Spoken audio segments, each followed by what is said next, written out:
Hey Ubisoft, yes, welcome to The Run.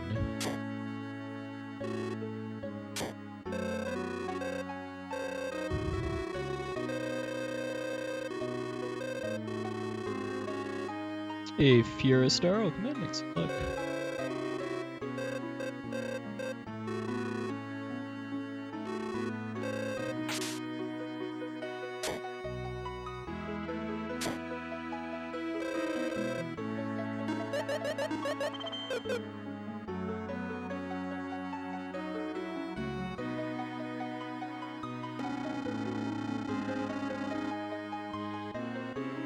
Hey Sealed Sage, welcome in. A terribly good pace, even if I hadn't died to the catfish too, so this one will be better.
Kind of interesting that there's a full-blown tutorial for kill all monsters in the room to open the door, given that's a mechanic that's not really used that much in the rest of the game. Like, at least in the speedrun, there's only maybe like 3 or so rooms that require you to kill all the monsters to progress.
Opening and closing the menu like this is to avoid overworld encounters.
Hey, JF0, what's up?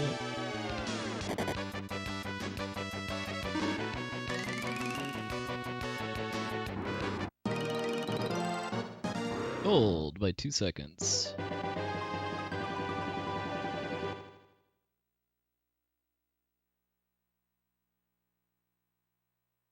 I both dodged the optional jelly fight in the tutorial cave and get enough other enemies to get level 2 in time, and there's definitely more meaningful gold waiting for me on this segment. Probably, I don't know, about sub 6 minutes, but probably like 6 1x or so. Hey, yes, I am Impresario, welcome in.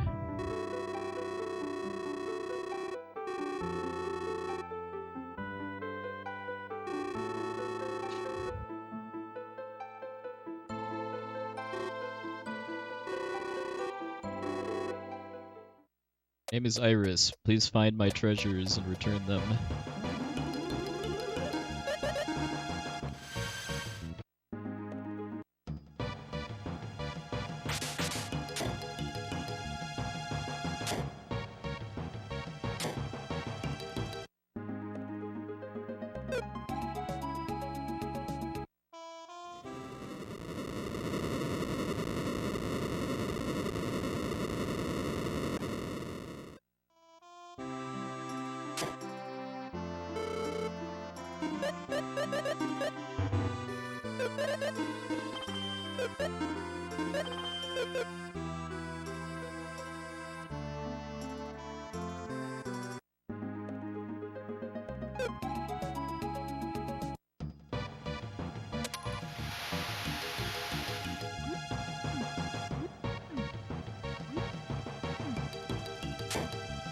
I know I need some work on too is kind of knowing when, especially on overworld walks, when I'm in situations where if I get an encounter, it doesn't really matter because I can run away before any of the enemies actually attack.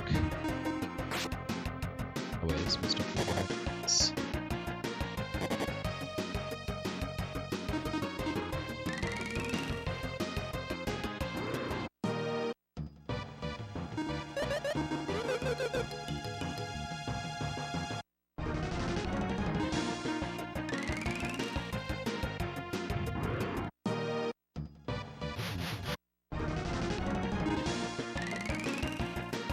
Why that beetle wasn't dying, it's because I don't have the insect crush yet.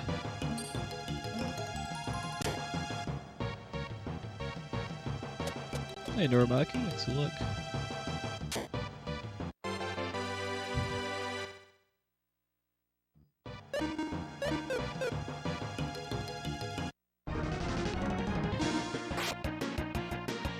Yes.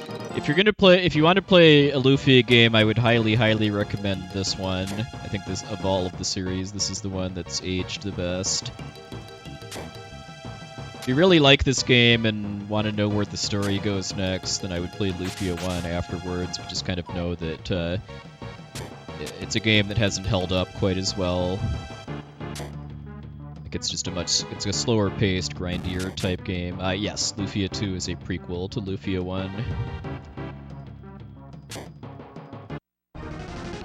But Lufia 2 I hold up there with like Chrono Trigger and Final Fantasy VI as kind of being top of the line Super Nintendo RPGs.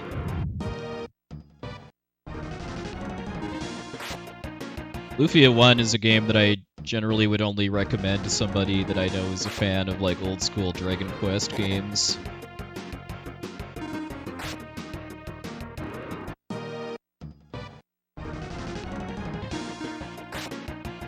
Hey, Easy7, welcome in.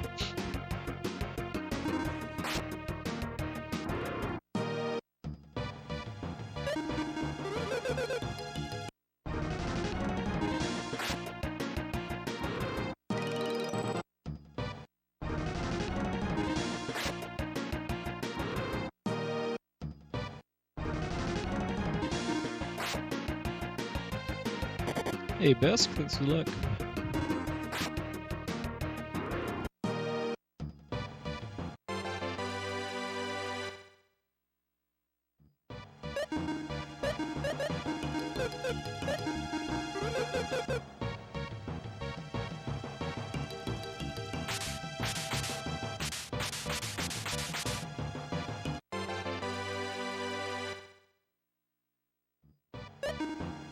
Hey, Novarix, welcome in.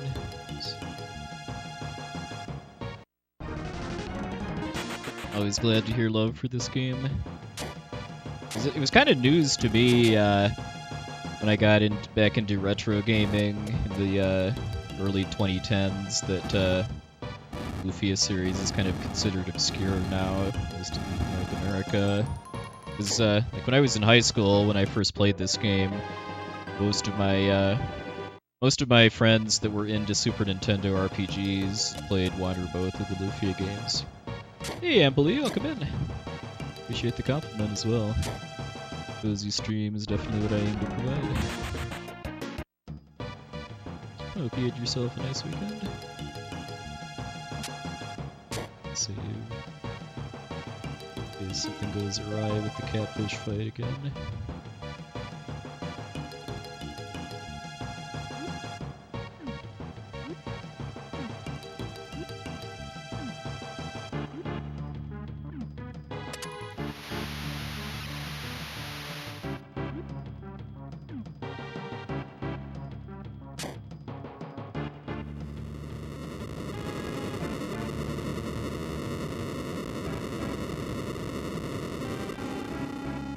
Unless I get really terrible damage rolls, it's 4 boomerangs to beat the catfish, because it has 200 health. Each one does roughly 50 damage. But what I need to watch out for is its magic, which does a lot more damage than its physical attack.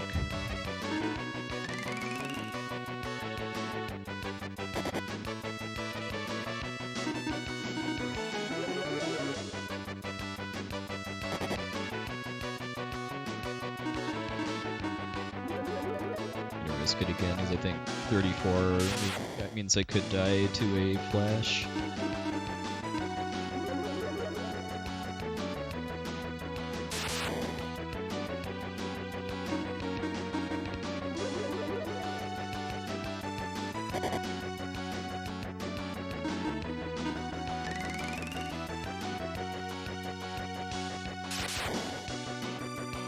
Hello.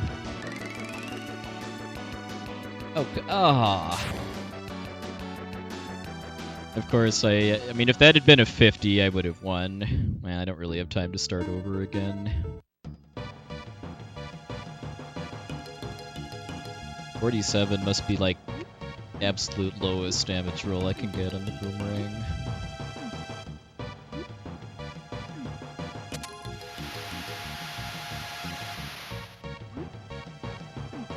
Surprised I'm struggling with the catfish fight, honestly, given that I know I'm level 6, which is the safe level.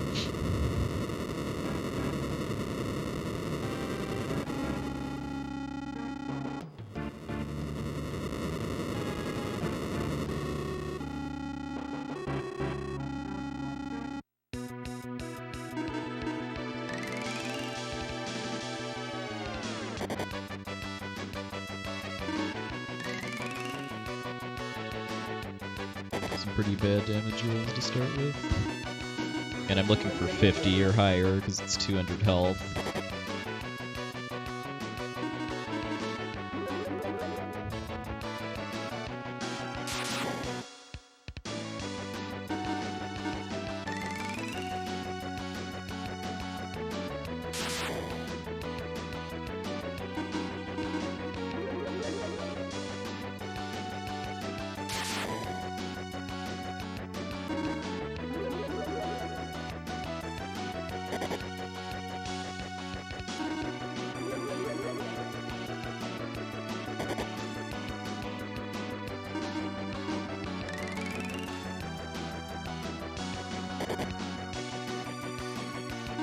Get this time.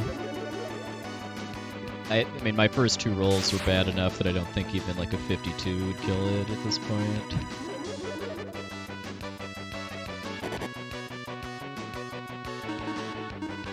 Should be shit set now, though. Well, that was stinky.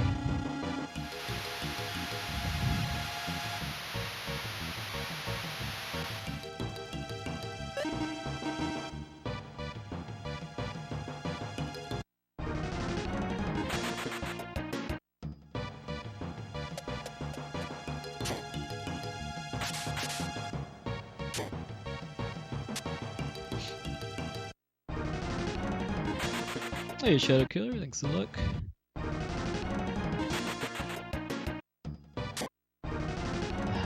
Okay. I do need to stun it, because it's going to track me that closely.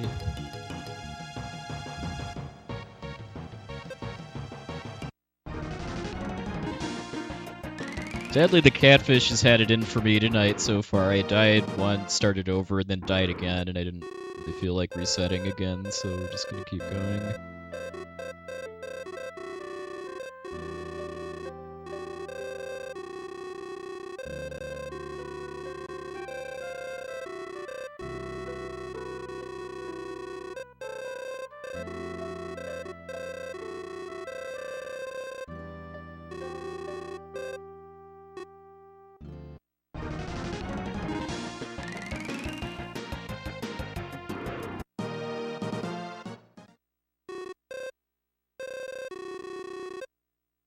Yes. You can buffer normal attacks by holding the L button, and you can buffer items by holding L and left on the D-pad.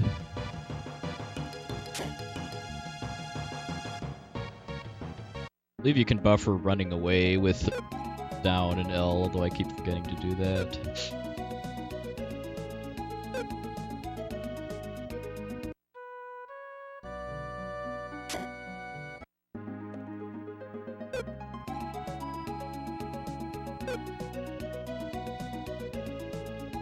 Yeah, this game has a lot of just really kind of cool menuing micro-optimizations you can do when you're speedrunning it.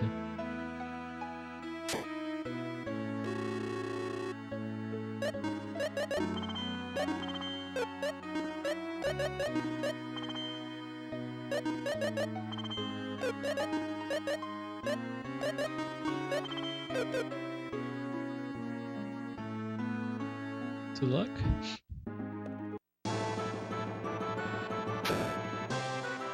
That shield I just bought for Tia is primarily for its IP ability called Battle Lust, which is a attack power buff. For anyone not familiar with this game, a lot of equipment in the game has what are called IP abilities, which are kind of like limit breaks in Final Fantasy VII, where when you take damage, you can use special abilities.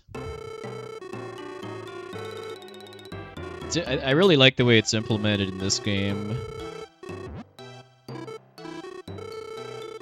As far as how it's instead of just being static per character, it's based on the equipment. So it's a pretty neat strategy element for building your party.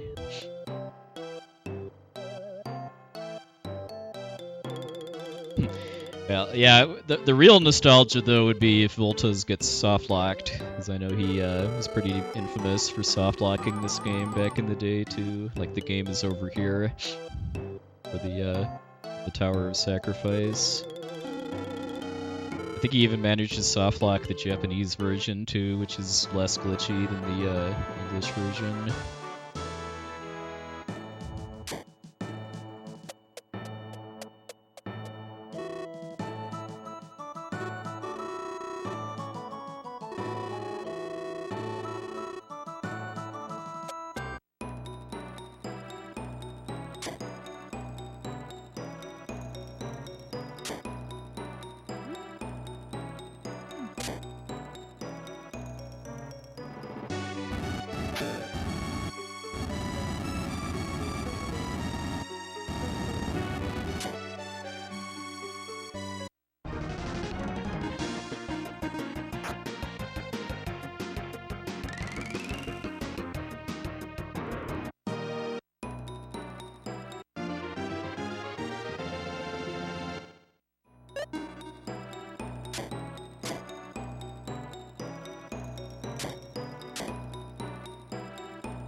Recently learned from watching the Japanese record that just avoid aggroing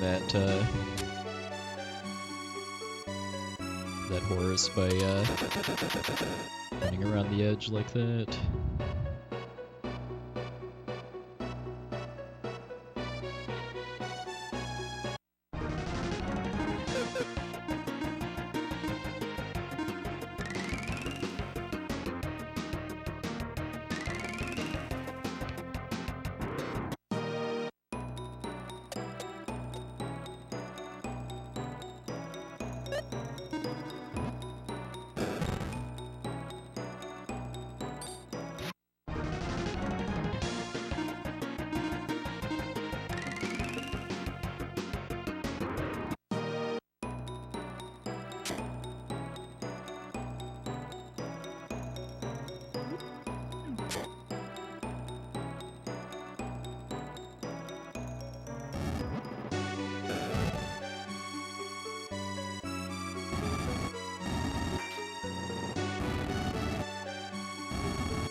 Just for safety, mostly for the Camus fight, though eventually I'd like to cut it out.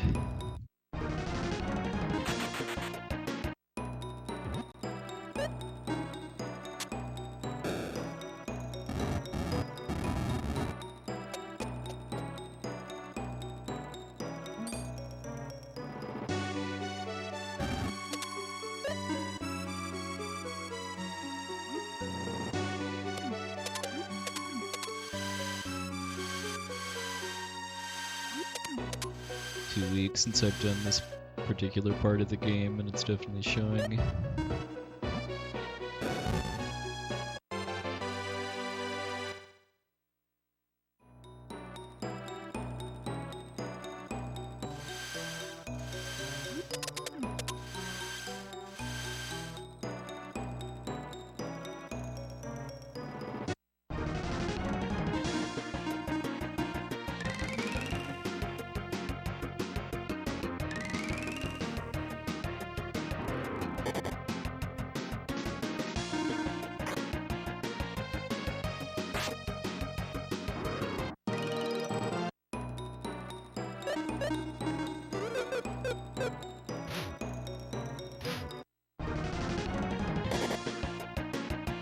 To swing there, but I was coming out of the menu.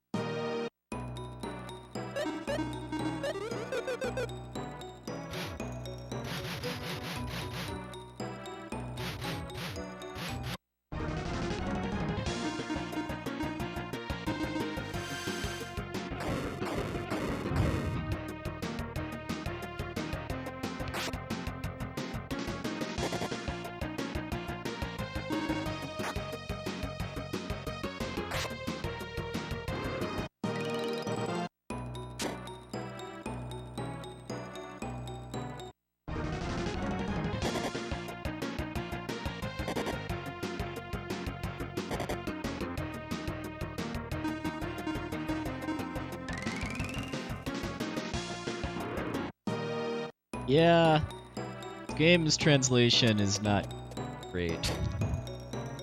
Part of why, for playing this game casually nowadays, I recommend using a bug fix / retranslation patch called Fru Lufia. It's the patch I was using when I was streaming casual attempts at the Ancient Cave last month, or whenever that was.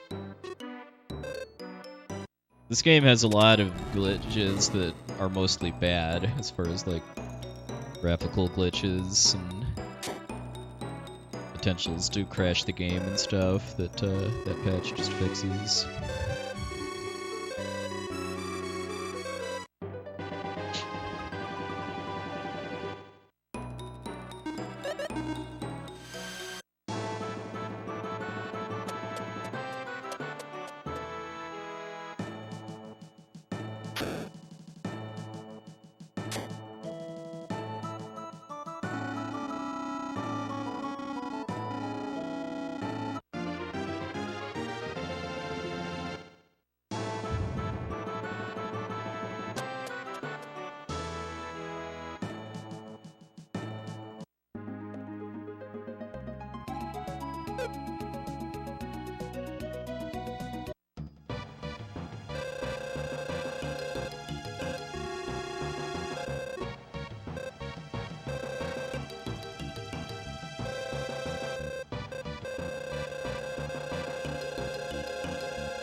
Seeing El Magus play this the other day as part of his streaming anniversary special was a blast from the past too. Surprised at how long it took him to solve the world's most difficult trick, though.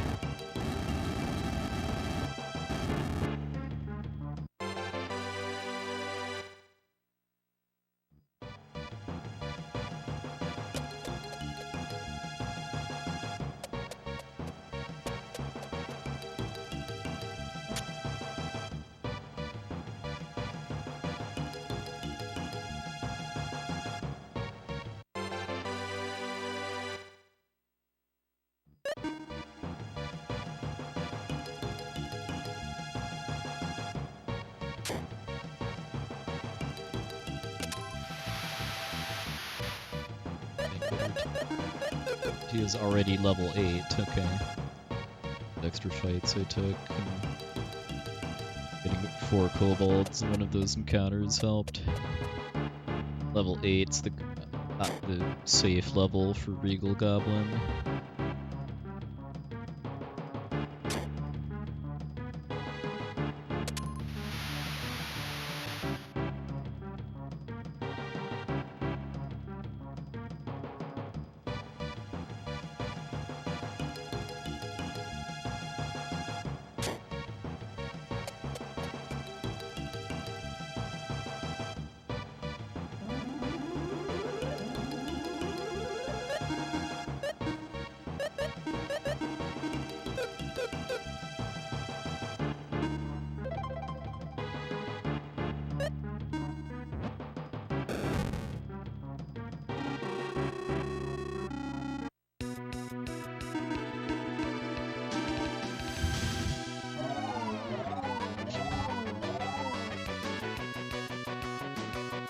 First trying to sleep, that's good. Wake up though. The way I can tell if it's still asleep is if it's just bobbing up and down instead of left and right. Still asleep.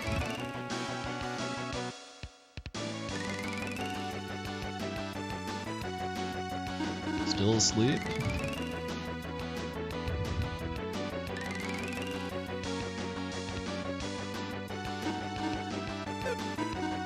Still asleep. Good couple turns though.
Would not punch Tia after calling companions, because if Tia's at max, then I can get away with a double boomerang turn.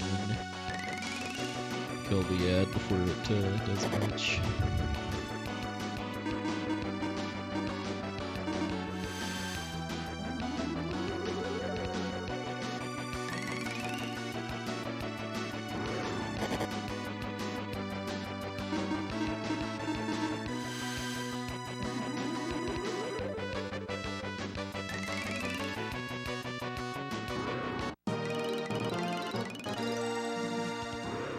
Alright, well, it started out going pretty well because of getting like 4 turns of sleep or so, but second half of that fight, not the greatest. Also, I did intentionally skip the chest after Regal Goblin, because the trigger for getting through this shrine is just to have defeated Regal Goblin. You don't actually have to have the key. Maxim is really good at picking locks or something.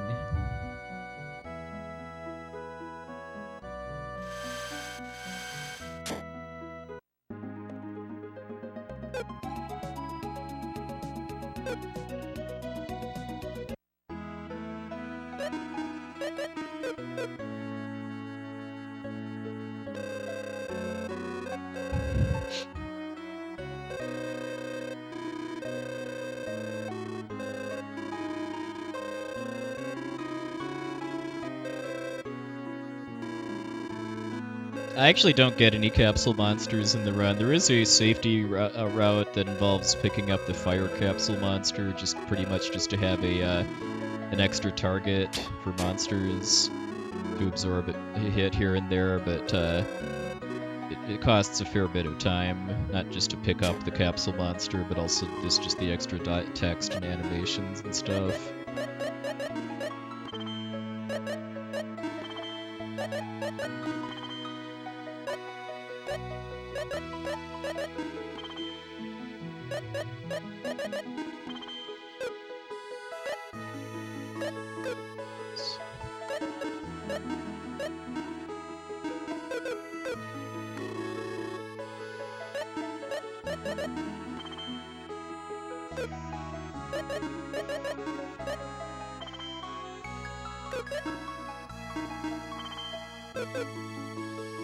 Hey, Midland Dweller, welcome in.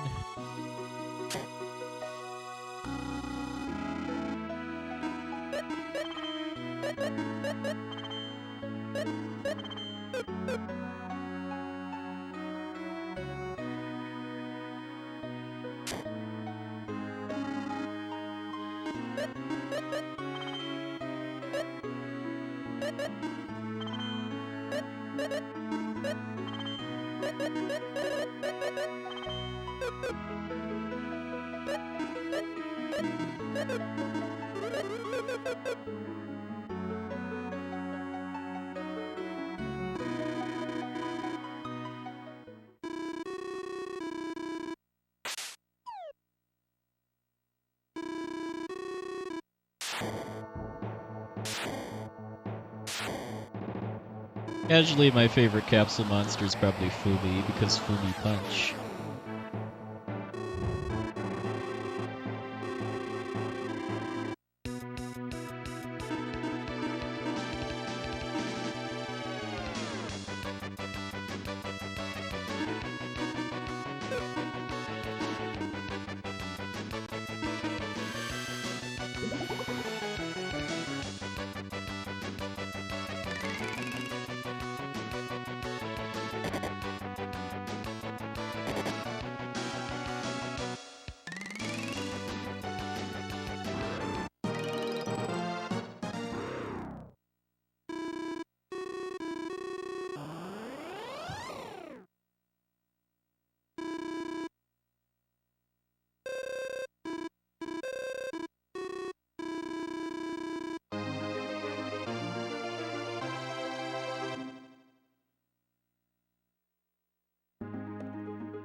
I sort of remembered the movement patterns in those two.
Hey, Grandmother Odin, welcome in.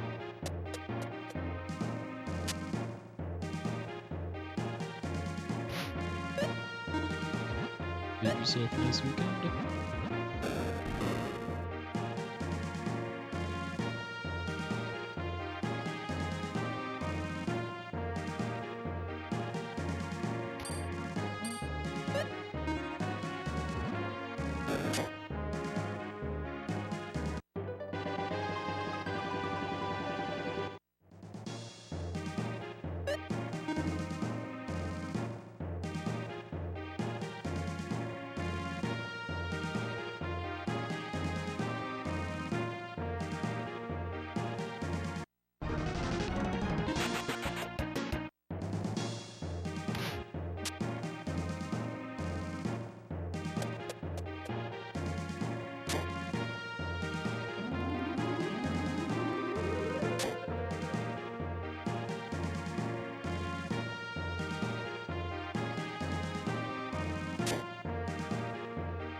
Open the doors, then run up.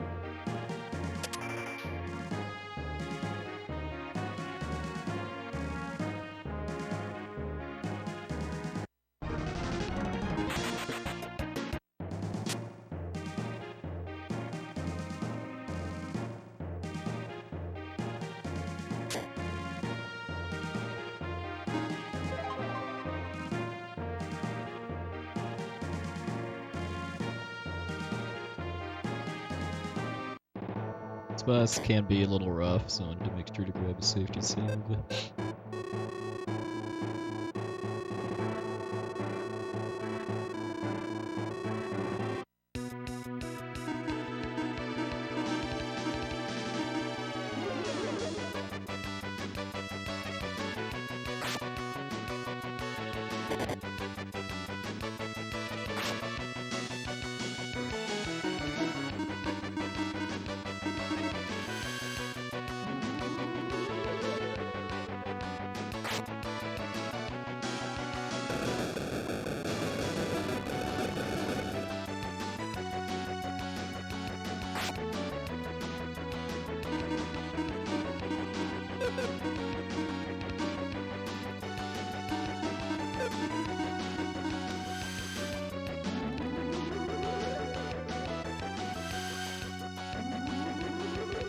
Probably could have gotten away without Maxim.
Definitely need to double heal this time.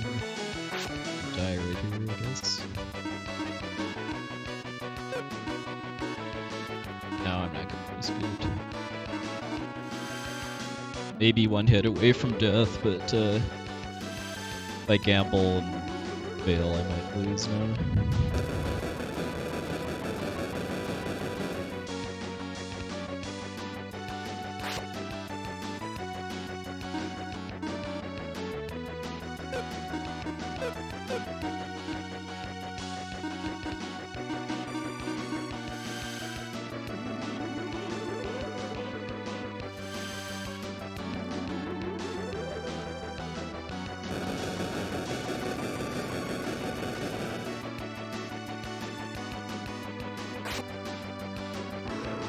Okay. That was a really strange Camus fight. He didn't call companions a single time. Could have maybe considered using a Thunder IP attack with Guy once his bar got full, but the more IP I can come out of this fight with on Guy, the better for the next boss. Not sure yet if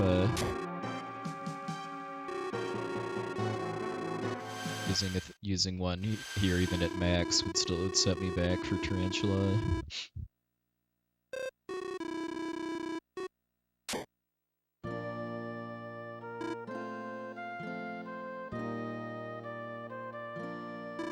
Just need to get some more experience with that fight as far as counting my if not counting damage, at least counting hits, so I know when I can just kind of go ham and try to kill him in one turn. Hey, Crimson J, doing alright? You are as well?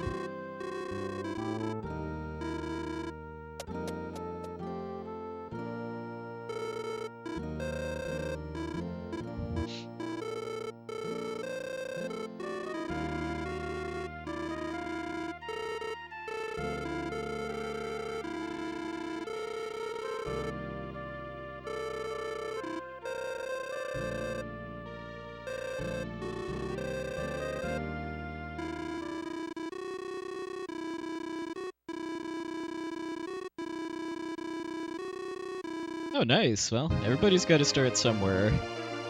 Like, my time at this run right now is very, very slow, but then start somewhere.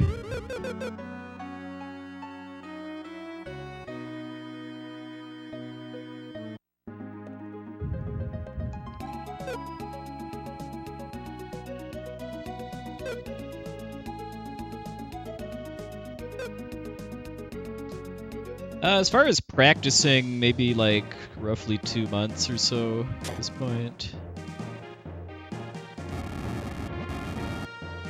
There's definitely some parts of the game I practiced a lot more than others, though.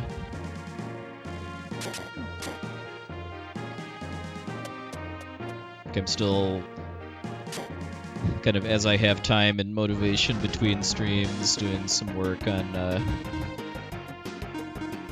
making practice saves and like working on notes to like optimize menus and movement through rooms and stuff. Let's actually step on the switch.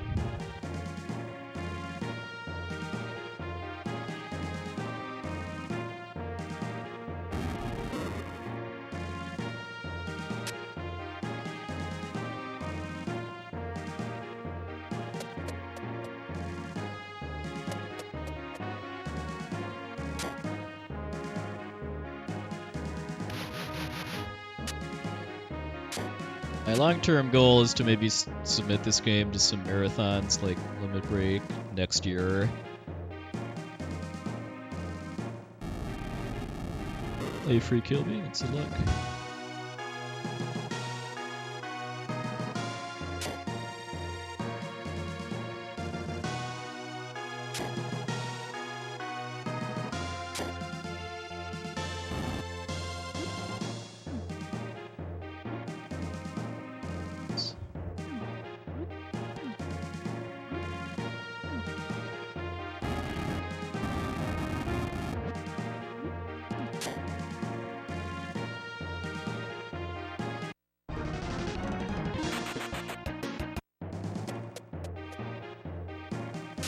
Oh, thanks for the compliment. I mean,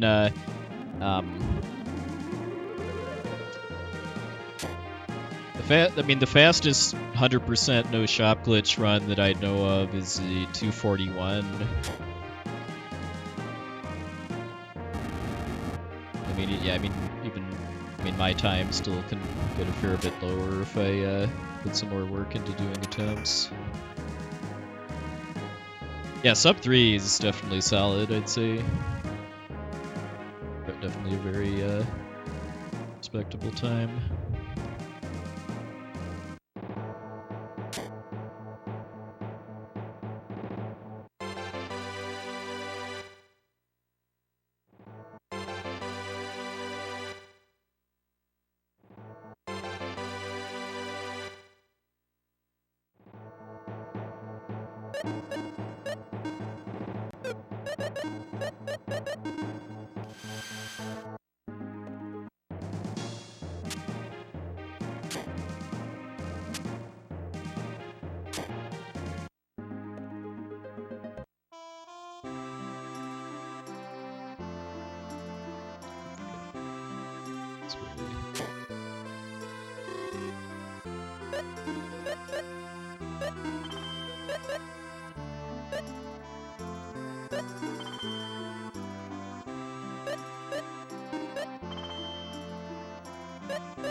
Hey, Tyler Morrow, come in.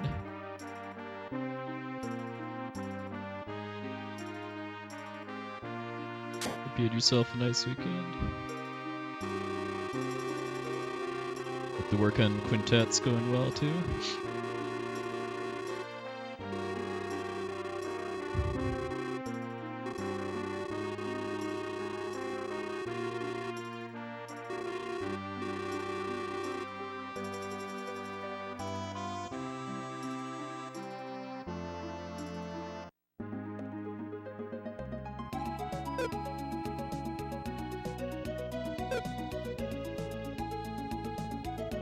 Opening and closing the menu in the overworld to avoid overworld encounters.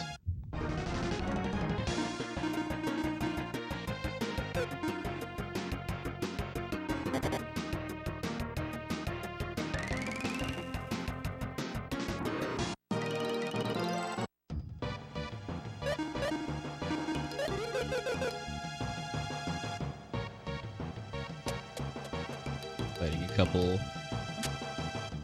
optional battles with bees here to try to get chances to get a bee rock drop, which I'll eventually need later. If I don't get the drop, it's not a huge deal. I can just get it from a chest instead later on.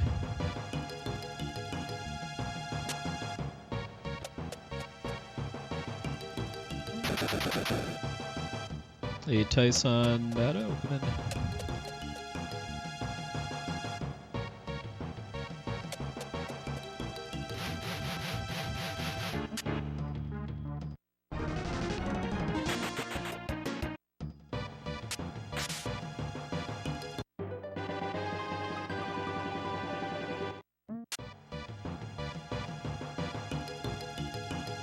They recently learned that you can actually shoot enemies through doors, which helps with avoiding that skeleton, or keeping that skeleton from blocking the way out.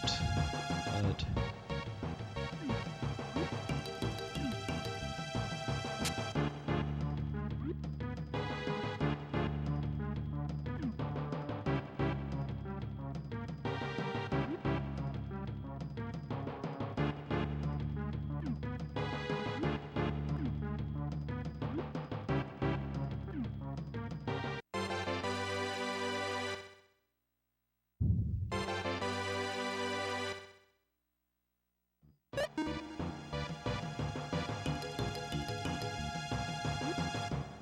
those chests are another thing I'll eventually start skipping when I'm chasing a faster time.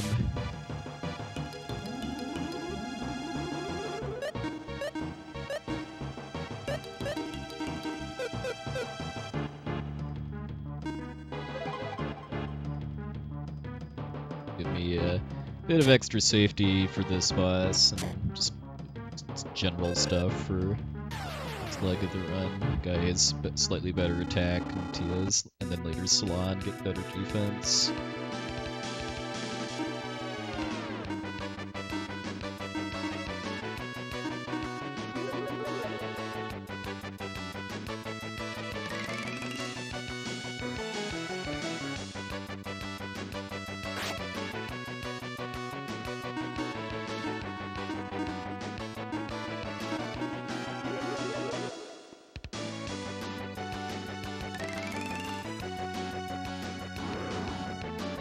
Scooters.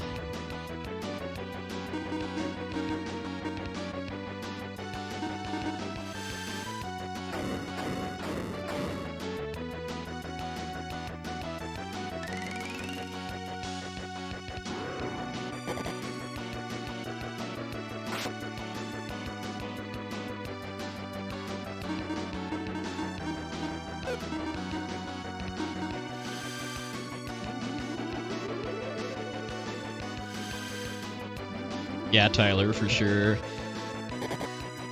And this is kind. I feel like this is kind of an epic enough boss theme that it could be used for like I don't know, like the equivalent of the Atma weapon or something from FF6. But this is just for every boss fight in the game until the Sinistrals, which is great.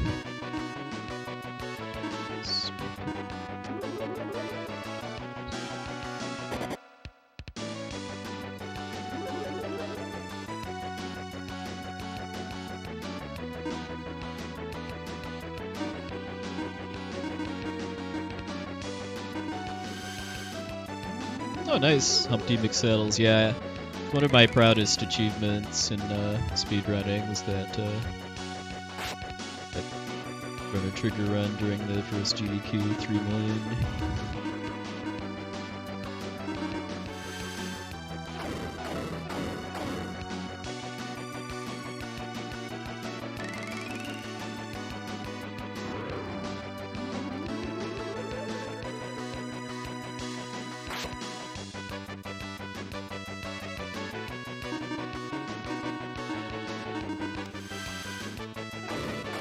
Hoping the guy would get punched again so he could get another blaze attack off.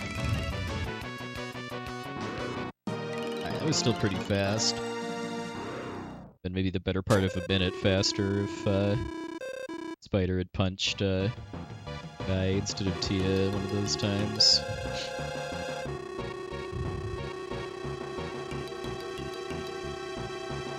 Yeah, Sinistral boss theme is so good too, but then the hits just keep coming too, like the music for the last couple dungeons in the game is kind of epic beyond compare, and then the final sequence with the Mystic Stones before the end of the game. It's what I like to call probably the most emotional crisis type theme in any video game.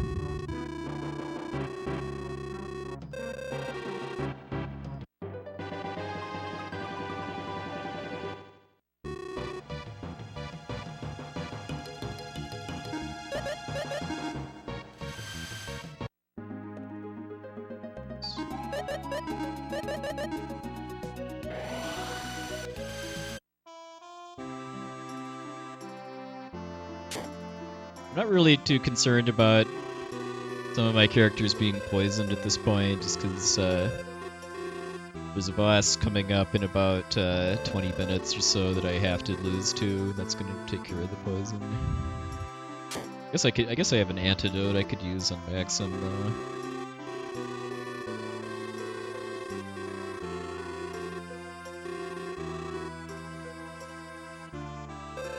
Yeah, hopefully once GDQ is back to fully in-person events, it can get that levels of hype again.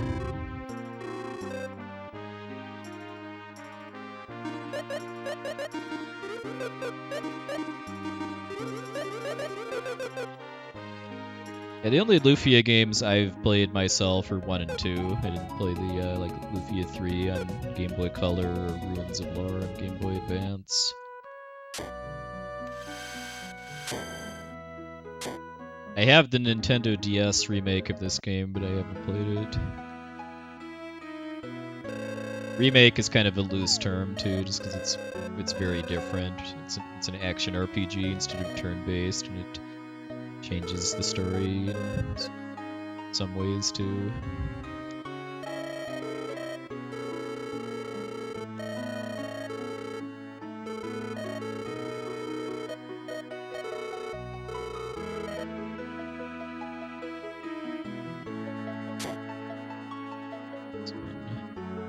Finally have an opportunity to buy revival items now.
Next couple dungeons up through the Lions, which are probably about an hour away actually. I did some practice on earlier today, so hopefully that translates into some nice golds.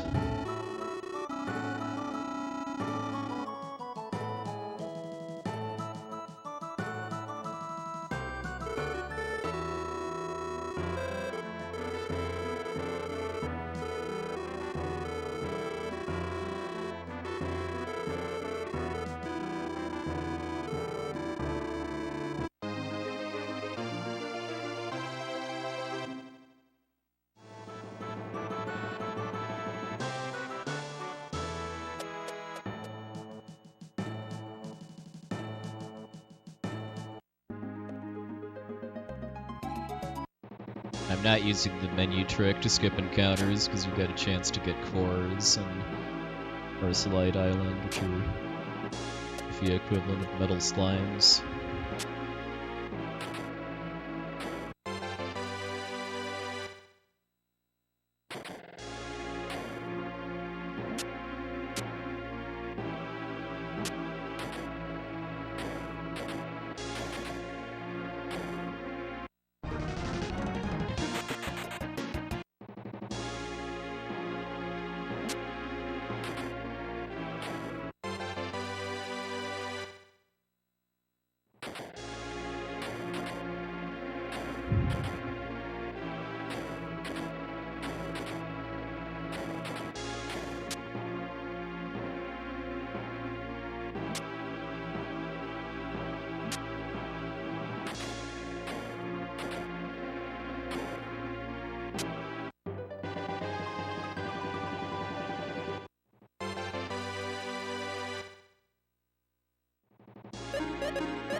Trolley.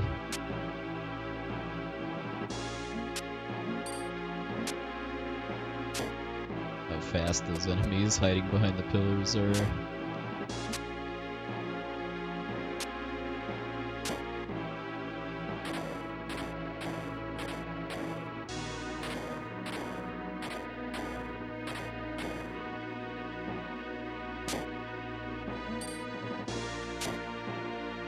Yeah, same. Humpty, definitely.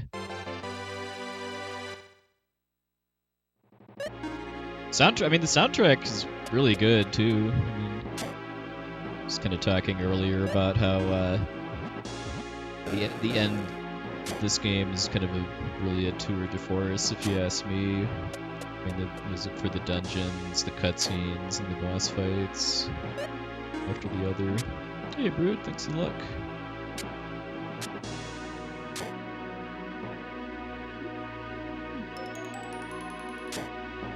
Like in general, I would say that this game is up there with like Chrono Trigger and Final Fantasy VI as far as top tier Super Nintendo RPGs.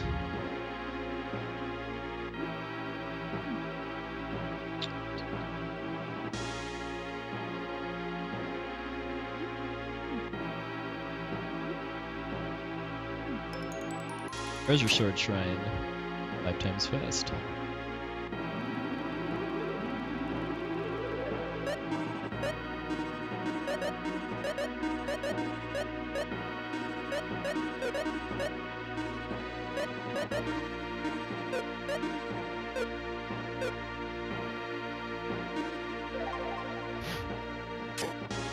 Yeah, I mean, a lot of the dungeon themes in this game, I would say, probably do get kind of old if you're listening to them for a long time, which is something unfortunate about the Ancient Cave, which is the main, in general, the main way that this game is seen on Twitch these days. As you sit in 60 floors of the cave listening to the basic dungeon theme.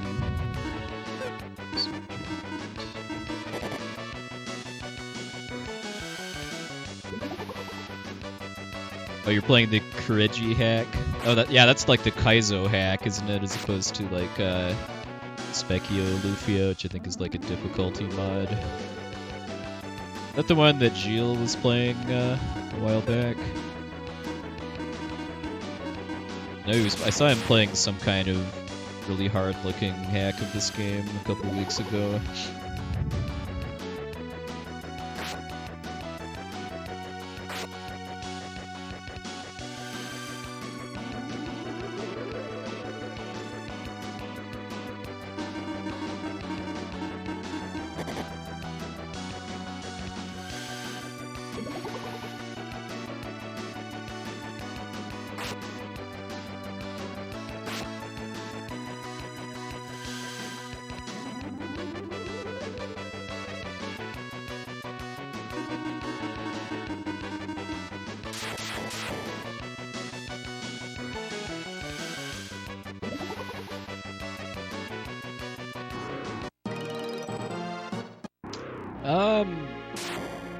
I haven't really looked into how manipulation, like how to actually do it yet, although I know just little bits and pieces here and there, like that, to do manipulation, how you buffer your text through cutscenes is important. Because I think there's frame counters that matter. You can reset the RNG to a known state by stepping on a save point, but not actually saving your game. And also, the seeding for the RNG is tied to the save files on your cartridge, which is why the current full game manipulation route requires that you have no saves on your cart and that you never actually save the game. You can buffer with either A or the L shoulder button, and then the optimal way to do it is to alternate back and forth between A and L as you progress through cutscenes.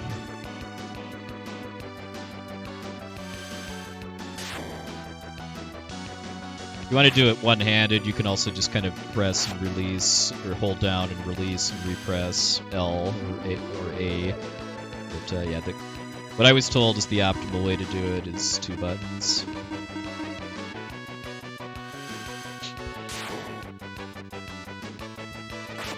Okay, well, I know some of the tech that goes into manipulating the game, but I don't know how to actually do manipulation myself yet. It's not something I'm terribly interested in right now, but I guess after getting what I'd consider to be a respectable no manipulation time, which I don't know, I don't know, I don't really have a fixed goal yet, but once I figure that out and achieve it, then I might try out some manipulation. But in general, I'm not really a big fan of fully manipulated RPG runs where you're kind of where it's kind of more like you're executing a TAS in real time. Got a lot of respect for the work that goes into both routing and then executing that, but it's never really been something I've been super wild about myself, as far as putting in like a serious grind of it.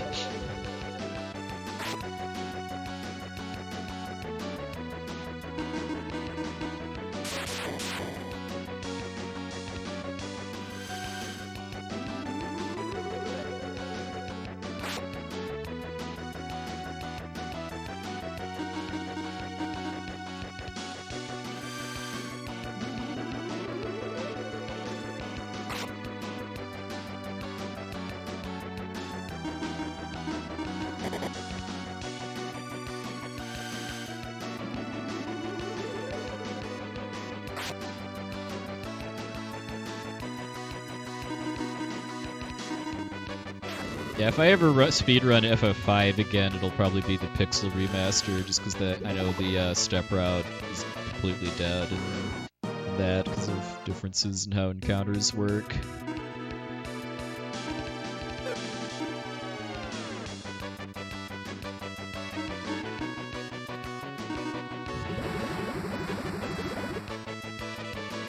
That step route just totally ruined the game for me.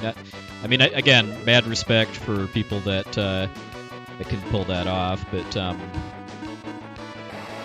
I just don't love Final Fantasy V enough to kind of want to put myself through that as far as the amount of practice and failed run attempts and stuff to finish a run that gets all of the step routing.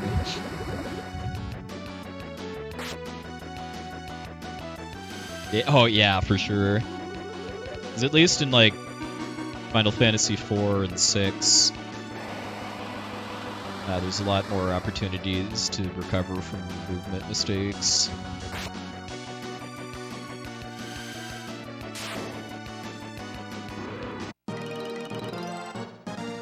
Nice.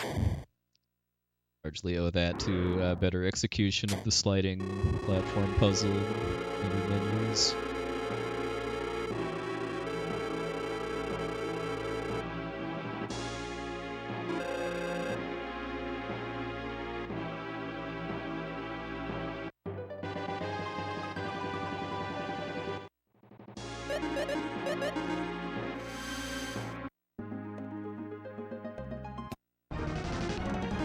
Hey.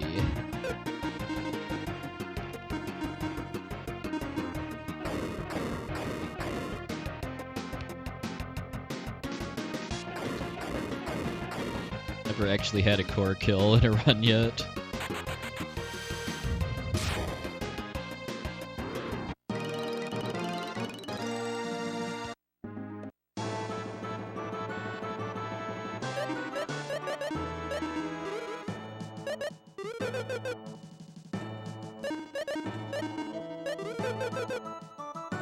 Yeah, that's why you generally don't want, at least in an unmanipulated run, you don't want to do the overworld encounter cancel trick when you're on this island.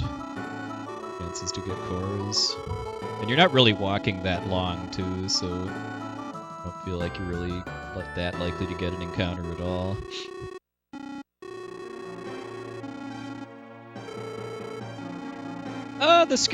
There are a couple scary parts in this run, like with a lot of RPGs like this, really kind of the earlier parts of the run are the scary parts. There's like a lot of the early game bosses are pretty rough, unmanipulated.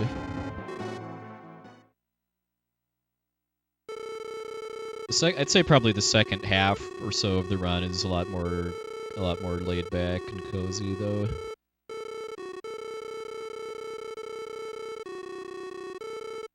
I mean, it's not, you can't just kind of sleepwalk your way through it, because if you once you get deep enough into the game, if you get a lot of unplanned random encounters, then you're in a lot of danger, because the enemies are fast enough to get attacks off before you can run away.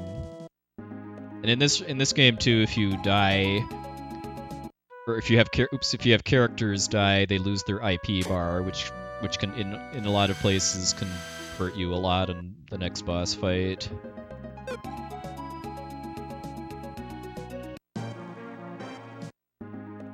But for the bosses and other required fights, I think they're a lot easier overall in the second half of the run.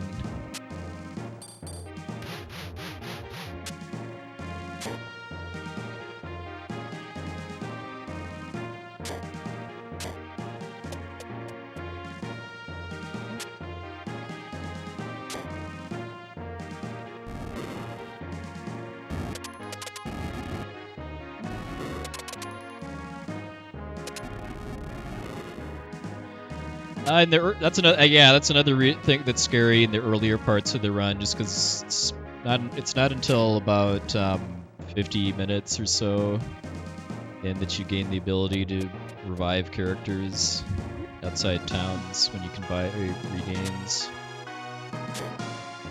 Having somebody die, like on Camus or Tarantula, is kind of a big deal. But there's also save points right before most bosses in this game, though. So, if you're just starting out, even the harder bosses aren't like complete run enders, no matter what.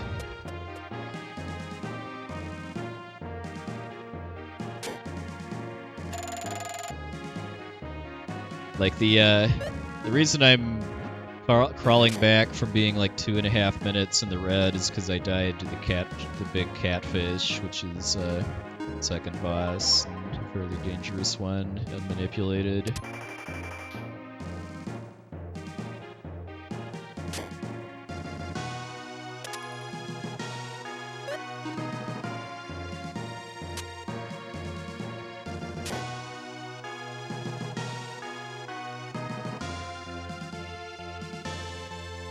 I wish I could Fumi, but Fumi Punch is sadly has to be relegated to my casual playthroughs.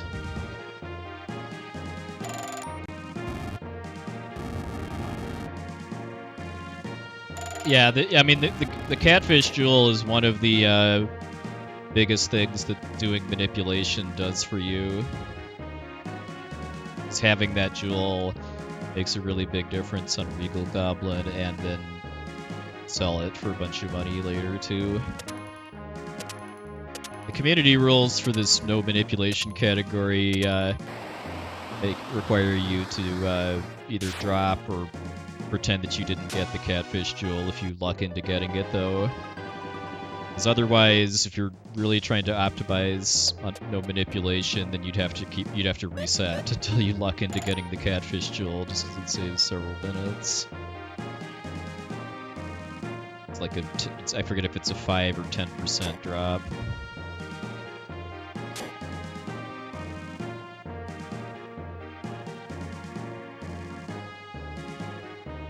I think the general rule, though, is if you get a drop from a boss, you have to either drop it or pretend that you don't have it.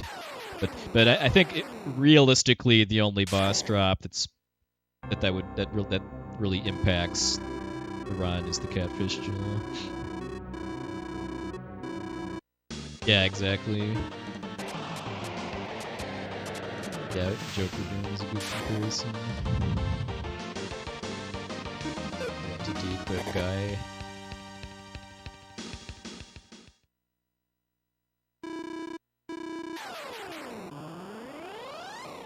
We'll be fighting that guy for real very soon, though.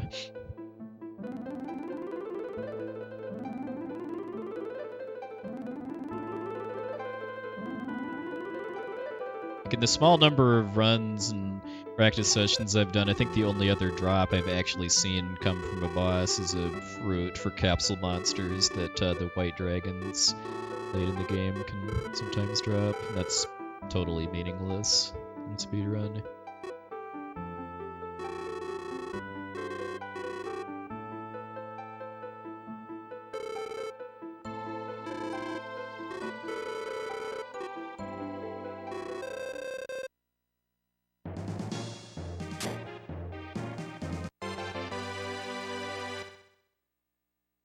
So some changes I made to these menus here.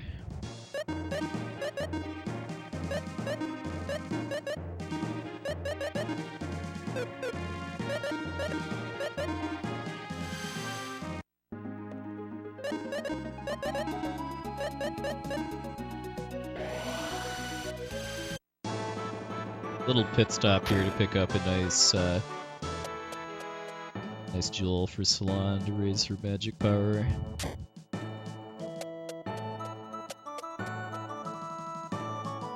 I definitely recommend this game. Do El Toxico. I think it's aged extremely well. A Super Nintendo RPG.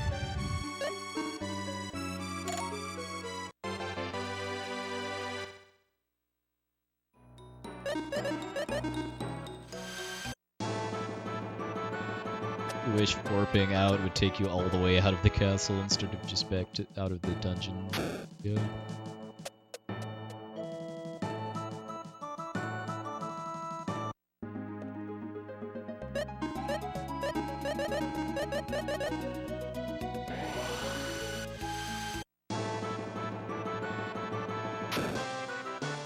Always makes me roll my eyes that Parcelite is misspelled in the warp list.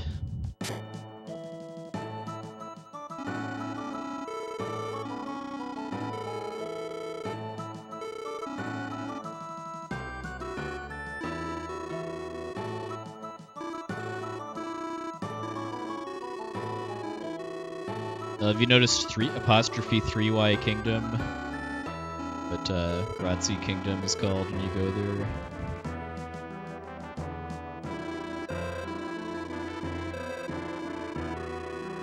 Hey, Faizu, morning, sir. Am I your new in-flight entertainment on your way back home from Iceland?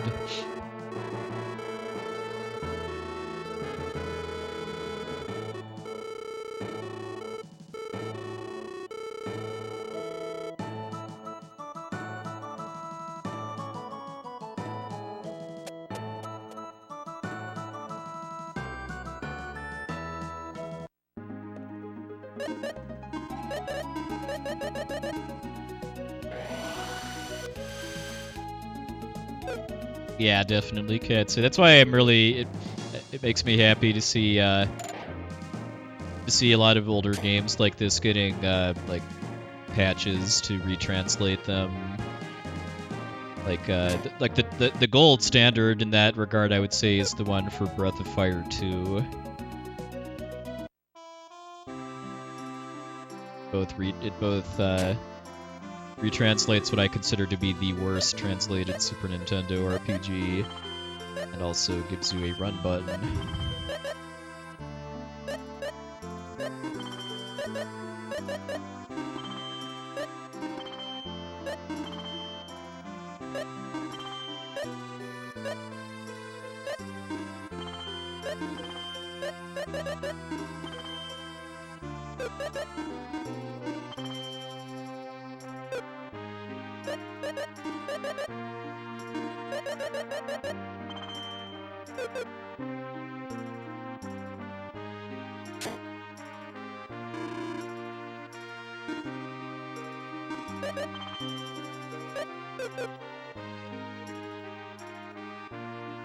Oh yeah, I mean there's Breath of Fire 2 still has plenty of issues, like with balance and pacing and stuff, even if you use that patch. But I'll say that having a run button is a pretty nice quality of life improvement. Like, it doesn't totally make Semaphore fun, but or fix like height for it, but it definitely helps.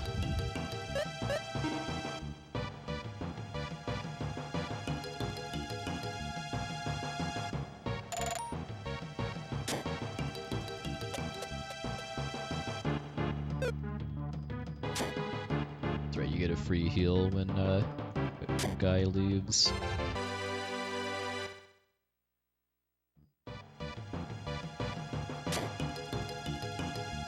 Oh, you can I didn't know. I actually didn't know that you could permanently miss dragon forms.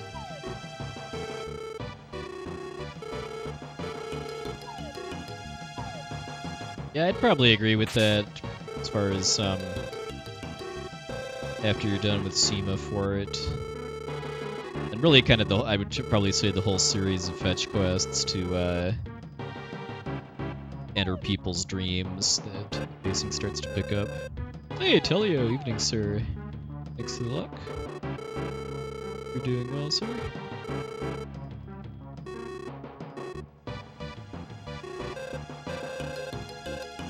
So for this next screen, I'm going to try to get up here without approach the enemy from the front. It's a little easier to get here from the side, but then you're opening yourself up to the risk of getting ambushed, which is I think there's always 4 enemies in that fight. If you get ambushed, that's kind of bad.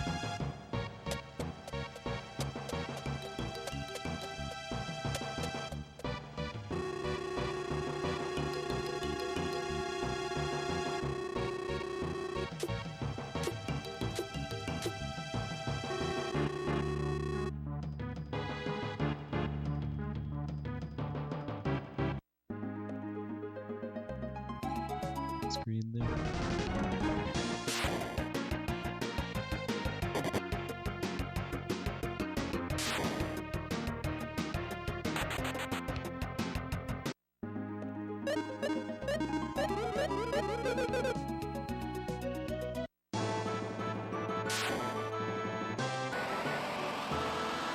Hey, Brendan. Well, other than dying to the second boss and losing about like 2.5 minutes or so, it's been going alright. Congrats on another successful BBG. Really enjoyed what I was able to catch.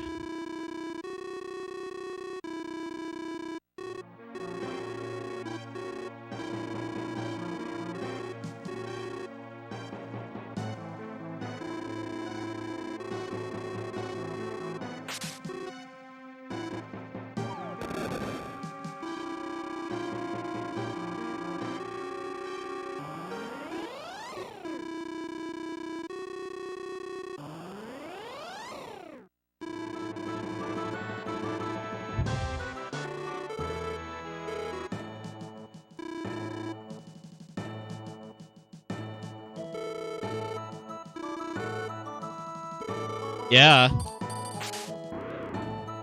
I mean, it's just, in general, I've just been really impressed with how successful the Japanese restream channel has been for a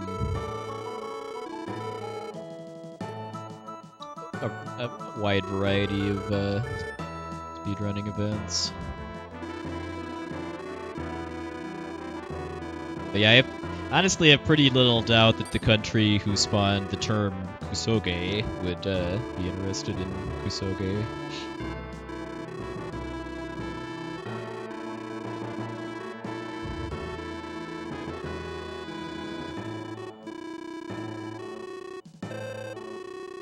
They did also create the Densatsu no Kusoge featured in a previous marathon. Well, several previous marathons at this point.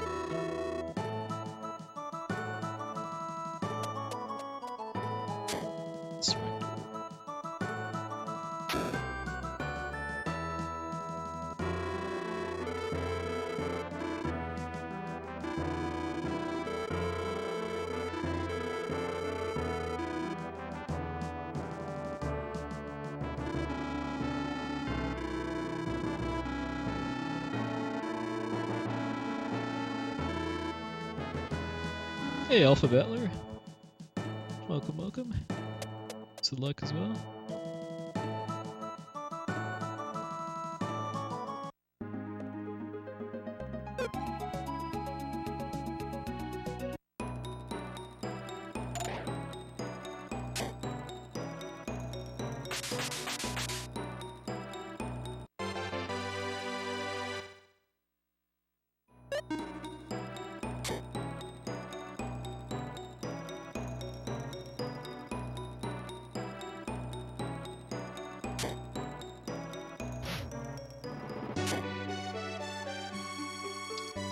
Pretty much, Bigums. Didn't stream last Sunday because I had some work stuff come up, but I do generally stream a full run of whatever my active speed game project is every Sunday evening.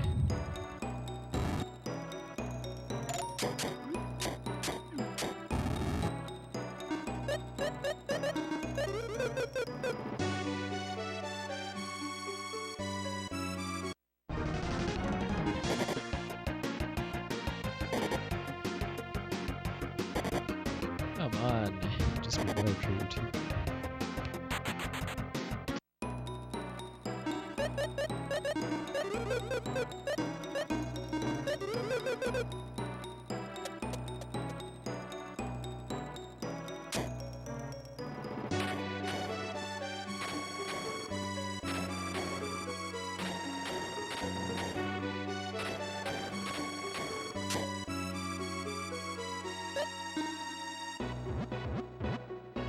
Kind of a neat trick for this puzzle here.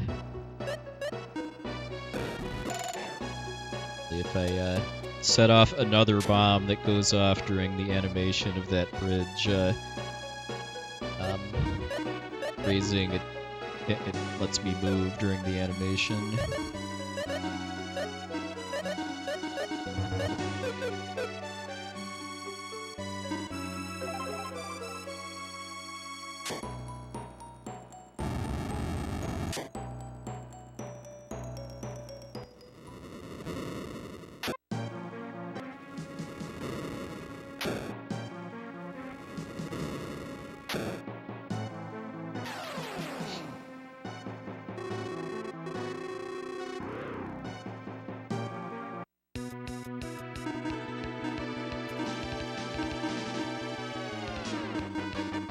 Some selective multi-targeting here, which is what I love about this game's UI.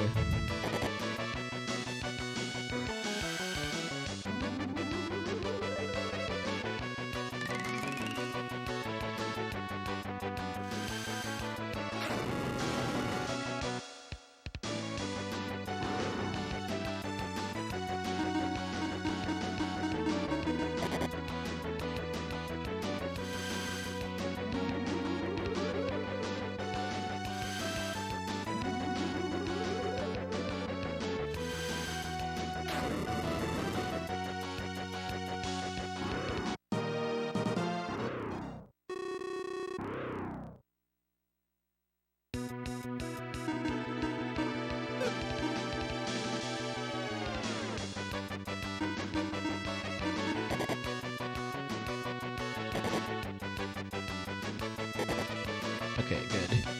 Nobody died.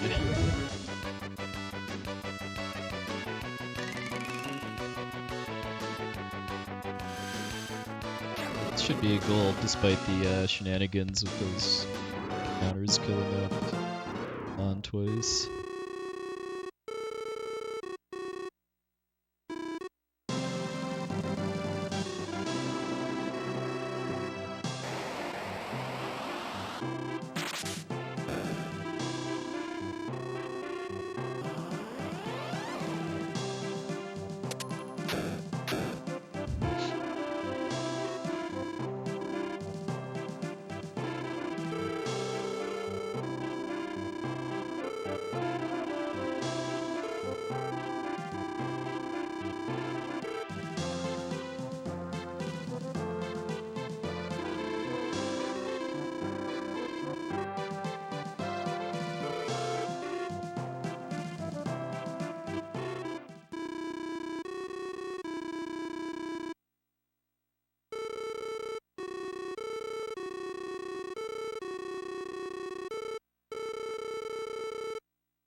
This is where we thank Tia for her services and bid her adieu.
Gotta love the awkward attempts to translate Japanese honorifics into English, like in that cutscene.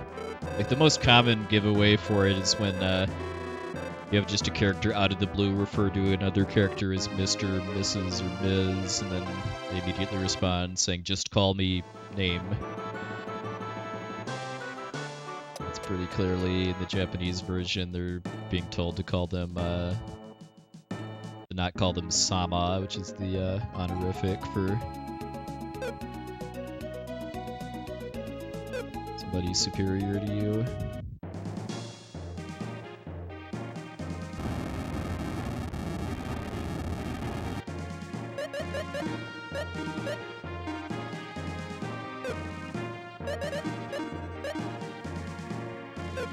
Hey, Corporate Image, thank you very much for the raid, good sir. Your stream went well. Getting yourself a nice weekend.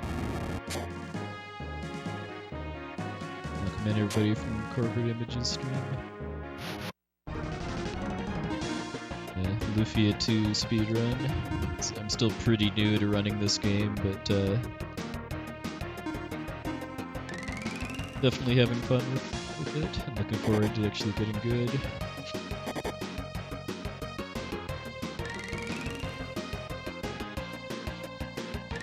Hey, RPG Chick, welcome. Thanks for the look.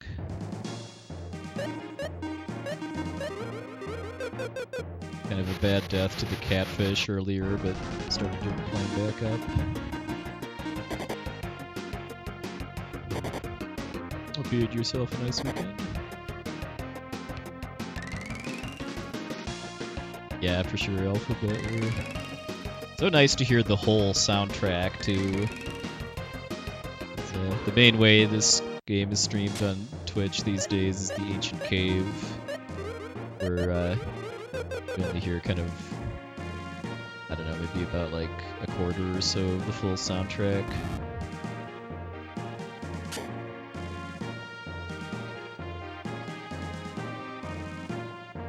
Like, you definitely hear this track a fair bit because this is the top 20 floors of the Ancient Cave.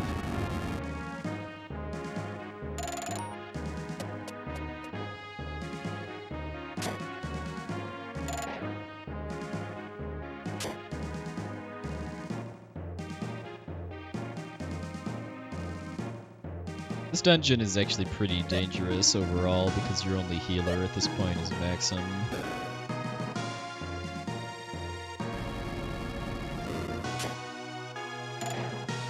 Picked up a high magic earlier on just for a little safety in case I need to do a lot of healing.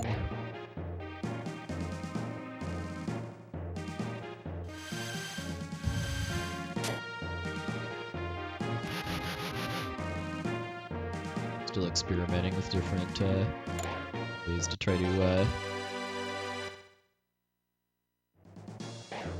get in and out of the pumpkin jewel chest without encounters. No. Squaresoft had nothing to do with this game as far as I know.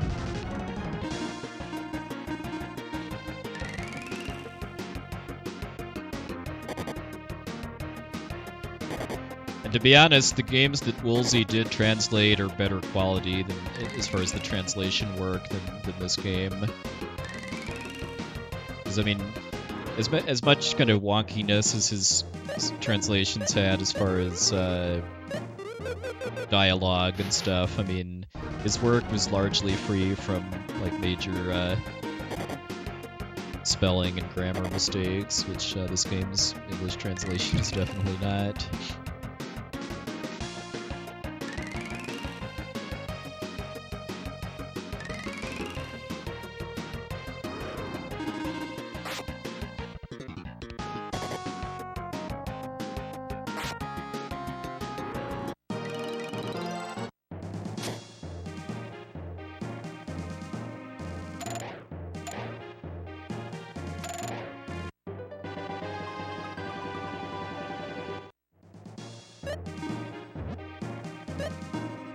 Since getting into running this game too, it's taken me for a while to stop thinking about Iris treasures every time I hear the key item jingle.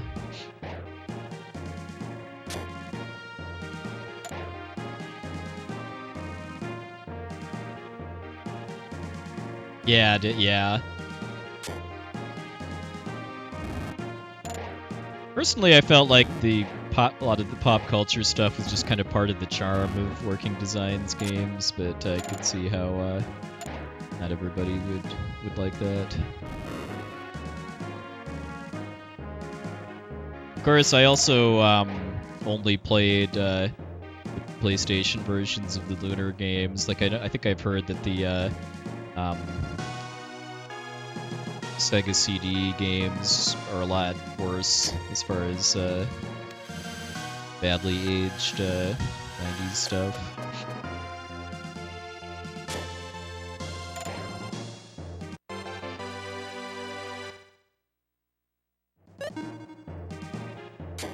I just remember when I played, especially Lunar 1, just the in-game flavor text for a lot of the weapons and equipment in the game made me smile, as far as just how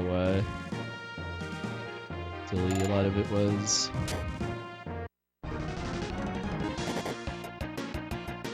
I think I need to use a tool as soon as I step through this door.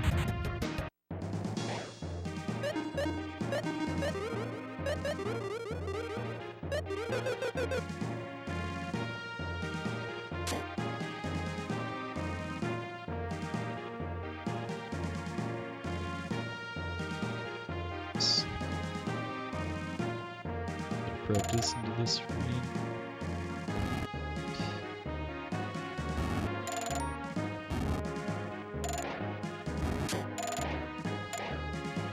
An extra hook for safety, but do a lot faster than my PB.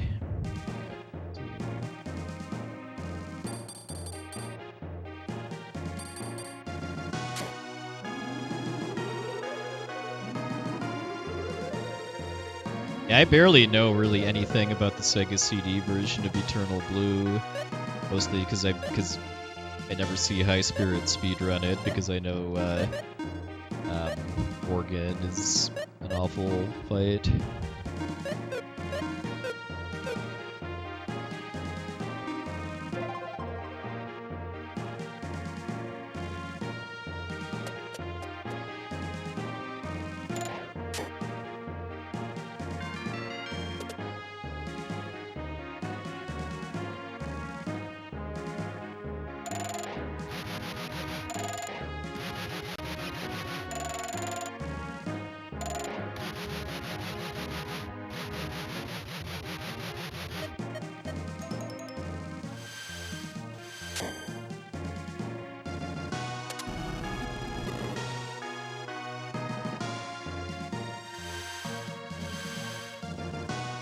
Alright, who's ready for some hype Sinistral boss music?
Nice. A lot of good IP on Dakar, too.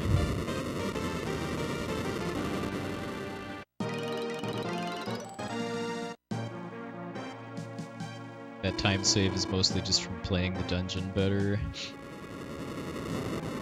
Hey, Holgren, welcome in.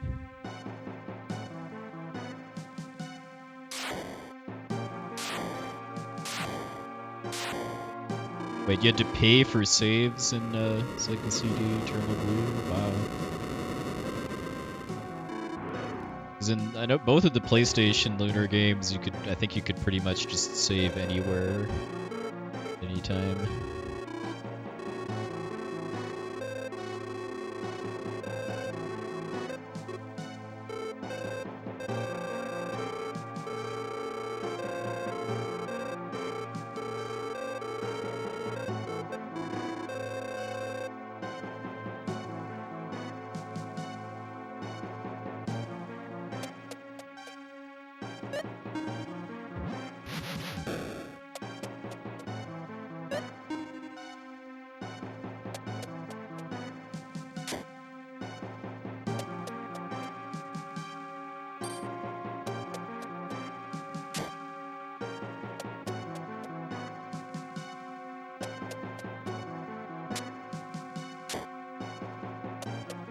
What do you have to pay? Is it just in-game money?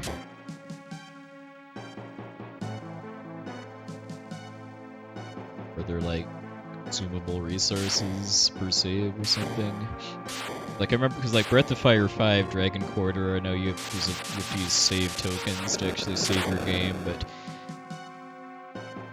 I think that's a somewhat more understandable mechanic in that kind of a game where it's kind of meant to be a survival style game where you have finite resources. Hey, MP King. The same points you need to level up your magic. Oh, so you get punished for saving, in other words. That sounds beautiful. Definitely glad they ditched that on the PS1 version then. I don't really remember there being any, like, really bad, annoying mechanics in PS1 Lunar games.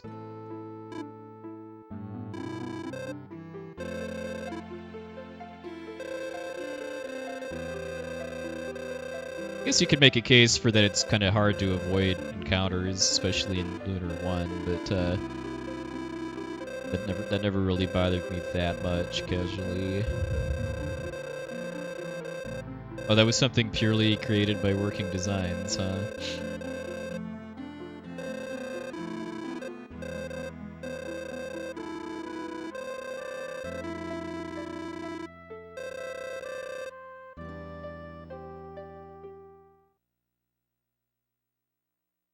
Goodbye, Tia, until very end of the game.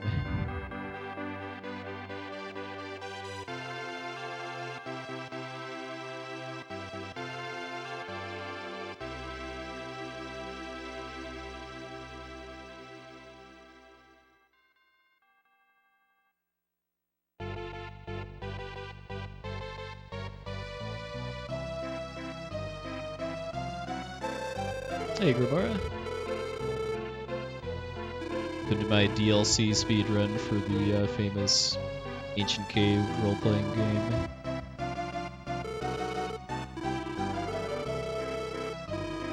We get to do things like marriage.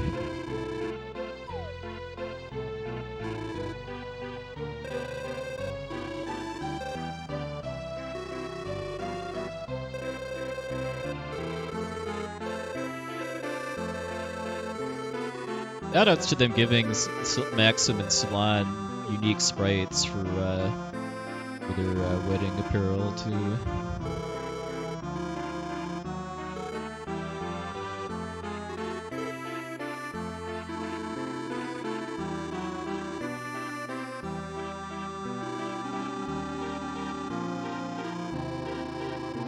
My opinion on Napoleon Bonaparte, very, very short. Being somewhat short myself, I can certainly sympathize.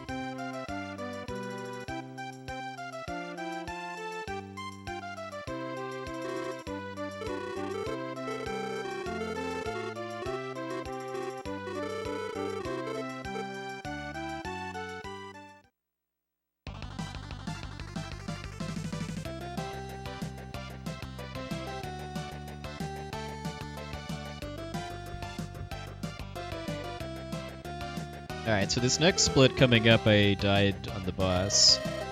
To be fair, it's a pretty rough fight, because you only have Maxim and Salon. But if we don't die to the boss, then we should get a nice gold. Ah, yes, this music, which you get to hear a lot of if you try to solve the world's most difficult trick. It took Elmagus over 3 hours to solve the world's most difficult trick when he was playing this over the weekend.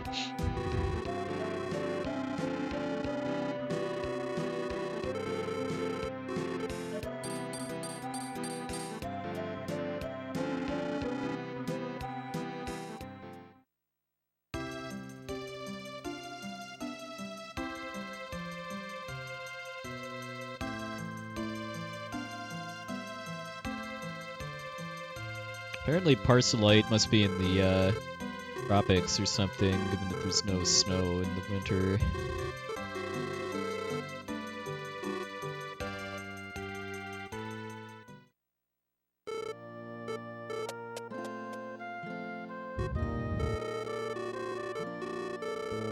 Hey Brazilian guy, welcome in.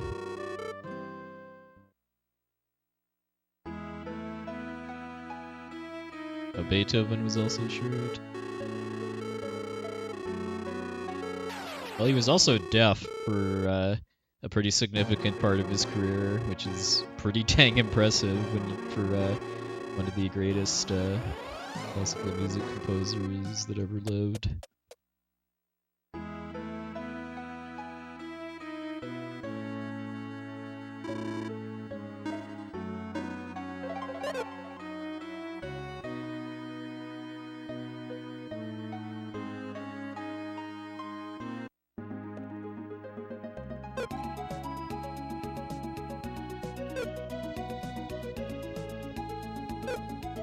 Opening the menu periodically to avoid random encounters in the overworld.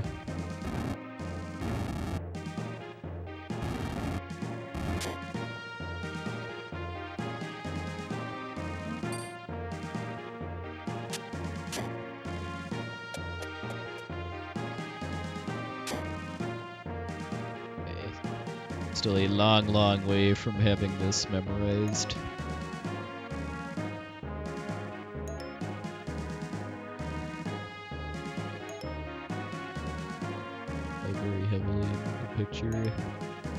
Solution.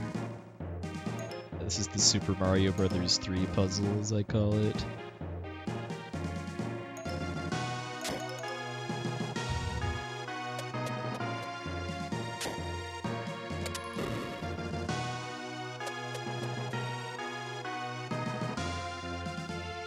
Yeah, I still need to finish Brainlord. I mean, it's been 3 years, so I'd probably have to watch my own videos to even remember what I'd done, but I know I'm like at least probably about roughly halfway through the game.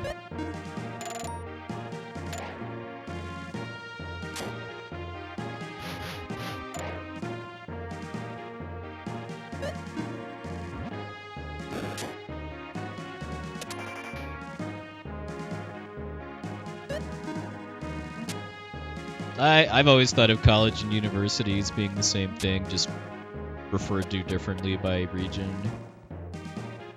Like I have pretty much always called it college, but I know especially people in a lot of other countries call it university.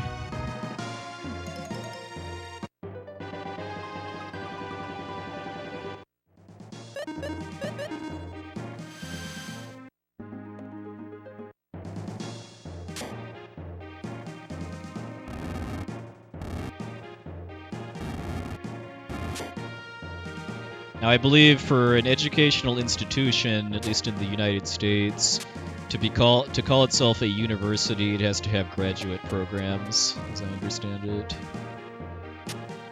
And if it does not, then it's a college. But colloquially, when we talk about higher education, at least in my area, it's pretty much always just called college.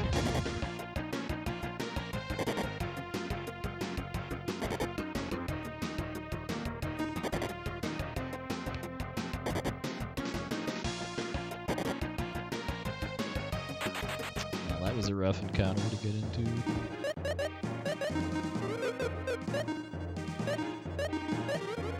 was glad Salon didn't die, because I really want her to have IP for Idura.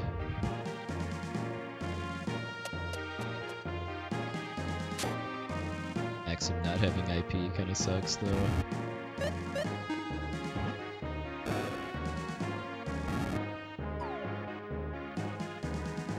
Maxim not having IP generally just means losing time, and Salon not having IP can mean dying.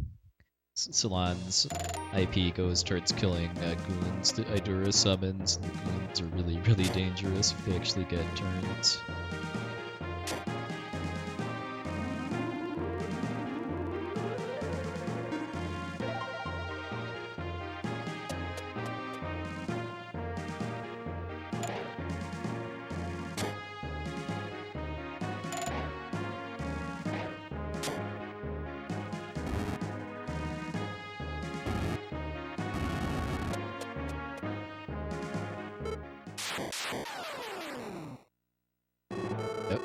Might have actually gotten a B-Rock drop from an encounter in the Ruby Cave. I would have skipped that little detour.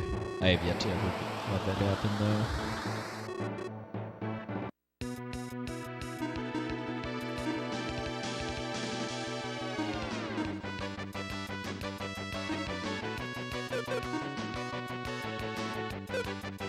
I was supposed to equip the mini shield before this fight.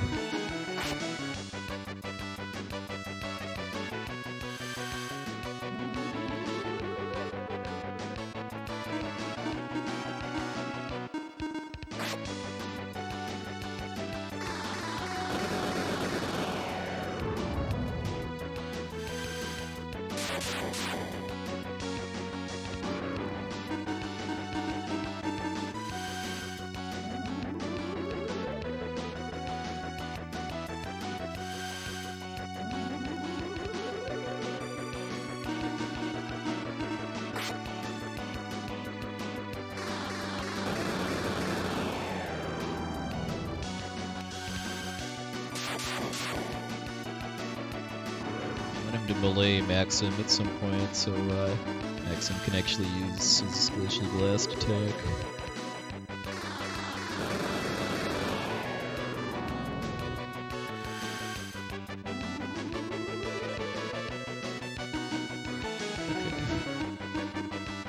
The fact that I wasn't able to, didn't equip the mini shield hurts a bit there, because that does like 400 damage instead of 600.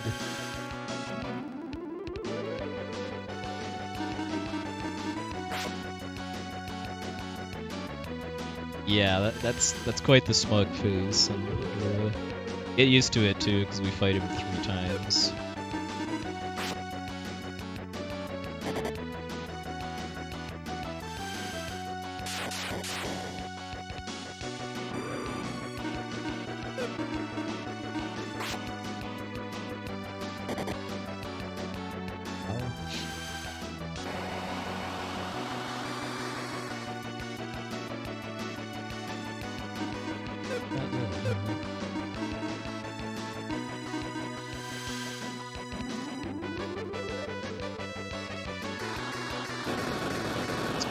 Glacial Blast should kill him.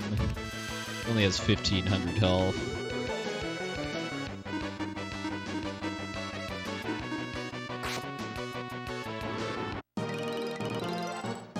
Alright, so that was pretty slow. Partially my fault, because I forgot to equip the mini shield, so I wasn't able to buff Maxim's attack power, but the fact that I didn't die meant that I saved almost 4 minutes.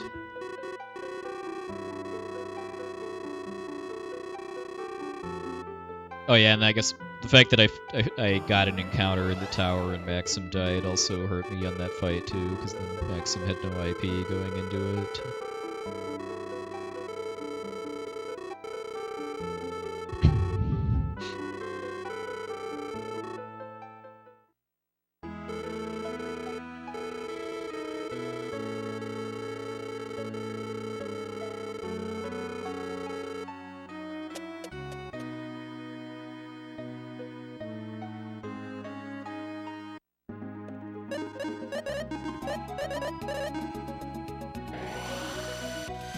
Hey, Biscuits. Thank you, thank you. Feels like if I finish this at all, I should have a pretty good shot at least a sub 5.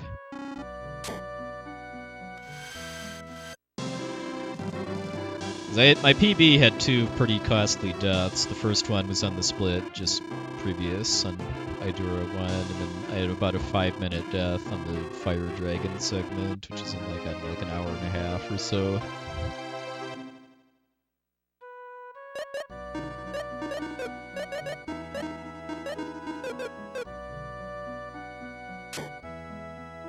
If I somehow manage to die to the Sinistrals at the end, though, then that might be enough to kill sub 5, though.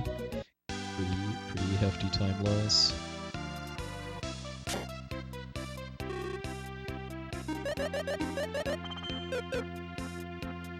Let's buy the spells first.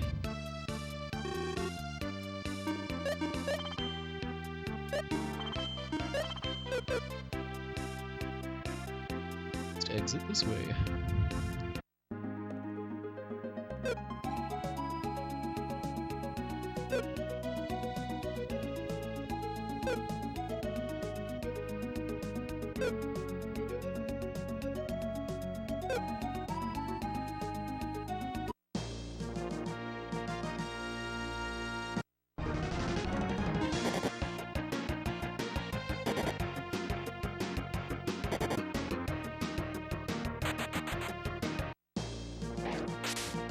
Need IP and Salon badly for a while. Never happy about having to burn regains. Thing I've been thinking about for the route too is buying some armor for Salon at some point, so that she's a bit less squishy. Like if I get the armor upgrades in Merrick's Village, that from the testing I've done so far, at least makes her less likely to die to random encounters. Didn't really make a huge difference on Idura from my testing, but at least while I'm still getting a lot of random encounters, because I'm not really that good at avoiding them yet in dungeons, might be something to consider.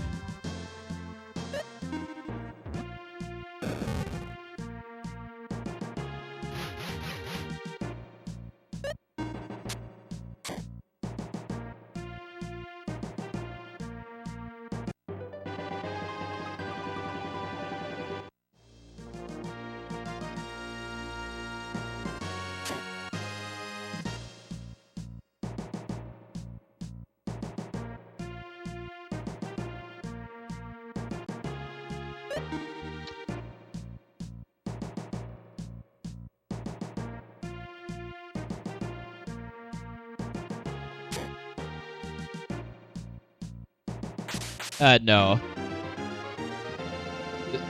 If you do manipulation in this game, you can manipulate literally everything. Enemy movements, enemy actions in battle, drops, basically everything. And this is a no manipulation run.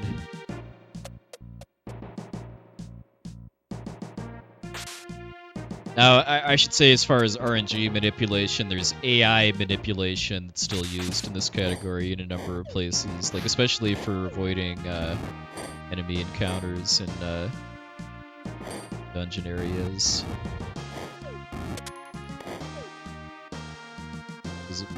Most of the monsters in dungeons have somewhat predictable AI as far as like how many steps they take when you move, like what directions they go.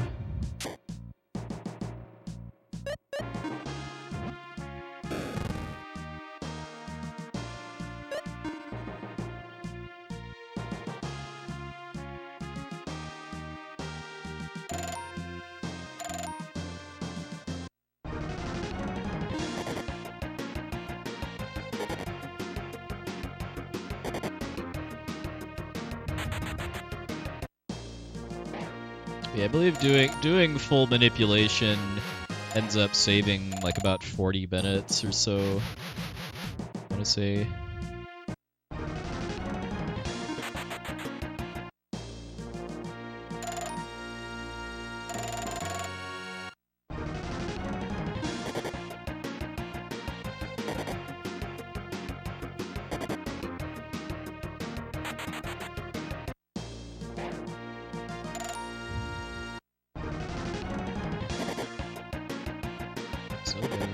losing the screen.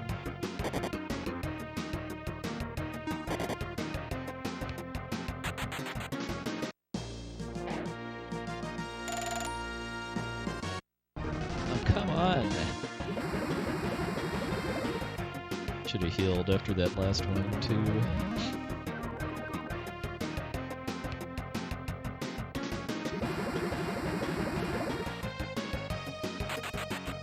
Fortunately, at this point, the only character where IP really matters, at least short term, is Dakar.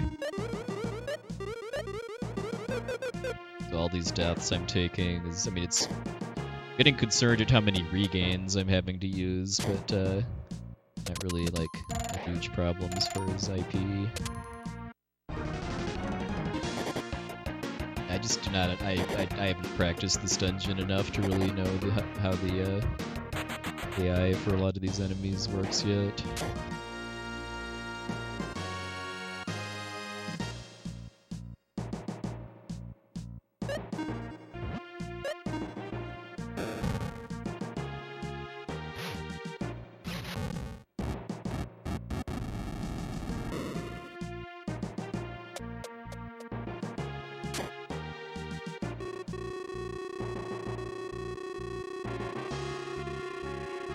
I already equipped the B-Rock on Dakar, but I'll double check. That's what I need for the next boss.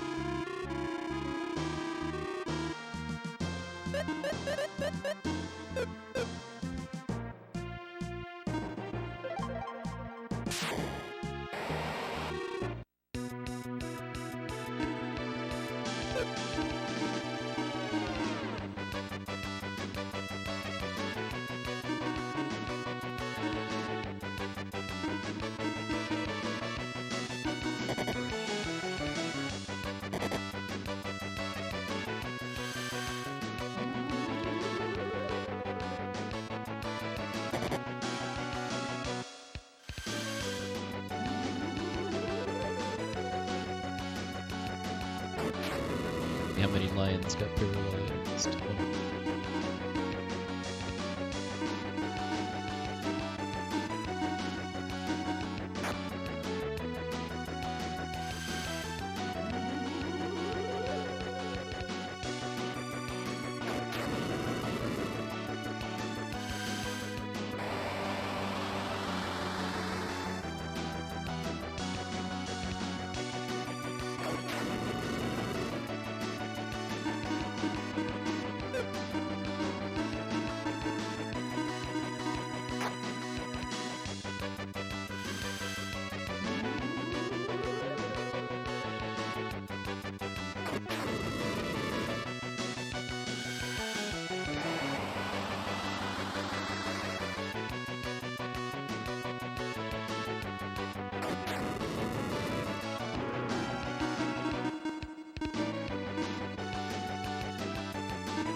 Dead this turn. Alright. Decent fight, although I only paralyzed one lion, and I think I got both of them in my PB, and also the dungeon was really bad as far as the number of encounters I got. There's a lot of practice, especially in that hookshot puzzle room.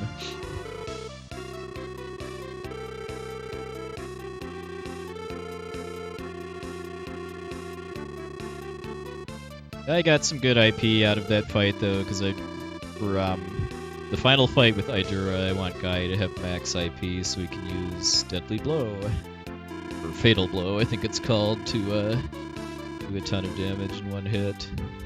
Attack that's kind of best known as being the most effective against the jelly in the ancient cave.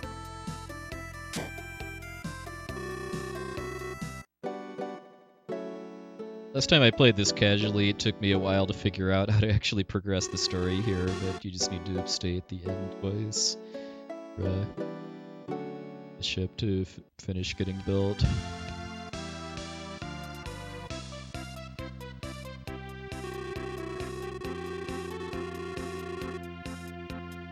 Speaking of the ancient cave, we can actually go there right now, but we will not. Because if we go there, we're going to get addicted to the ancient cave and never leave.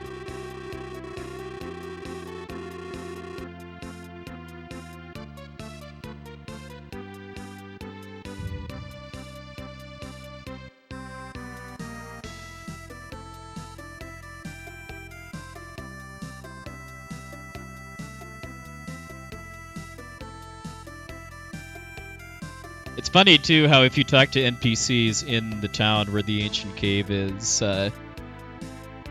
they tell you that once you get hooked on the cave, you never leave their town, so they know. If anyone doesn't know what the ancient cave is, by the way, too, it's the game's built-in randomizer.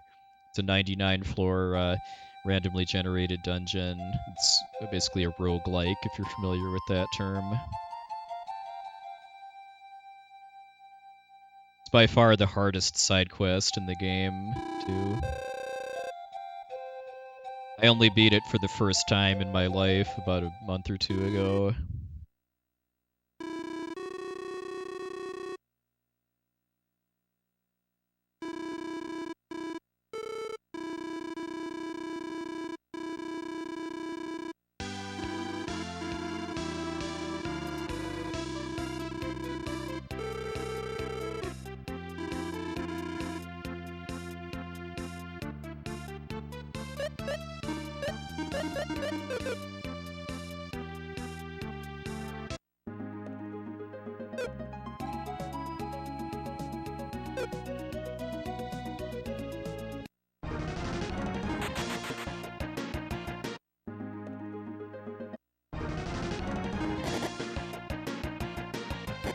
Yeah, the two things this game has that I think are really ahead of its time are a built-in randomizer in the form of the ancient cave, and then also a super boss, which is the egg dragon. There's a post-game super boss, I should say, too. A save in the town. I got some pretty nasty encounter skips to fail here.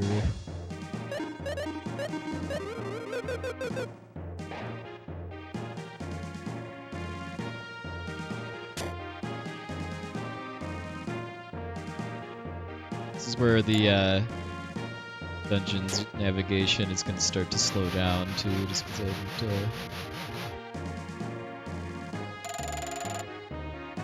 haven't gotten past the lines yet as far as actually working on practice save states and menu optimizations and stuff.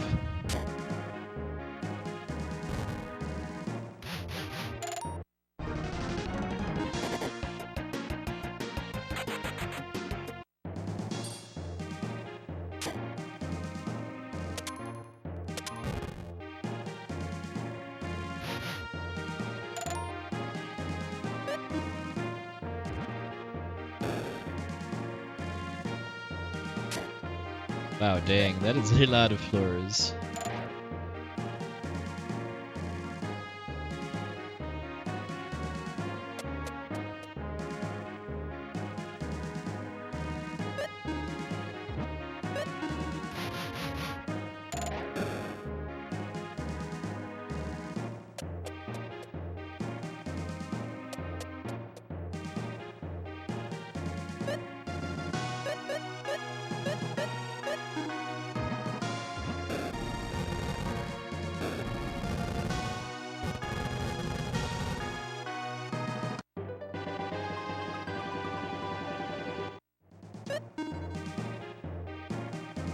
Yeah, the capsule monsters are basically Pokemon too. I think this game predates Pokemon. I think the first Pokemon Red and Blue came out in 97 or so, and this game is 96.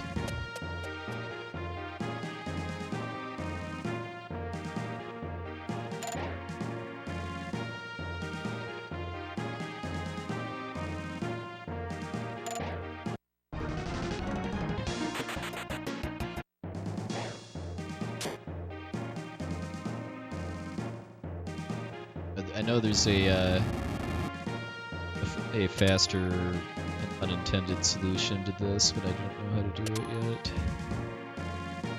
It involves like setting off a bomb on the side, on the east side of the screen. So you skip the whole puzzle.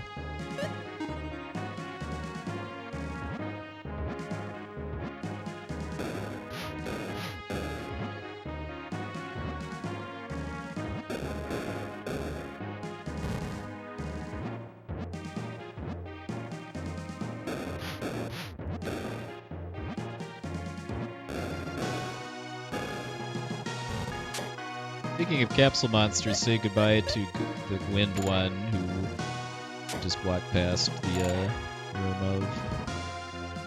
But yeah, it's those octopuses are just brutal if you actually get into a fight with one of those. I know the octopuses are not hard at all to avoid because they just move and they just track along with whatever wall they're adjacent to.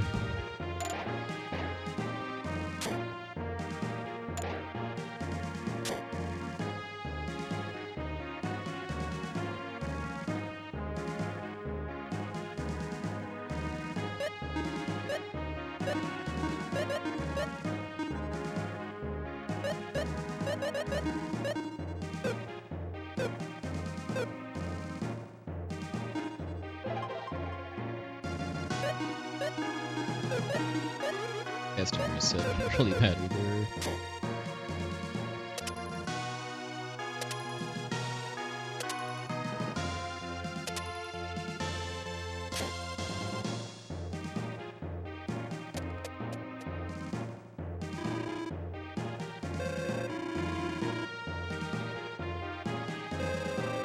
Where we find out if the game is over here. Pretty hilarious clip of a guy named Volta's soft-locking his game on this cutscene here, right when the text box that says the game is over, here we go, is on screen. He claimed world record because the game ended and it told him the game was over.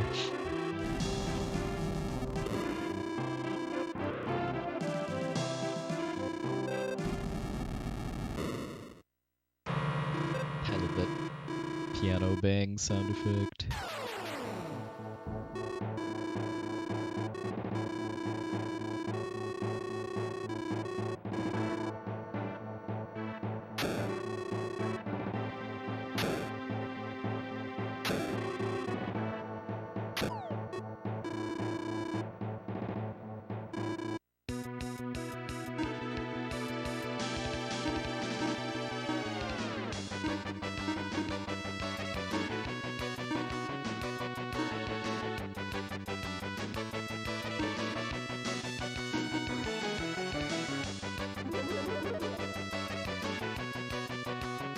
Complete on Maxim twice to get him faster than Megara.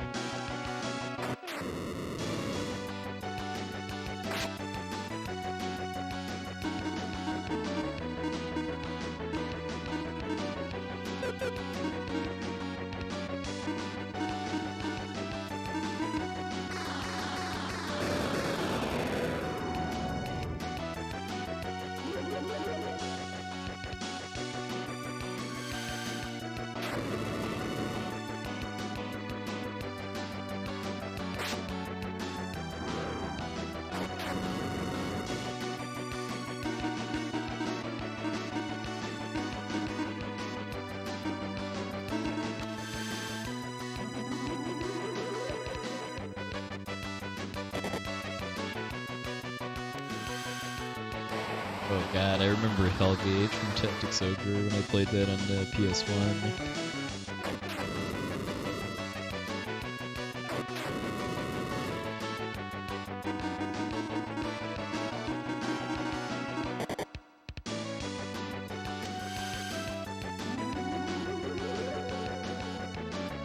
Oh, thanks Schmitty, welcome aboard. Oh yeah, because there's like branching paths, I think.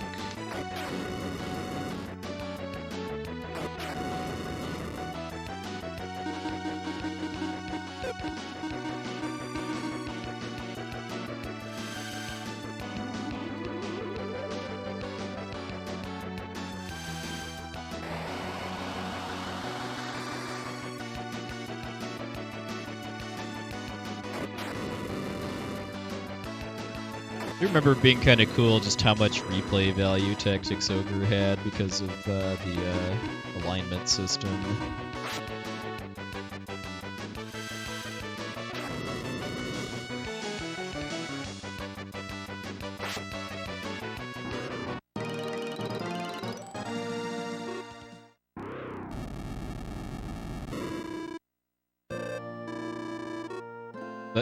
Because there's decisions you make as part of the story that have really, really, really big impact on the direction the story goes and like what other characters you can recruit and stuff like that.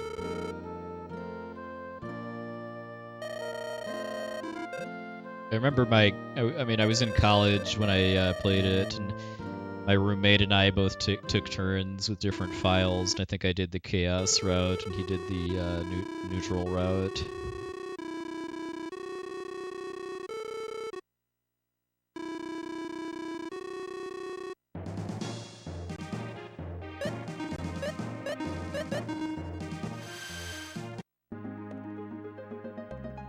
Hey, you ever have a good one, Rotor Star? Thanks for stopping by. Congrats again on the Soul Blazer run.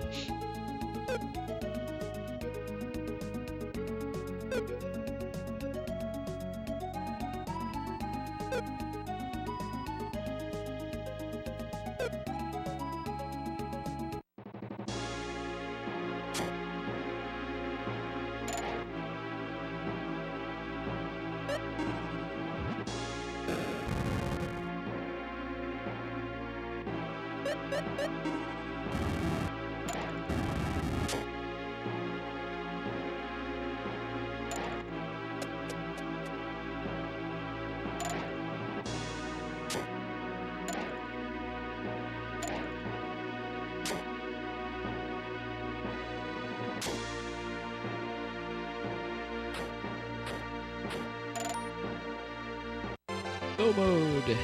Now kill the jelly. Hey, it's Ground Tubing's here.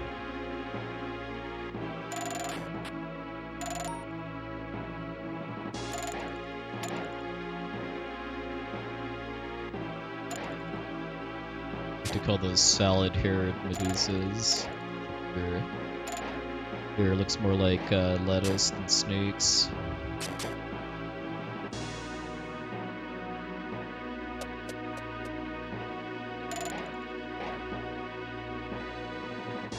I know Dakar has max IP, so I'm pretty fast final Idura fight.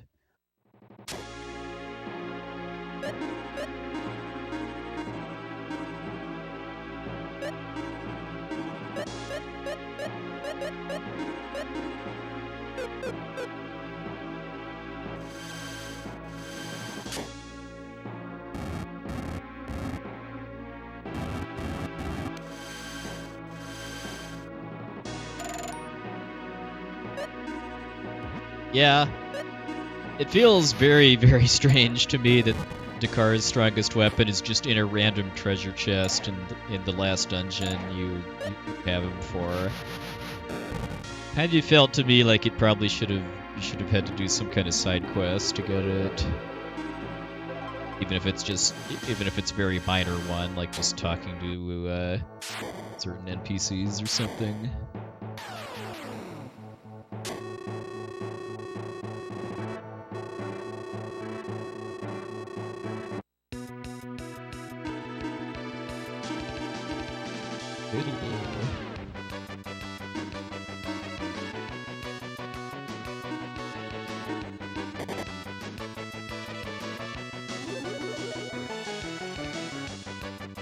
Yeah, that's not a bad but Tim and Chill.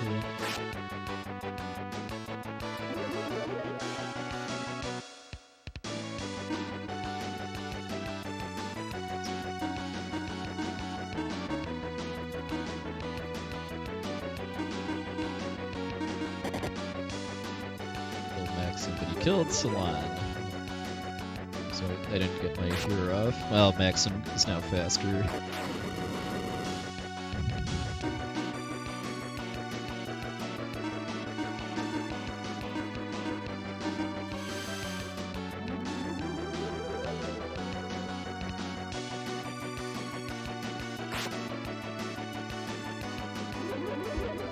Oh, just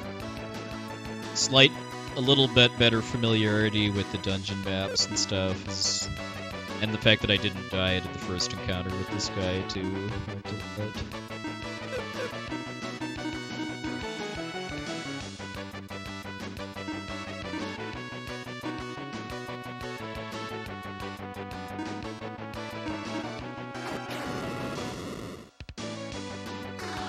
My PB is still like an hour or more off of a good time with this run, so still at the stage where just playing less badly is gonna save minutes.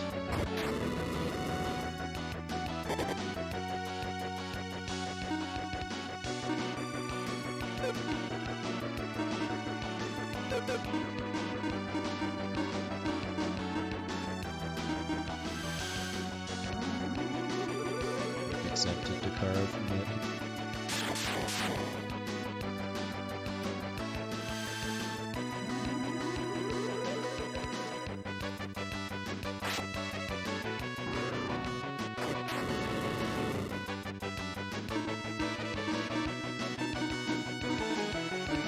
Fairly close to done though, because of getting the fatal blow off first turn.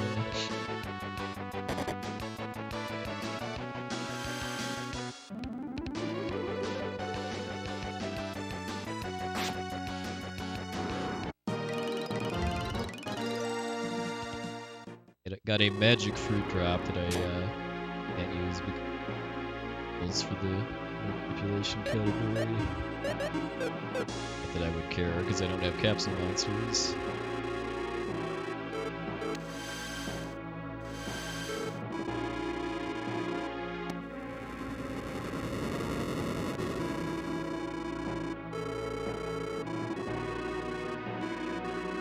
Look into when I'm working on menu optimization too, actually, is if there's any just equipment I don't need anymore that I can put onto car at that point just to get it out of my inventory.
I do like how we're able to warp to that town even though we've never actually been there before, which by the in-game rules for how warp works should mean that you couldn't go there.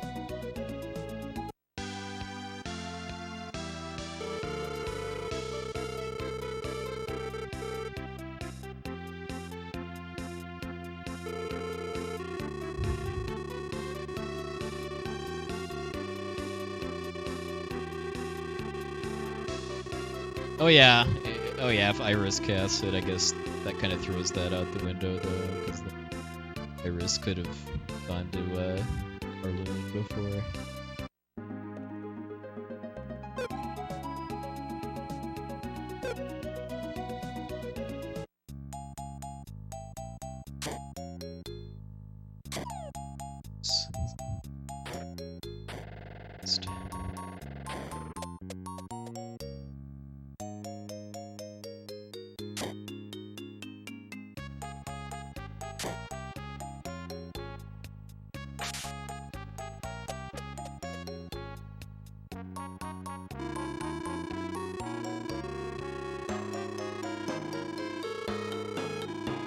Can't help but wonder if Aito was planning on making a prequel to Lufia 1 when they made it, because I was thinking about, I should say, making a prequel to Lufia 1, given that they mentioned Lexus, this guy, as being the ancestor of a character named Ryle Shea in that game, and it just feels like something that just really was unnecessary within the story of Lufia 1. But it's a nice little throwback. Play this game next.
Up spot at some point sooner.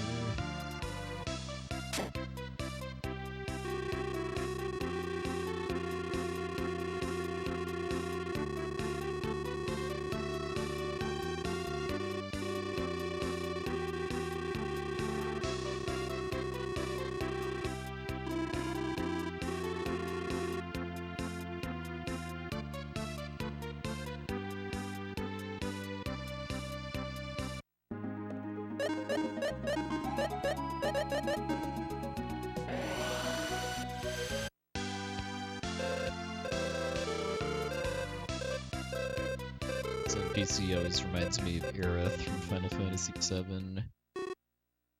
Especially the sprite work for her that's in Final Fantasy Tactics for the side quest for Recruit Cloud. Flower basket is part of her sprite.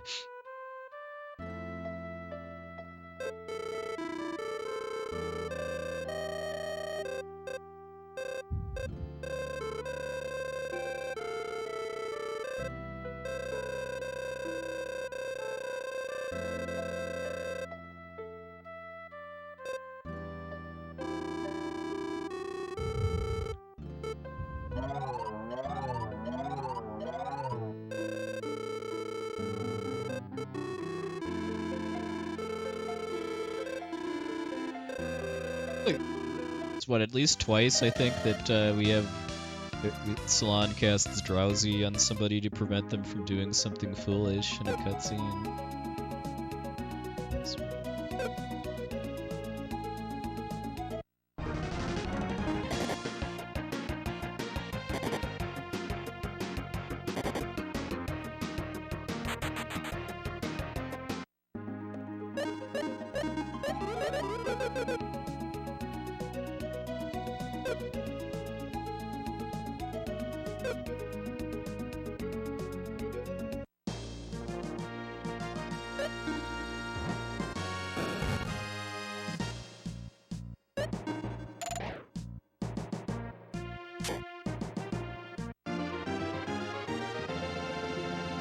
Hammer time.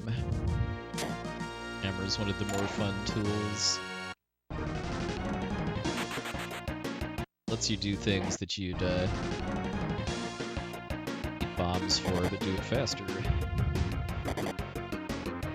Hey, Griffin, you meet here.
same game. Fast forward, that's what it is. Hey, go leaving secret.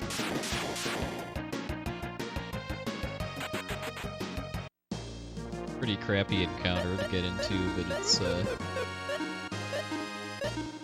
also not super common just because the enemies aren't expensive.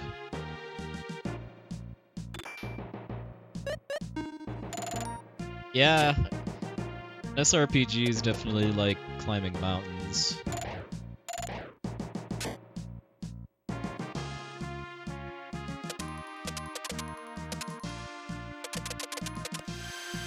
Not really sure yet if doing this puzzle to get the flying axe is actually worth it, but just gonna get it.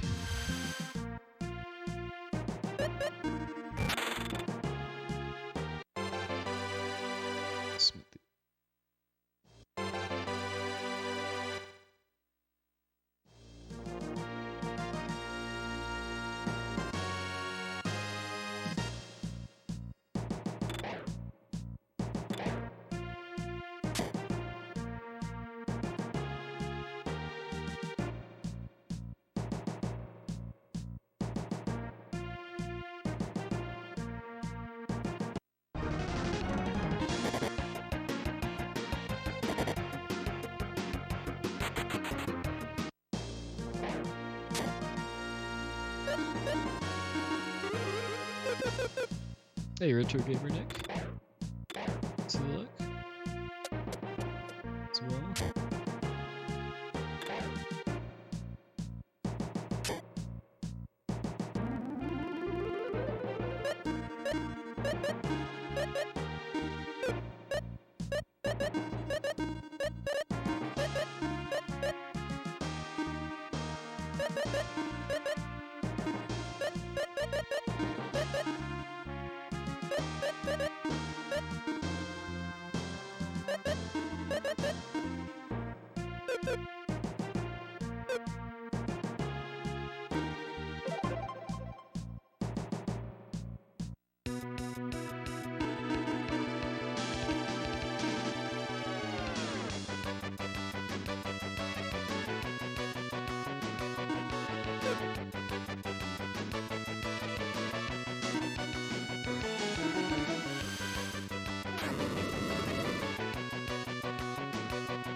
Us being able to one-shot Maxim.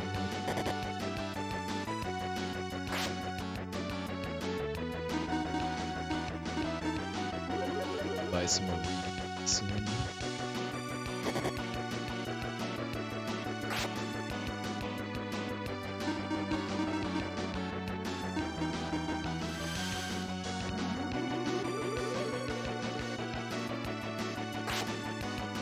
Maxim wasn't at full health going on.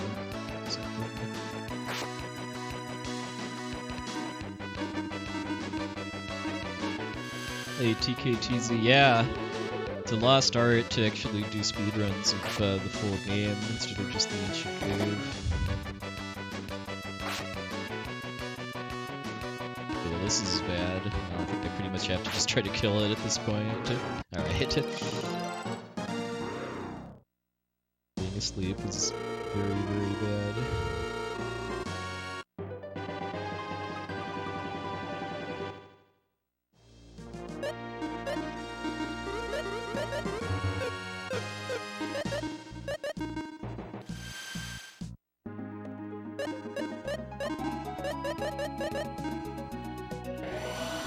Yep. Well, that puzzle is called the world's most difficult trick for a reason. Like, even the absolute fastest solution for it, I know, is still over 100 moves.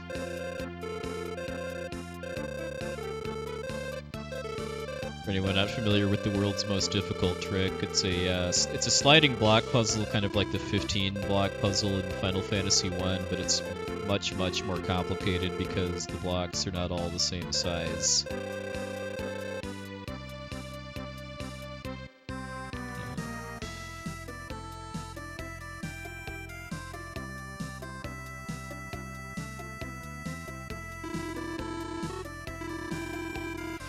Fortunately, though, it's completely optional. You get some really good equipment if you solve it, but it's not required in the game.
Using a lot of time in this part to not having the story triggers memorized yet.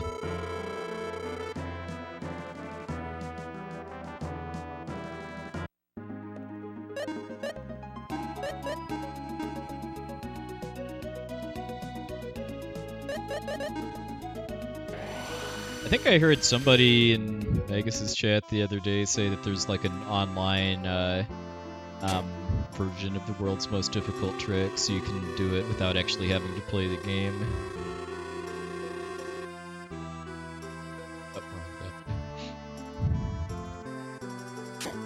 I would hope that if you Google the world's most difficult trick, it'll reference this game, because especially if you put quotes around it, so that it looks for that exact phrase.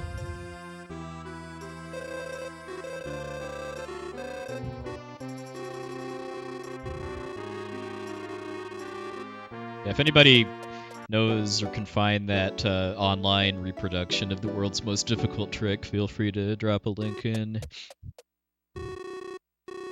Yeah, I guess. Oh yeah, DOSBox or something. I think I heard the person talking about it being a old Windows app.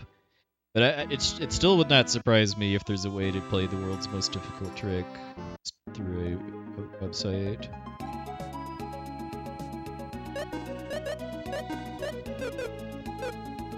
And I'm out of magic.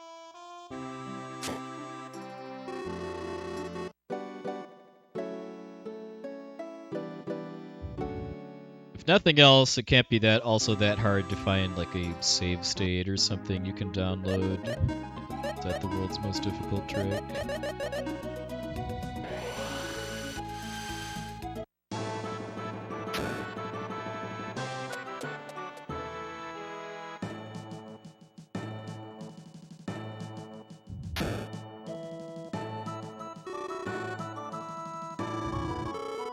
I'm here to talking to wrong NPCs.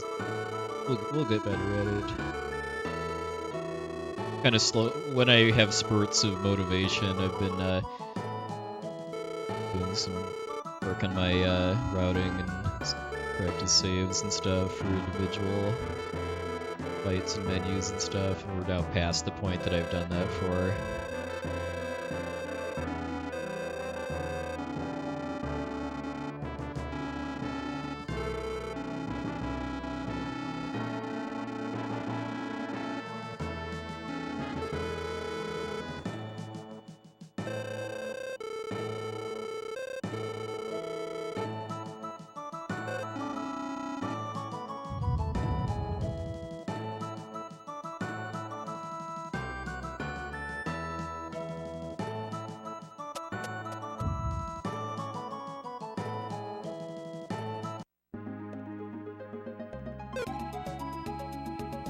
Yeah, that's why in general I'm a really big fan of speedrunning games in English.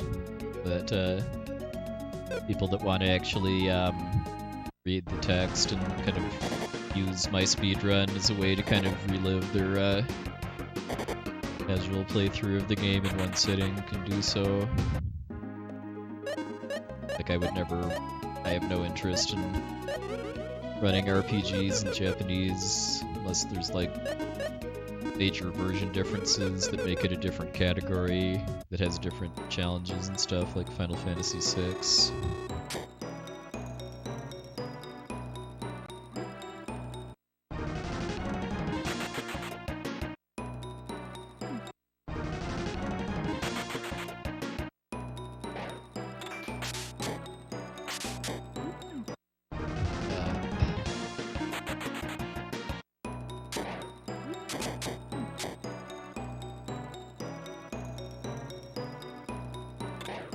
Hey, high spirits. Thank you very much for the raid, good sir.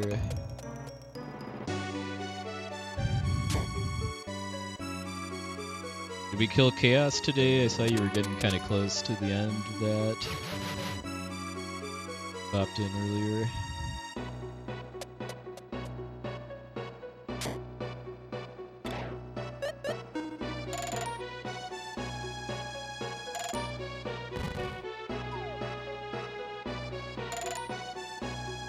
Ah, gotcha.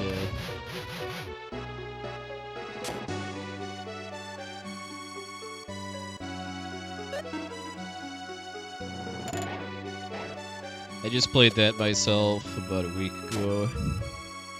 I did normal difficulty.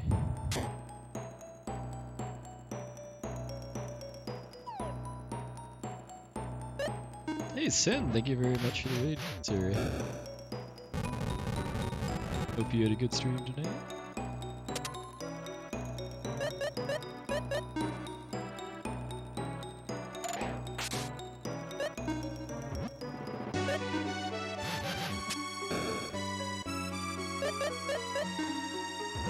Hey Sin, thank you very much for the raid, good sir. What are you up to tonight?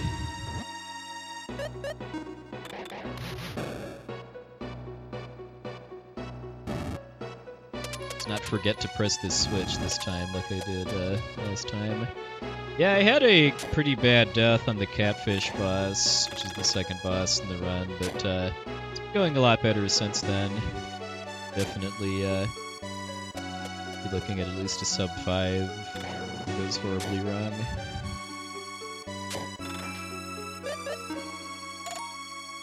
That's right. For this one. I think you can break that wall with the hammer on the last hit, basically. You have to use... I think it takes 3 hits to break that wall, and the first 2 have to be with bombs, but I wasn't counting well enough to remember when to switch to the hammer. Oh, Goofy, nice. Oh, I'm definitely looking forward to seeing that whenever I can tune in, just because nobody runs Goofy, and I think it's really cool that it has, like, Goofy has much faster boss kills and stuff than Max. Hey Andy, hey Alta, all the people showing up all of a sudden. Yeah, Andy, I had about a 5-minute death to an overworld encounter on the Fire Dragon segment. I've got a lot. I've already realized a pretty big time save against my PB by not dying to Idura 1. So I did die to the catfish. If I don't die to a random encounter on the lead up to the Fire Dragon, then about 5 minutes there. No, I don't feel confident at all with this run yet. Got a lot of practice before I can even like do most of the dungeons without notes and stuff like that.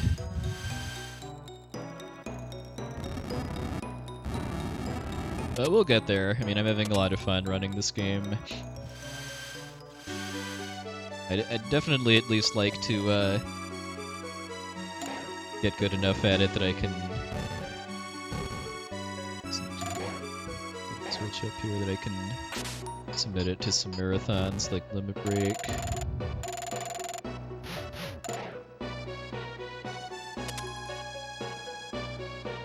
Yeah, oh yeah, no shame in that, Alta Biscuit. I've got a fair bit of nostalgia for the first game too, even though I very much recognize that it hasn't aged that great compared to this game.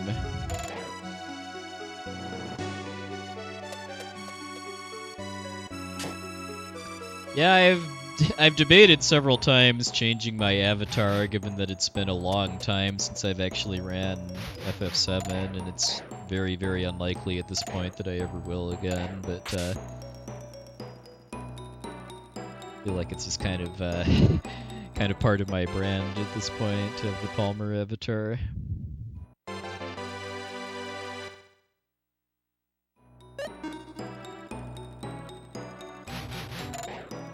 But yeah, I only generally recommend Lufia I to people that I know are like fans of old school Dragon Quest games, or just kind of really just old school RPGs in general, and are okay with like the slow pacing and really grindy dungeons.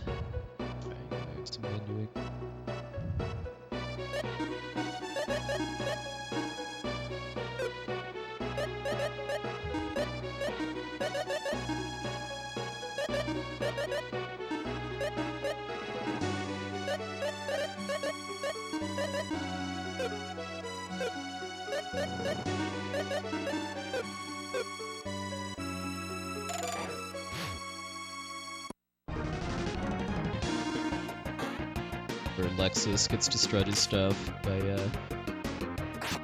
having the undead ring to give him extra damage against undead, and having a multi-target weapon.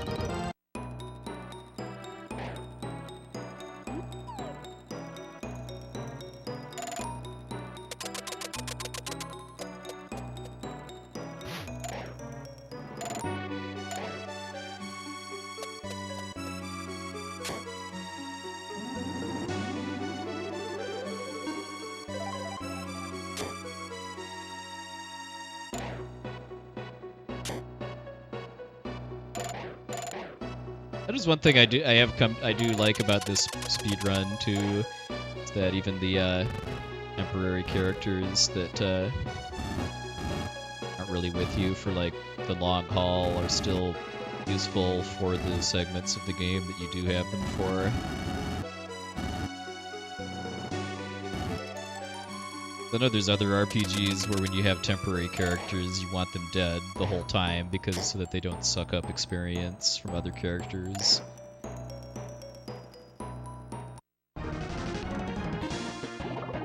the case in this game. Yeah, FF4 is a good example for that. Oh yeah, like the Year of Luigi. Yeah, yep.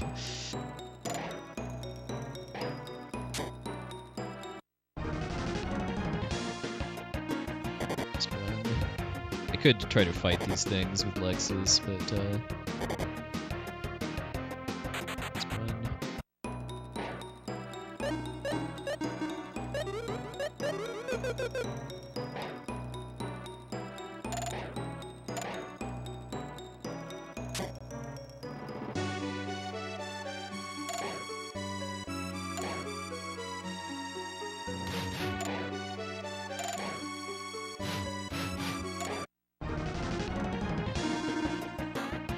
Really want to try to get preemptives on these ghosts too, because if they get turns, they have a instant death attack. The odds of it killing your characters aren't really that high, but it's clearly not something you want to be rolling the dice on. It's in the matter.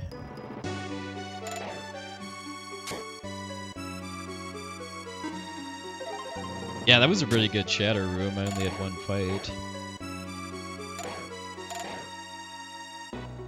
Should be a nice gold here. The boss.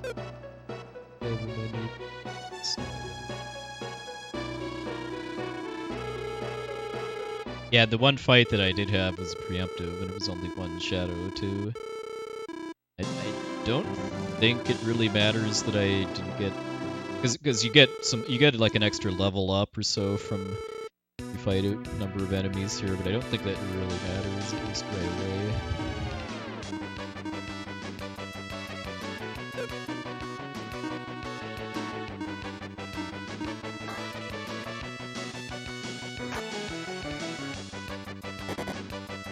Oh yeah, this is gonna be like a 3-minute gold. No. Assuming nothing goes wrong, and as I say, Salon dies.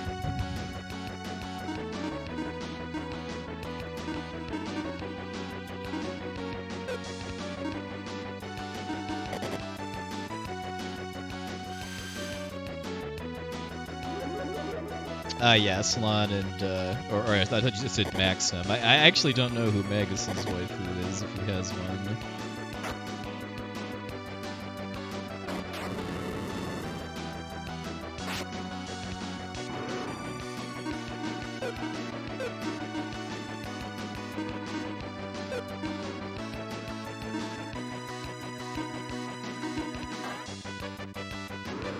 Okay, good. Really hoped that hit from Lexus killed them.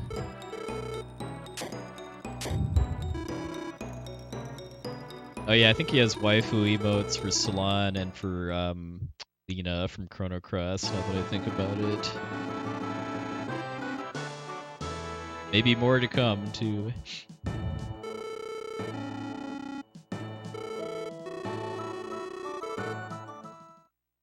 Alright, so not a perfect soldier's fight, because Salon died, but the recovery at least. Also, I need to buy more regains, too, because I think I'm down to like 1 or so. It's not the huge deal at this point because of Lexus having the rally spell, which is the revival spell, and then he gets replaced by RD, who has the Valor spell, which is the level 2 revival spell, but having some regains is up.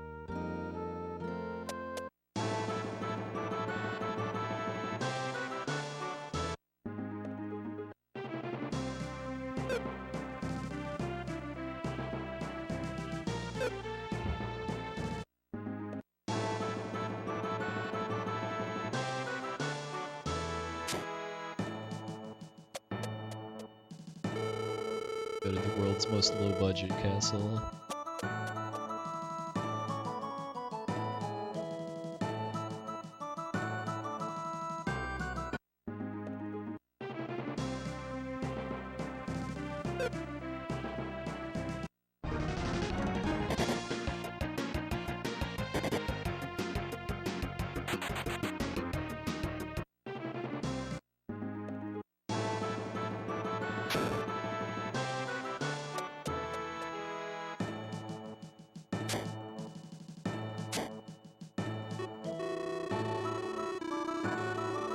I think where I can buy the champion spell.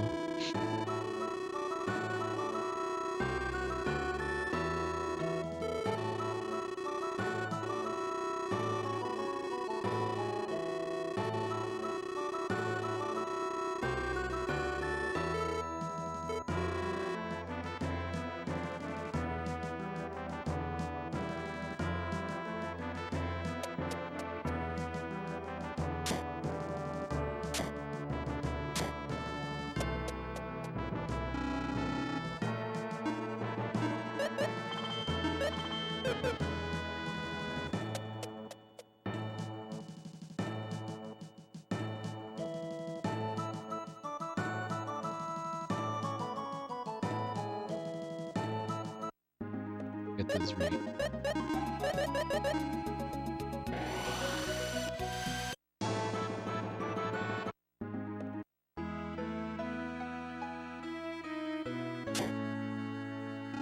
Hey, Voltos, thank you.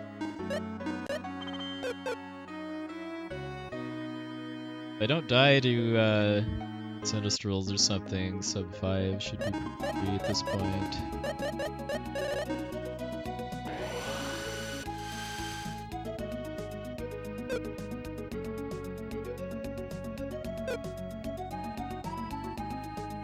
Well, there's stones with really hype music, though. That works as a final boss in my book.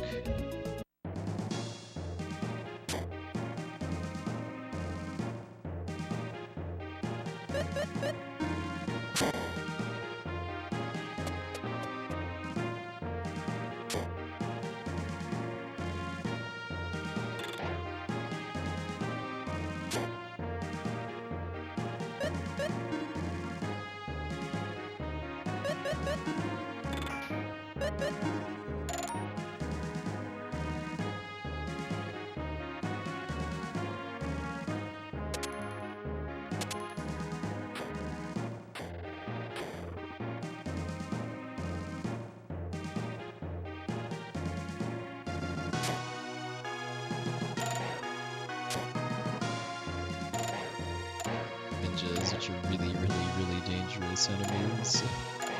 Not want to get into fights with them.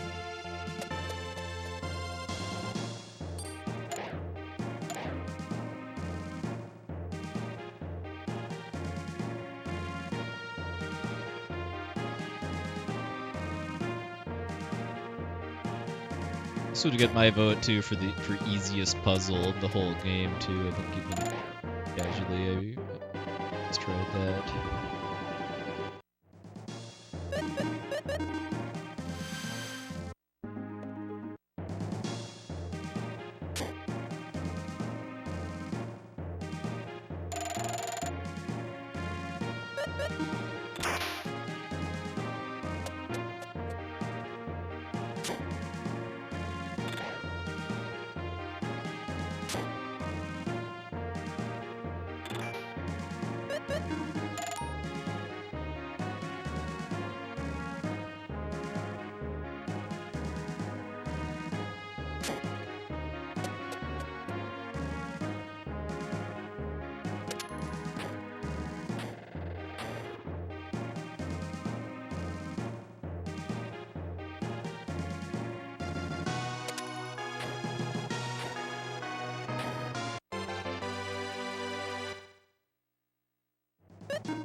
Easy.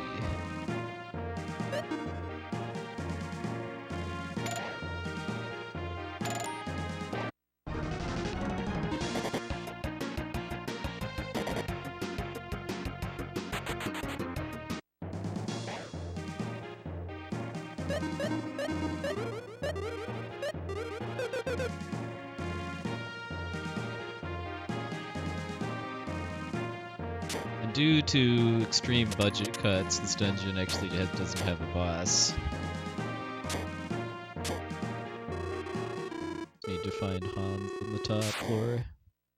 Yeah, Skeletor, I definitely like to, I've definitely viewed the Wild Arms series as being kind of spiritual successors to this game. As far as being based RPGs with where the dungeons have Zelda-style puzzles built into them. Especially the tools, too, that you use, both for the puzzles and then also just interacting with your environment.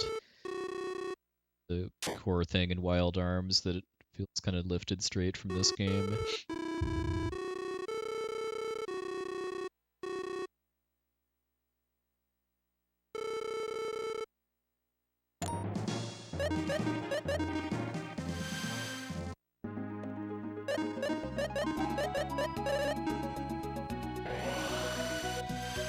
I golded despite that detour to buy regains, so yeah, a lot of time to save. I mean, obviously there's lots of time to save everywhere in the game, but know where bigger opportunities are.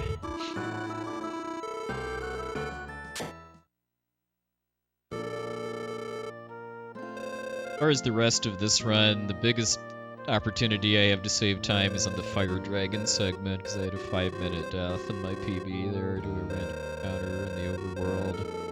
Made me have to redo a boss and cutscene.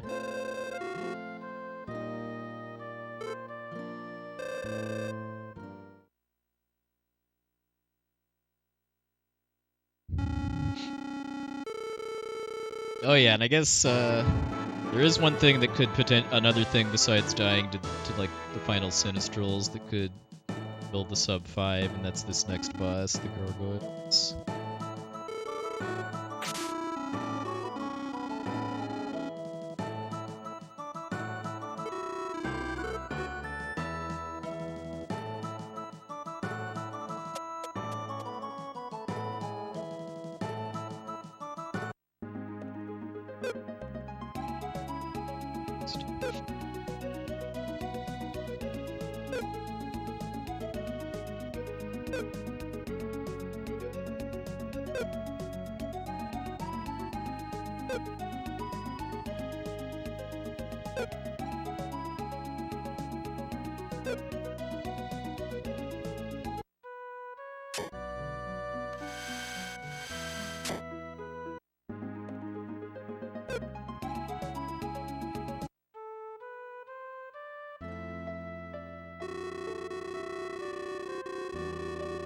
The neat thing about the Wild Arms series, too, is that the games come in pairs, basically.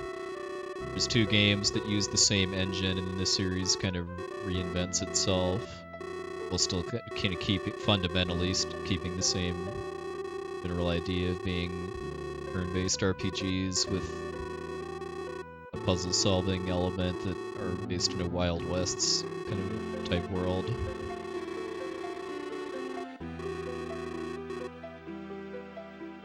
If I had to pick my favorite Wild Arms game, I'd probably say 5, closely followed by Alter Code F. Pretty solid series as a whole, though.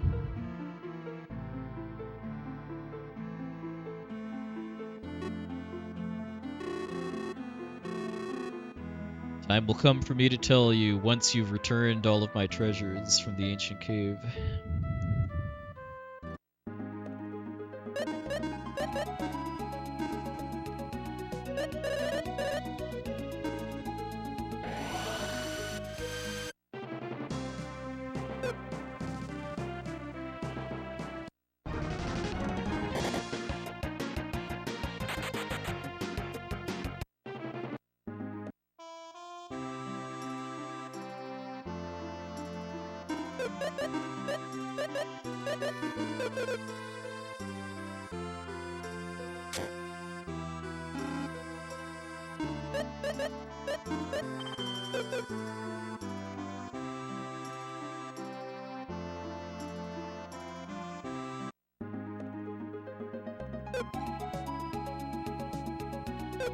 Buy is Best Buy, I'd say.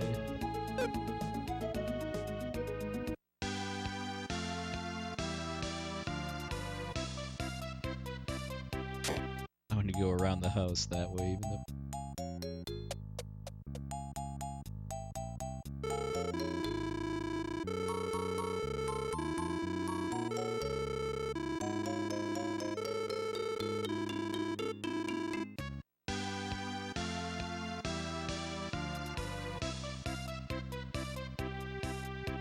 Yeah, oh yeah, same Skeletor. I'm honestly more excited for the first Valkyrie profile to be playable on modern hardware than for the new game. Although I'll definitely play the new Valkyrie profile game at some point. Valkyrie Elysium.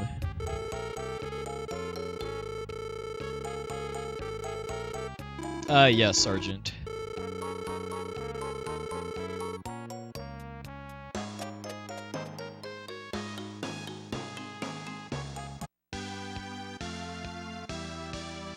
He is a pretty different route and strats overall for running this game without manipulation.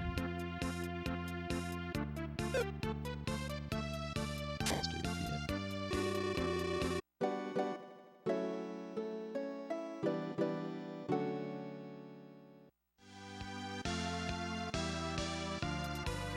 And get a very important safety save here. Very, very easy to die to the next boss. It's bad enough.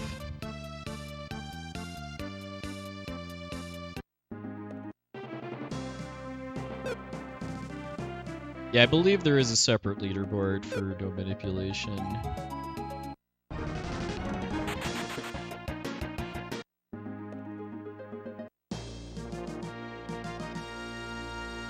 I don't submit to speedrun.com, but I am following the rules I saw there for the no manipulation category. The big one being that if you get boss drops, you have to pretend they don't exist, or just drop them. The big one being the catfish jewel.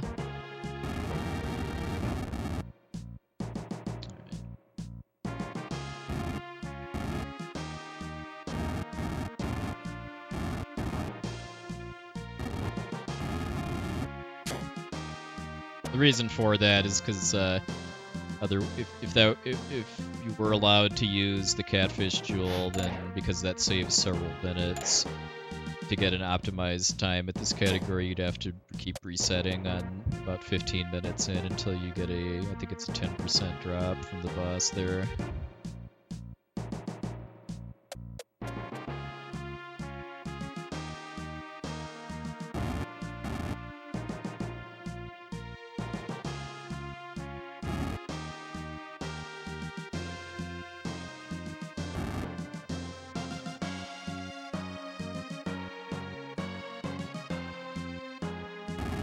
Okay, yeah. It's been many years since I've actually seen a manipulated run, so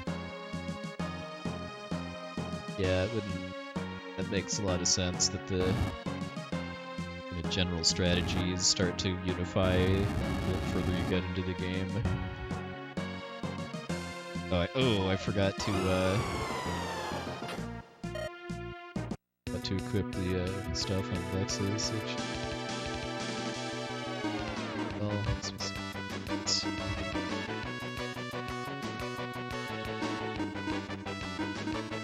Well, if I die, it doesn't really matter. Yeah, forgetting to equip the Misto Jewel on Lexus means that he's not faster than the gargoyles. Because if I'm able to kill one of them before it attacks, then that's a really big deal.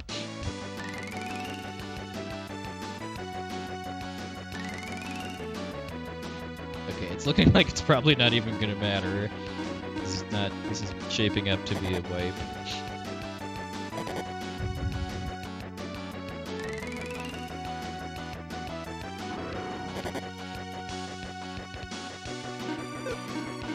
It's gonna reset. Well, my first time actually losing to the gargoyles, I mean, I felt like I was just kind of just getting too lucky. A couple runs. Alright, so that's about probably 3 minutes or so lost now.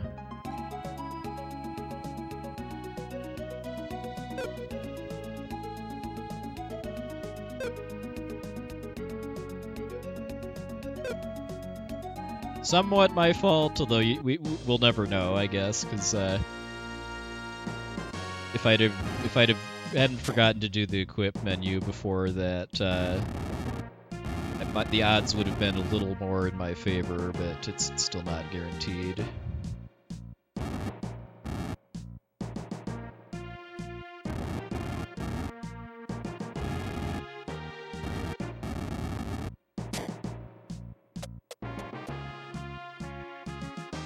So annoying that there's no save point before the gargoyles, too. Like it's one of the few bosses in the game that does not have a save point before it.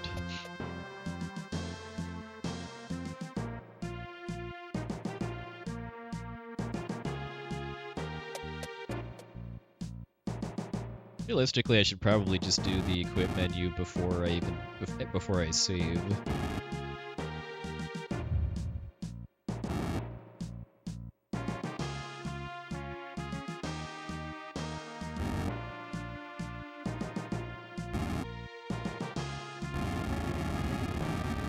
Alright, so...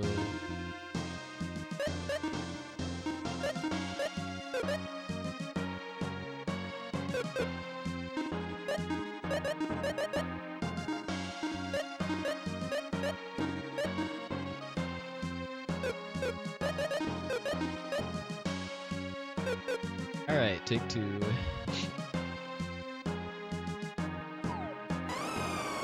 So this time Lexus is going to be faster than the gargoyles, so if he can kill one of them right away, then that helps a lot. It's 1 out of 8, though, I think is the odds for a ball to actually land.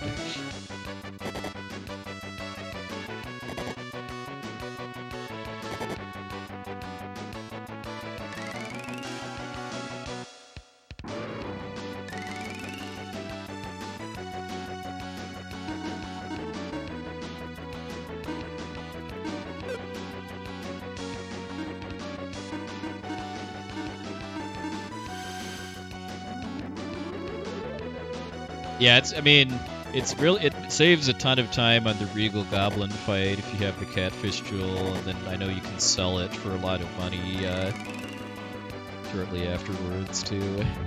It's another wipe.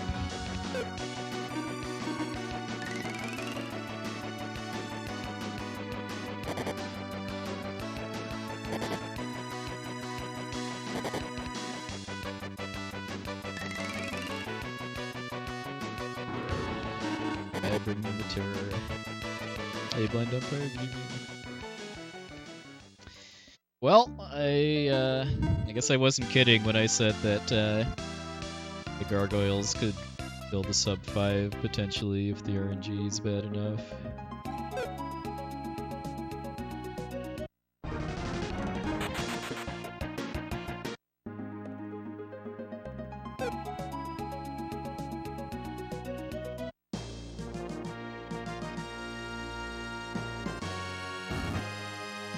At least this is giving me some good practice at the lighting block puzzles here.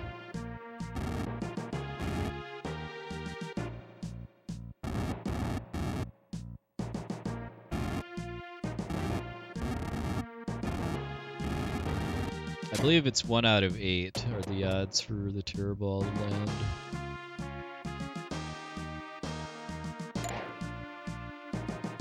Could definitely be wrong though.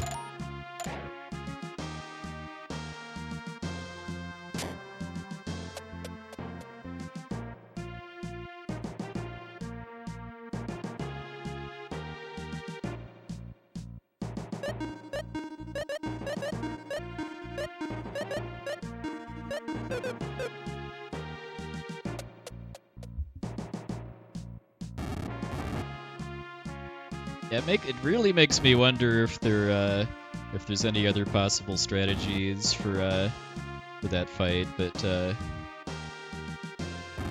could potentially be more reliable in an unmanipulated run, but something to look for later.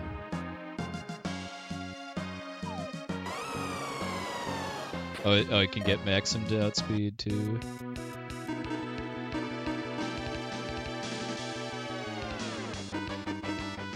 Yeah, I'm mostly going off of a guide I found. I've made some changes here and there. Okay, now that is what I want to see as far as Lexus getting a kill before the gargoyles attack. Vesa and B-Rock, okay. Check what I have after this.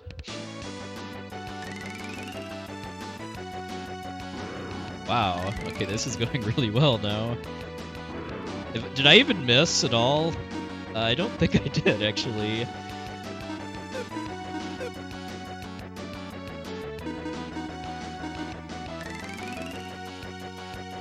Okay, we missed once.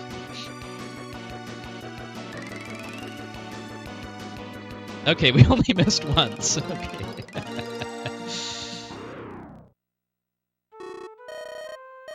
Yeah, I'll definitely have to try that out, because yeah, if Maxim can outspeed the gargoyles too, then that'll be really big for that's my split, making that fight less bad. But I'm sure that's probably part of why that's the strategy for that boss, even unmanipulated. That you'd probably just have to. The alternatives to using terror balls are probably slower enough to not really be worth it.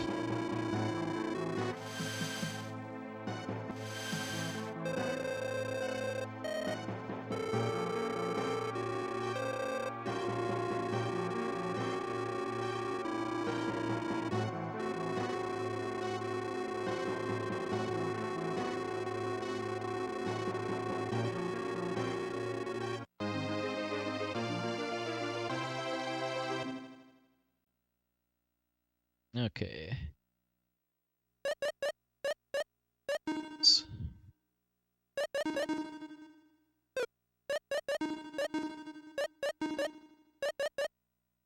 Yeah, I've got Anger Brace and Pumpkin Jewel. Guy has the Phases shield, so yeah, I'll just have to move the shield over to Maxim and then give him the B-Rock before the...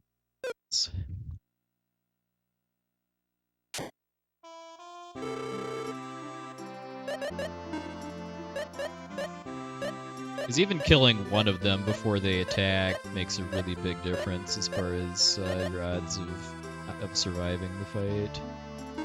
So, yeah.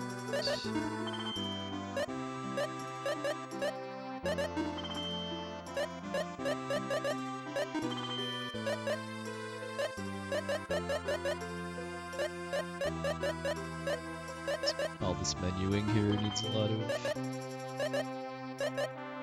Still...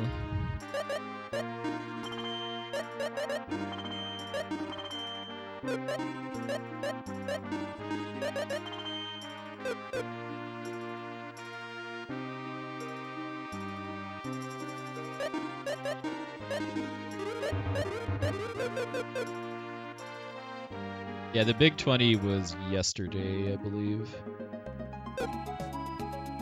Or 2 days ago, if it's already Monday in your time zone.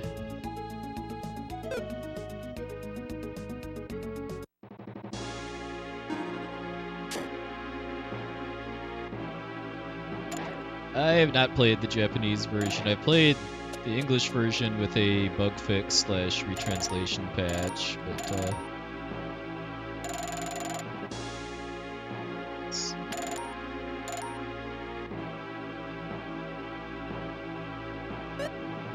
no, it's this. It's stairs.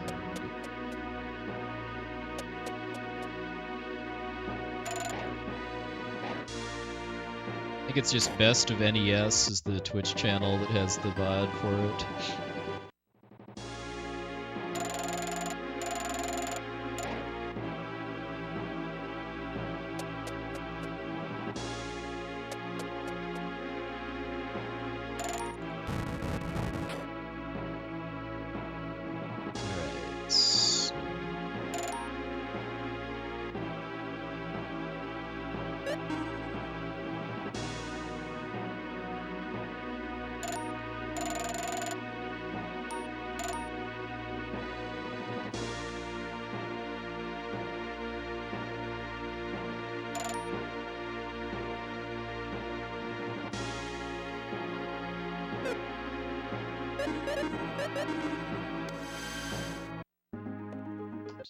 But I'm sure there's a way to get back down there,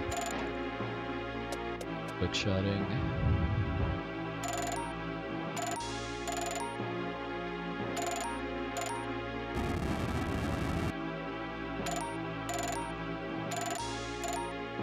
Big 20 is a race of goals in 20 NES games back to back.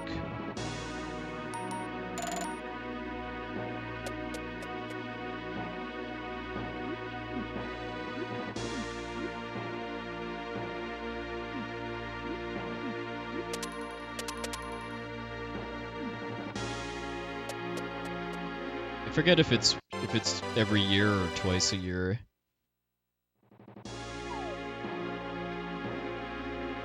Hop down and do it again. Get to the end. There's another bossless dungeon. Though it really feels like there should be a boss here with where the story is going.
Voltas, if you're still around, so do you give the Phaser Shield to Maxim like as soon as you get it then?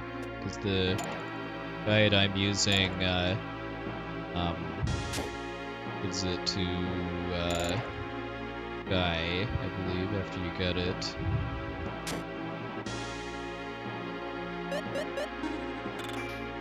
And I think it stays.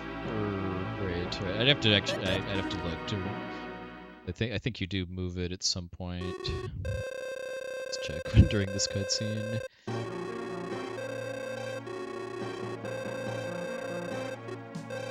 Okay, so after getting the Phaser Shield, I give it to Maxim. Then the guide gives it to Guy for Road Flower.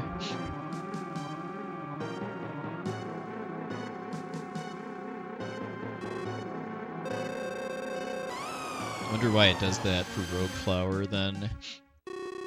I don't think Guy is gonna be faster than really anything ever. Unless it's giving him the ink, because he basically swaps shields with Guy in this menu.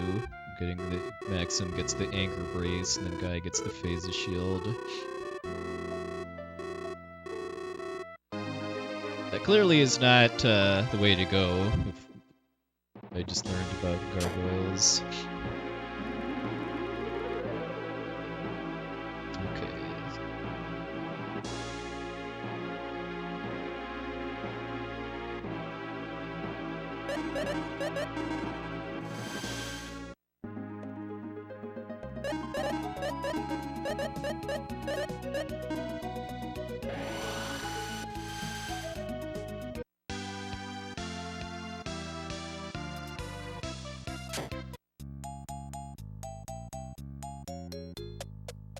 Oh, that sounds different then, because strats I've been following are pretty much just going ham on Rogue Flower to try to kill it with fire stuff, namely the Fire Dagger and the Burn Sword.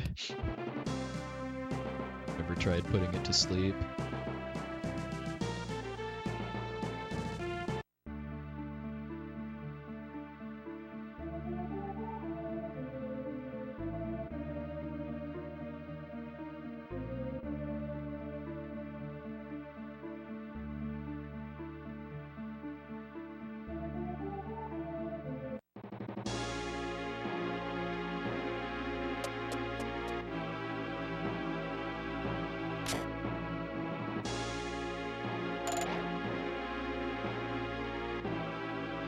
Dungeon I find kind of funny as far as just how much of it is optional.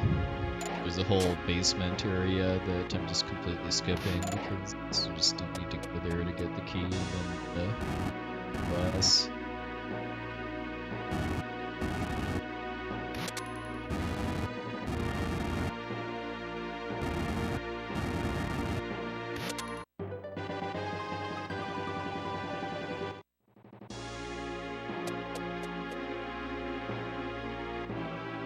Really?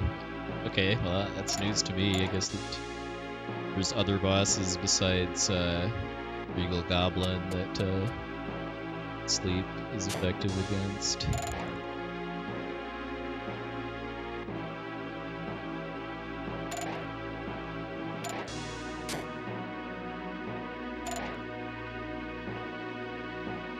Like, I do have a lot of homework to do before runs. Just last break wall.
Completely dodge that double hand.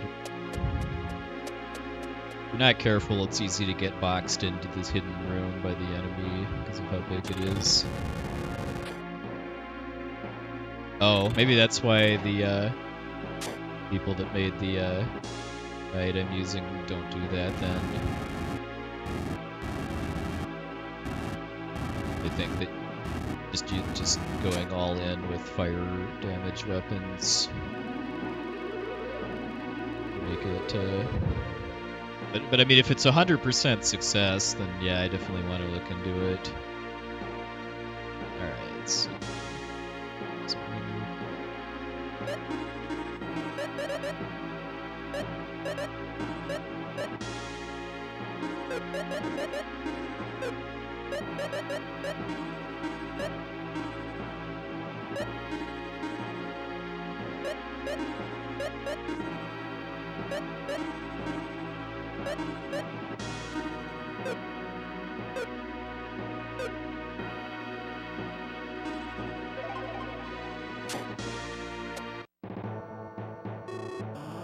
yeah, if you're doing a manipulated run, I would imagine you don't need to do that because you can just manipulate favorable patterns from the bosses and have them stay awake.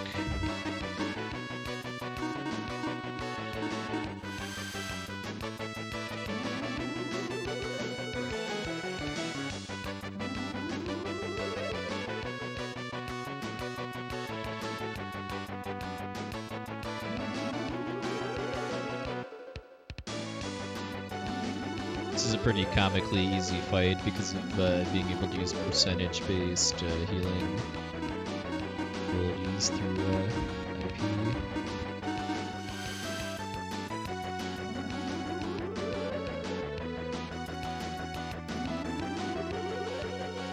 Hey Daniel, welcome.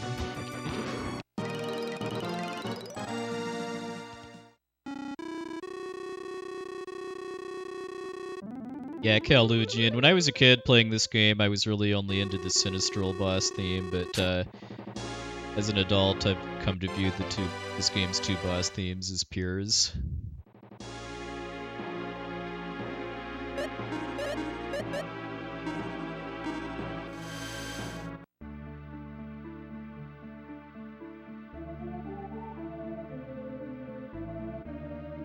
That's right about.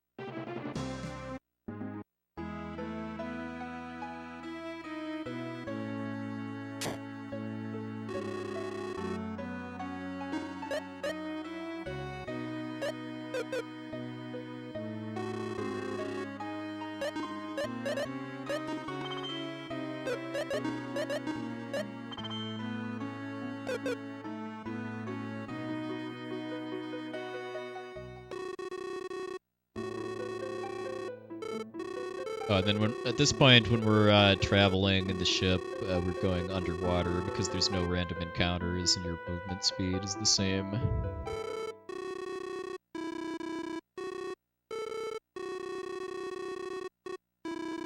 Even though you have the animation of going up and down the sub, it should generally save time because of you not having to do the menu trick to cancel encounters.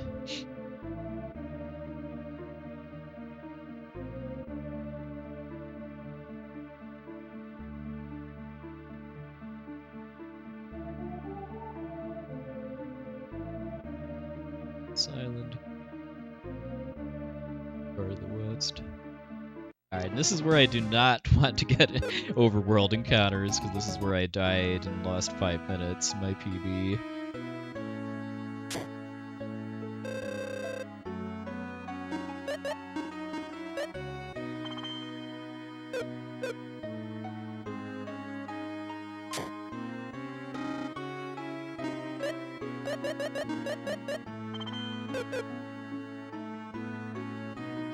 Hey, P-Town Rocks, thank you very much for the raid. Stream went well.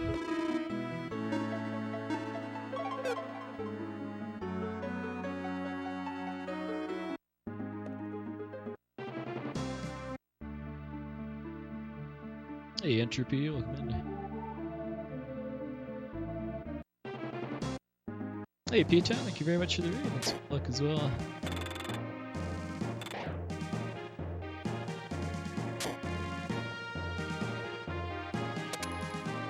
Welcome in everybody from the raid. We're doing Lufia II speedrun here.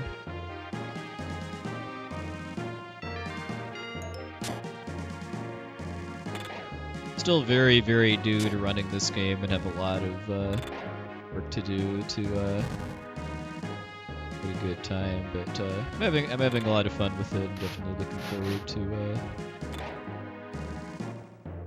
to getting faster.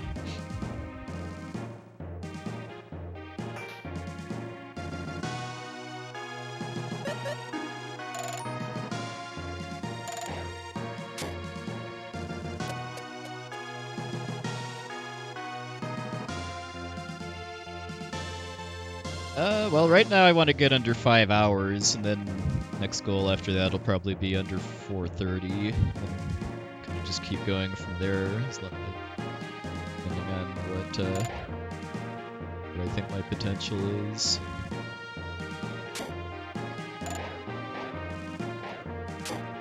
Yeah, that siren is very, very fast.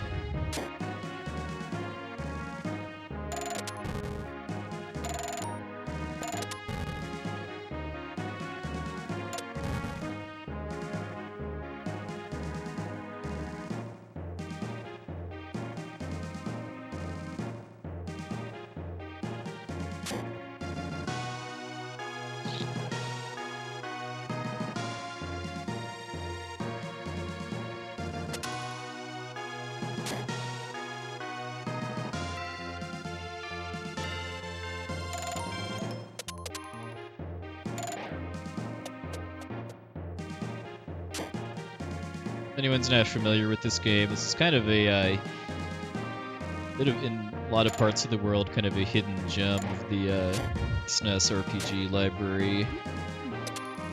I would rank it up there with like Final Fantasy VI and Chrono Trigger.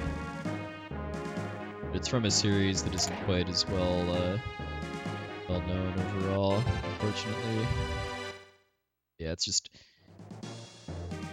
it's a turn-based RPG that has Zelda-style puzzle rooms built into the dungeons, along with these tools that you use to interact with stuff.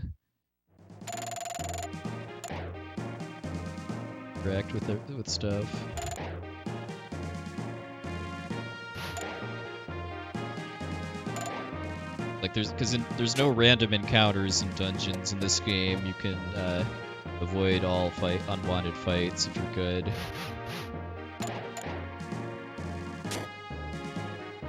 And doing so fast takes a lot of practice.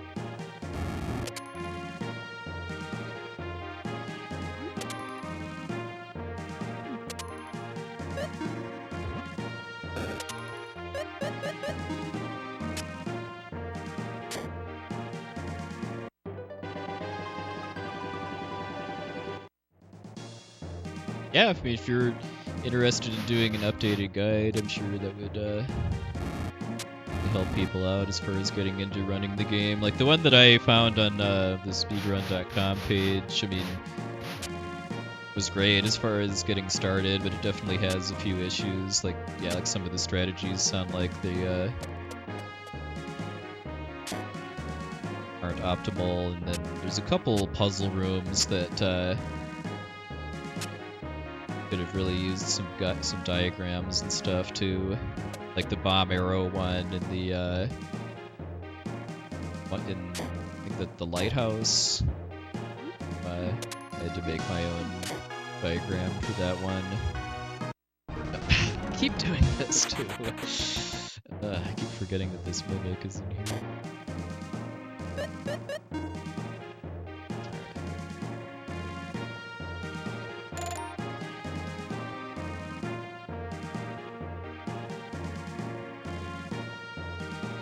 That's not a blue mimic, which is exclusive to the ancient cave. Those are dangerous.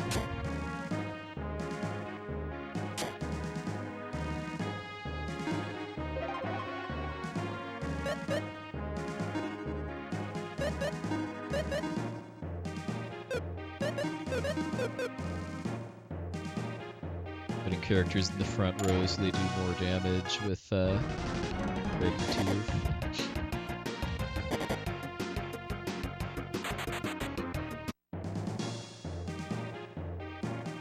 Oh hey, B Breaker. No, this game is a prequel to the first game. So I actually played this game first as a kid. So I mean, if you played this game first, there's a couple like throwback references to the first game that'll go over your head, but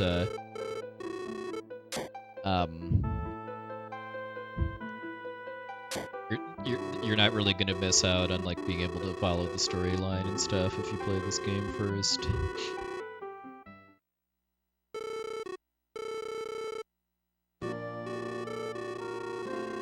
Yeah, I mean that's what my notes for games that I've been running for a long time are like, because I mean it's just a few notes here and there for like important menus and stuff that's just very very very important, and then like how to navigate through dungeons and progress the story and stuff. I just know from having run the game a lot. This is one of the easiest bosses in the whole game. It's Dragon Teeth, which they're weak against.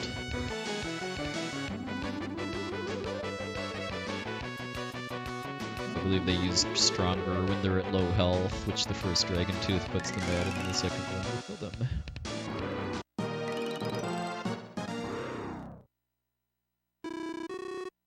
Yeah, I know my PB got into a lot of encounters in the big enemy and chest room in its tower.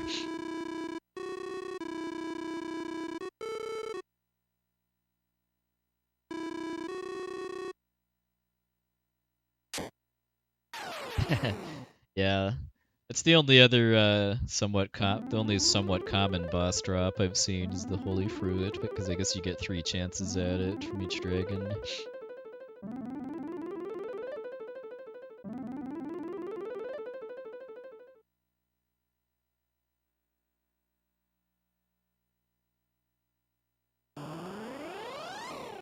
Big reveal there if you remember who that is from the prologue at the start of the game.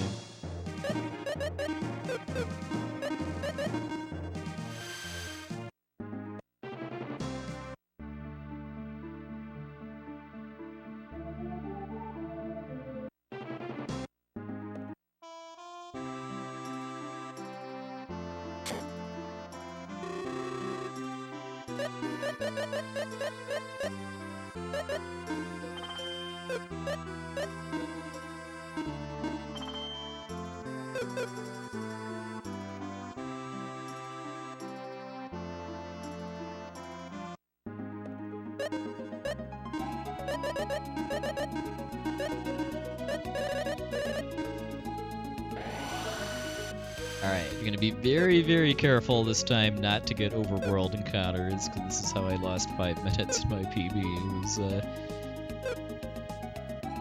not being careful and then getting wiped.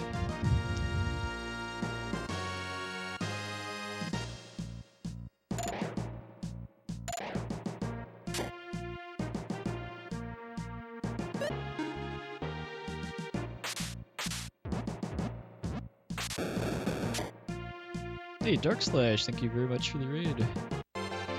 Stream went well. Hey, Doc Corbin, welcome back.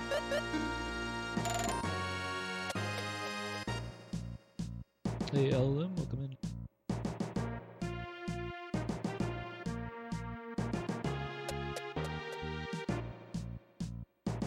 Hey, Dark Slash, this is only like my 3rd, I think, full run, so we're still kind of at the stage of just trying to not make major mistakes, but on pace for his sub 5 at this point, which is my my first goal with this game. Probably start going for sub 430.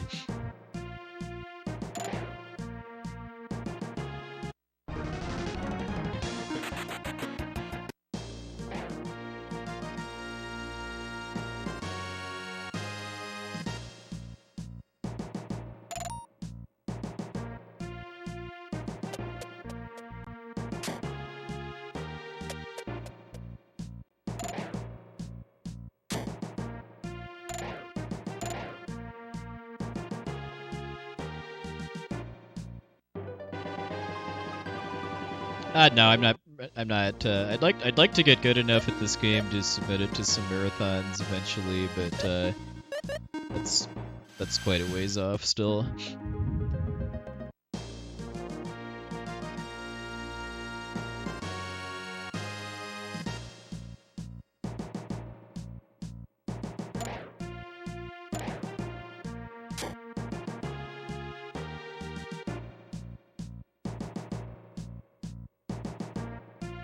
I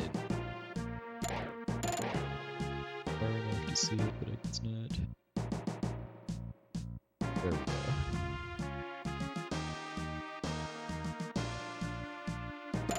I haven't decided yet. If I enjoy running the game enough, once I've gotten a good time at no minep, look into doing with minep, but still a ways off.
Yeah, I know doing like the full game minep for this is not, it's very, very, very hard.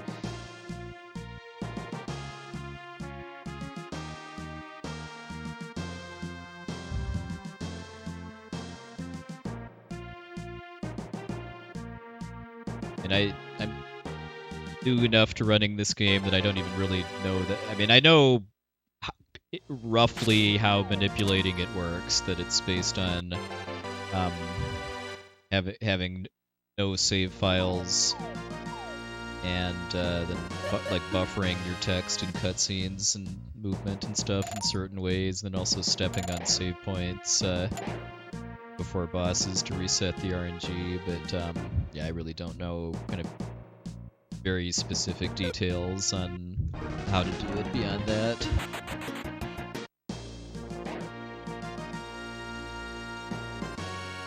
Yeah, Hydora is supposed to be Hydra, but the English translation in this game isn't the greatest.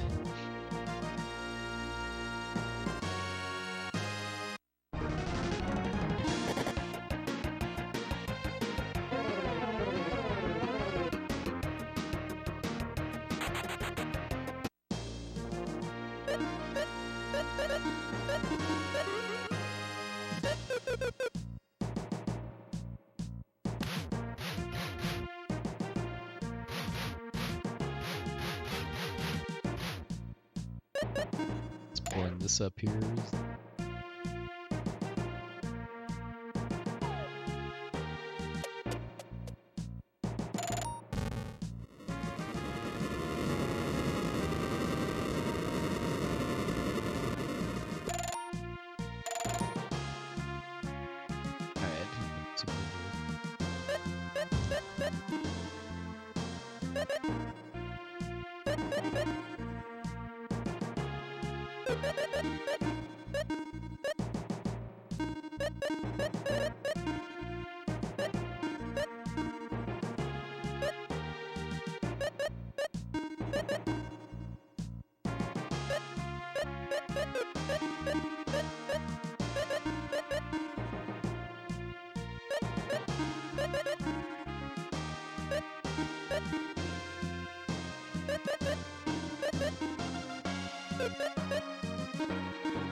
Yeah, I've been working on watching a Japanese run just to see how a different community does like movement and puzzle rooms and stuff, and that uses a lot of manip too, but it's a very different kind of manip route where it does actually save the game periodically.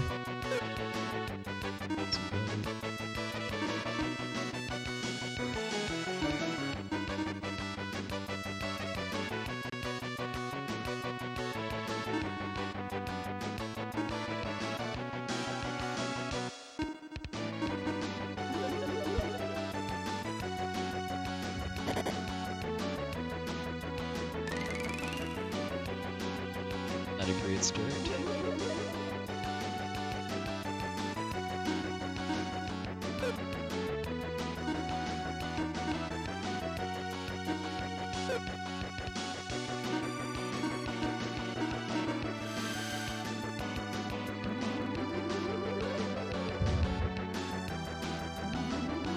I think the guy that has that run too actually did a run of this for RTA in Japan not too long ago too.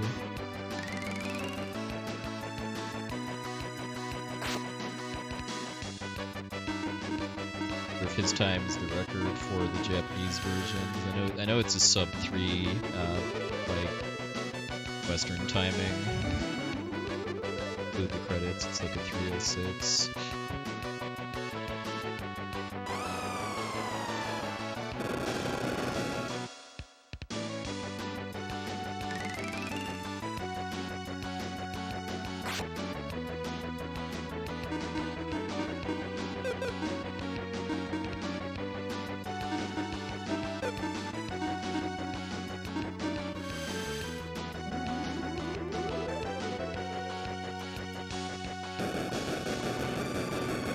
This is more what I want to see, because this isn't going to kill people. RD's fast enough to outspeed the dragon when it's healing. Single target attacks is bad.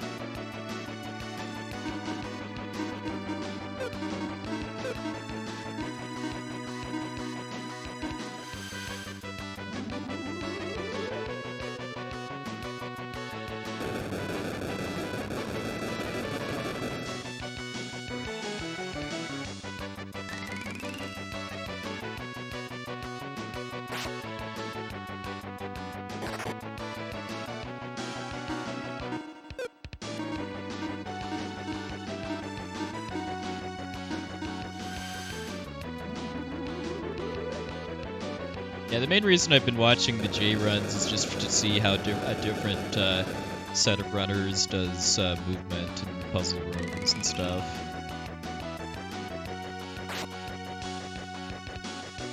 I would expect, even if you are using manipulation, that the manipulation route would be massively different between Lufia II and Espolis II, because if for no other reason than because of the tech speed being different. That's a nice time save, thanks to not dying to a random encounter.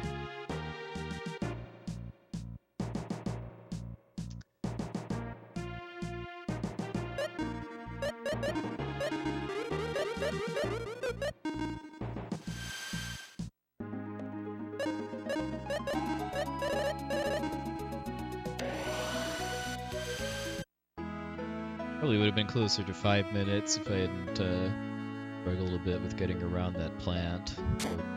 Those two dodges with the plants I know are pretty hard.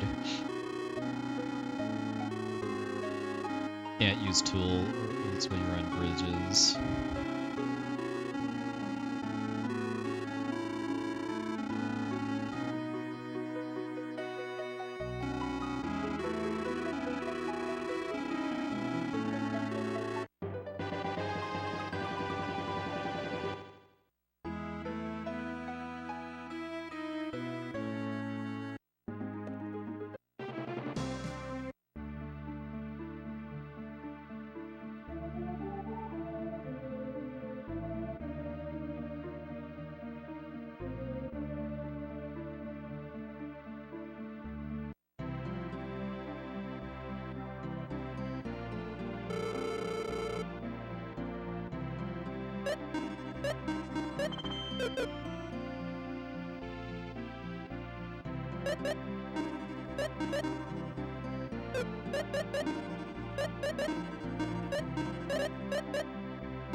Re-equipping some of the weakest armor in the game solely for IP abilities.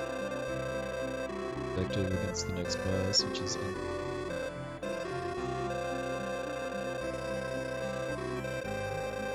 and not a whole lot of RPGs have a full-on underwater world map. Final Fantasy V is another one that comes to mind.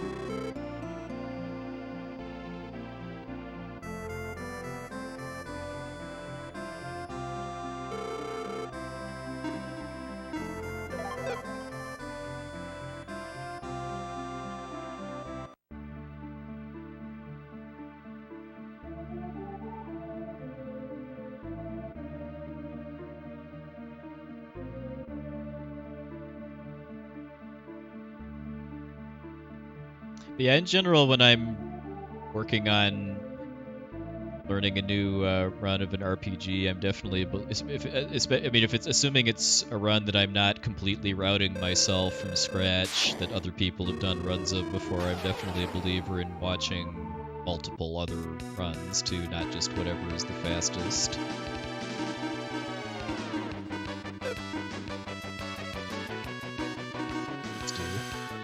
See how different runners approach the game in their own ways, and the major and minor deviations in the routing and stuff, and see what I like the look of the best, what I want to do with the run.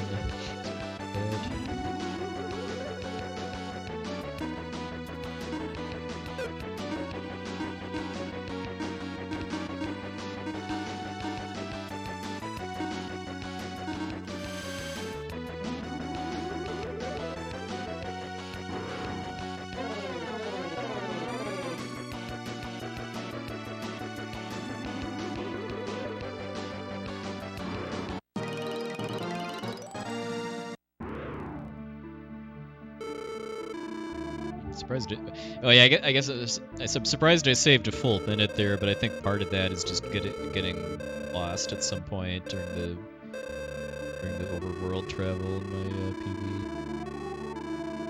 I know I had some issues around this point because I died on my way to the fire dragon, and then I forgot to go and buy the silver sword after that death because I'd bought it before I died. And not having that caused some issues, in particular on the tank, I believe. Maxim was mostly dead weight.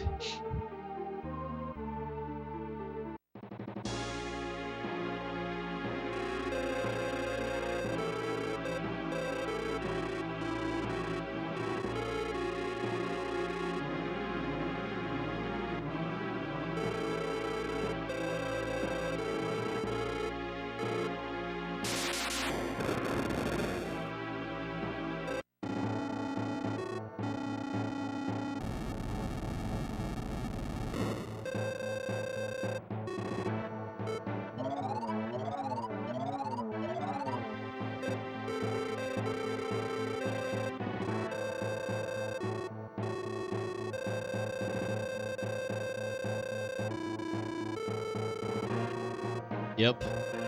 This is not the first time that we put somebody to sleep to stop them from doing something foolish.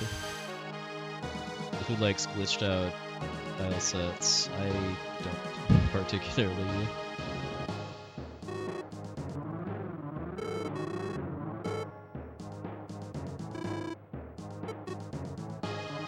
The scene in particular really makes me question if the US release of this game got QA tested, like, at all. There's some glitches that I could kind of understand getting past testing, but when you when you have a very important cutscene in the game's story that looks like this because of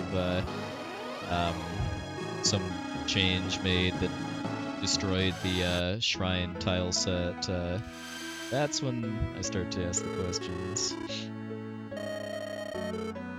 They did fix it for the European and Australian releases.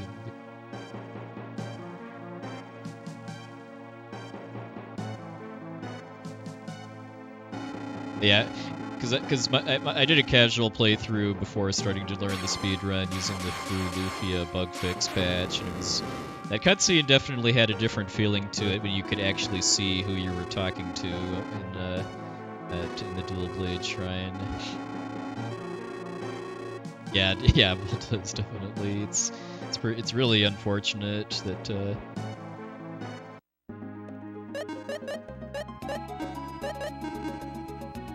That this port of the game was so sloppy.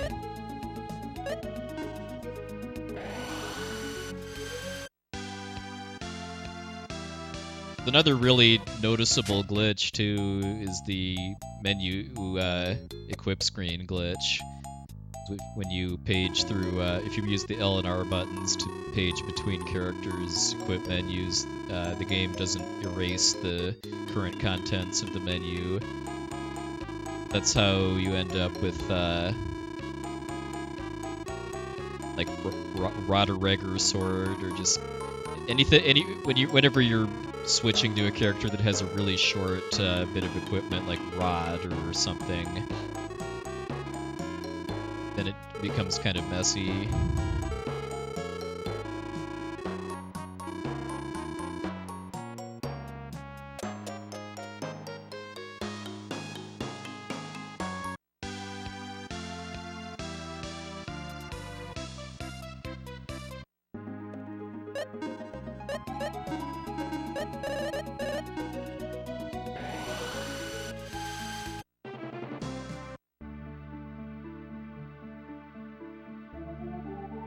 Yeah, level 0 glitch is, I mean, I haven't done it myself, so I don't, like, understand it super well, but I know that, there's some kind of major glitch you can do just by going into, I think it's like the sound menu or something, where you're picking between stereo and mono, and if you do certain inputs there, that, breaks, some of your character's stats. And you can also use it to do like arbitrary code execution, where you can beat the game in like 50 seconds or so. Oh yeah, also 3Y Kingdom. But Kratzy Kingdom is called in the US version. If you save the game in the dungeon here too, it says you're in apostrophe 3Y.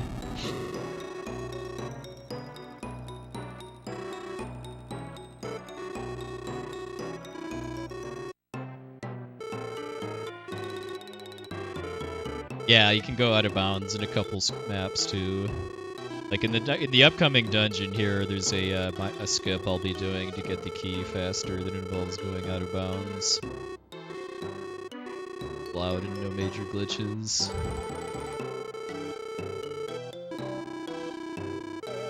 You can do the same thing in the final Mystic Stone screen.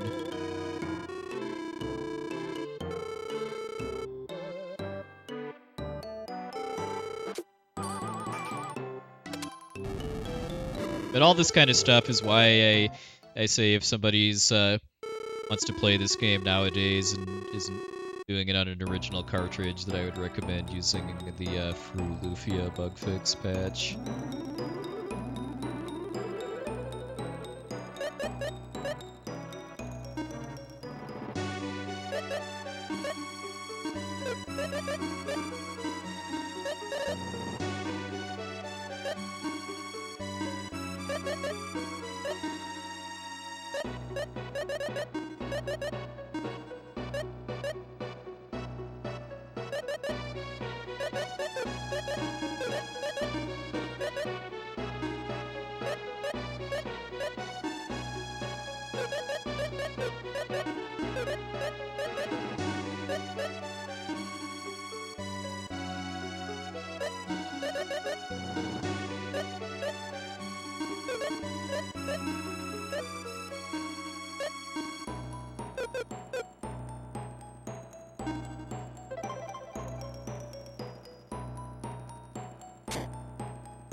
Oh yeah, and this screen I know has a glitch on it too that you can use to skip to the final bosses by using the hammer in a certain way. No, that's fixed in the Fru Lufia patch too.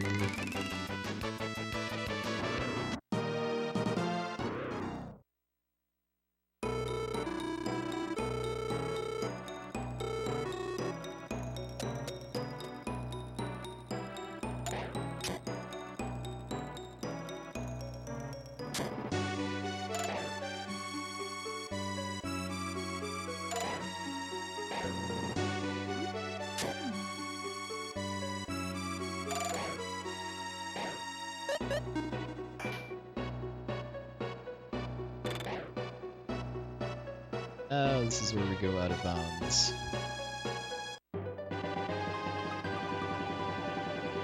This cuts. This isn't. I mean, this saves a bit of time, but it's not like multiple minutes, or I'd say it's just like 2 or 3 screens that you're normally supposed to go through to get to the key.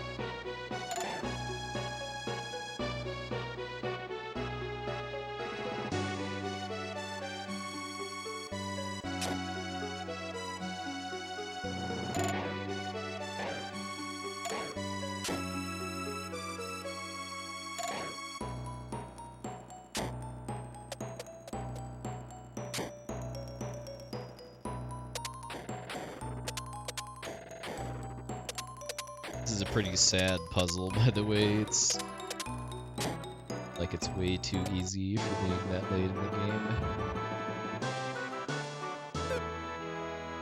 All of our menuing already here. Fight soldiers of 3Y Kingdom.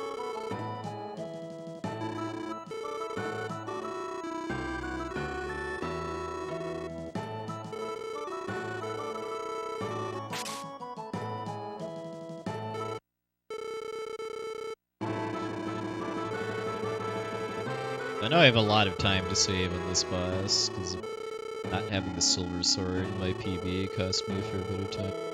Maxim being mostly doubled.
I love the sprite work in this fight too. Got the tank that has eyes and a Burger King piloting it.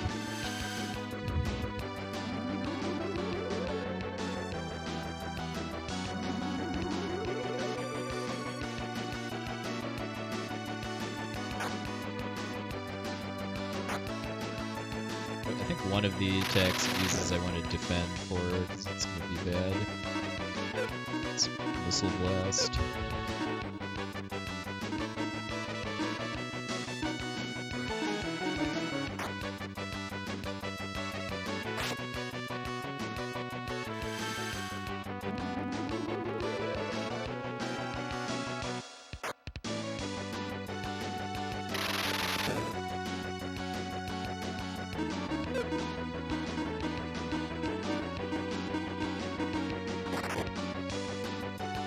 think this is what I want to see, is just using that machine gun attack, because it gives me IP and doesn't kill me.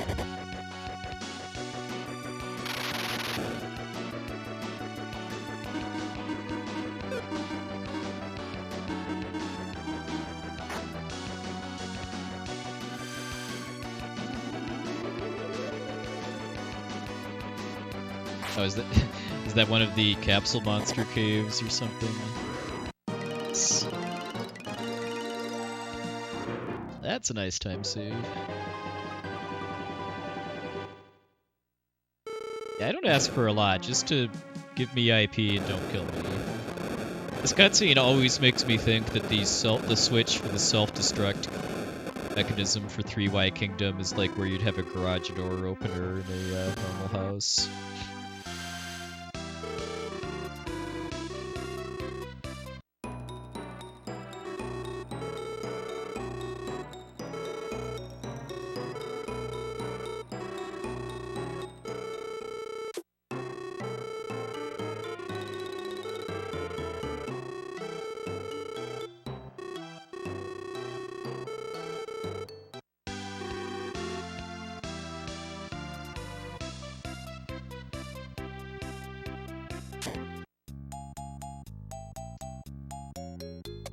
Yeah, in addition to having the right equipment, I think my PB had very bad luck on the tank too, as far as it using that single target attack a lot, instead of just using the attack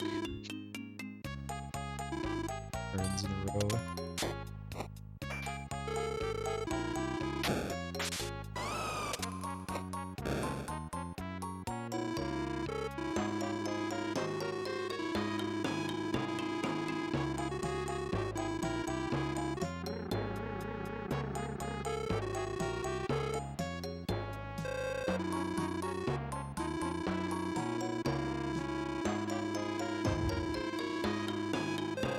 A couple people have done 100% runs of this game. Can't say I'm ever planning to do that myself. I think the 80% is long enough. But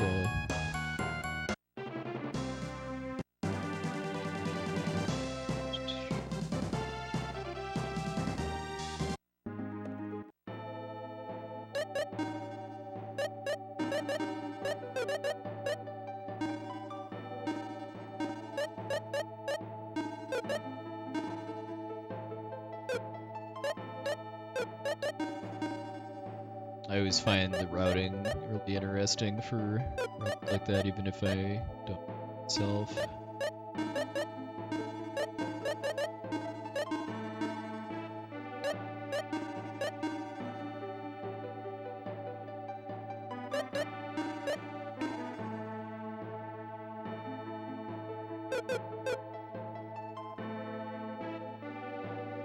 I don't... it does require Gordobon Gades? Okay. Yeah, I know it's all chests. All capsule monsters. I think you have to fully evolve all capsule monsters.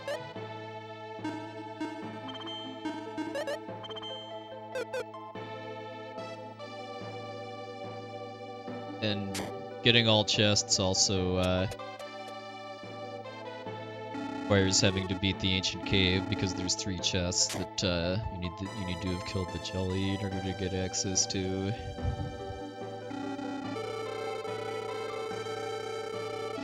I think the community 100% rules do not require getting all the iris treasures in the ancient cave, though, because those aren't tracked in your final stats. Oh yeah, of course, you have to bop the egg dragon. Yeah, I was talking earlier in the run about how, I mean, that this game has two big things I would point to that were really, really ahead of its time when it came out. One is the Ancient Cave, which is a built-in randomizer, and 2 is the Egg Dragon, which is a post-game super boss.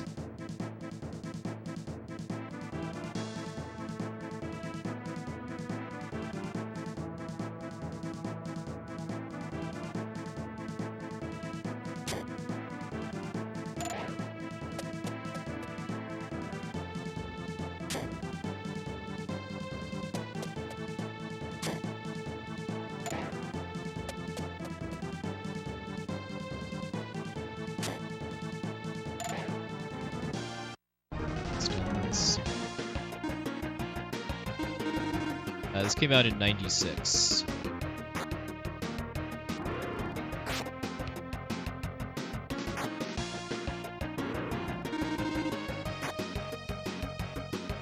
Well, if you use manipulation, Iris percent is 10 minutes.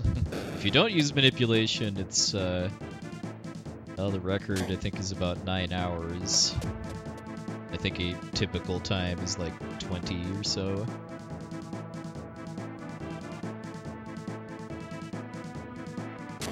Oh yeah, I think I saw Cruel doing that once. Not sure if he actually finished it, though.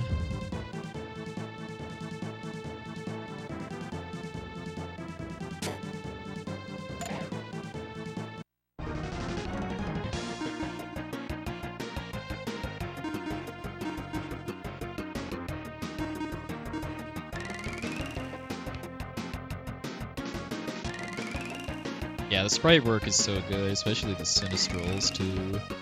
How big and detailed the sprites are for the Super Nintendo game.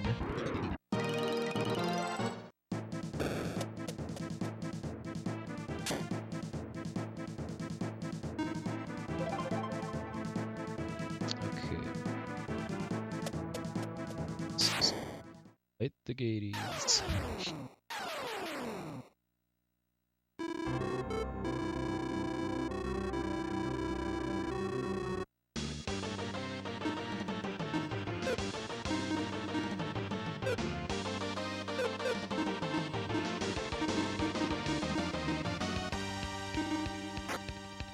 No IP, so there's nothing really to do other than look at the at this point.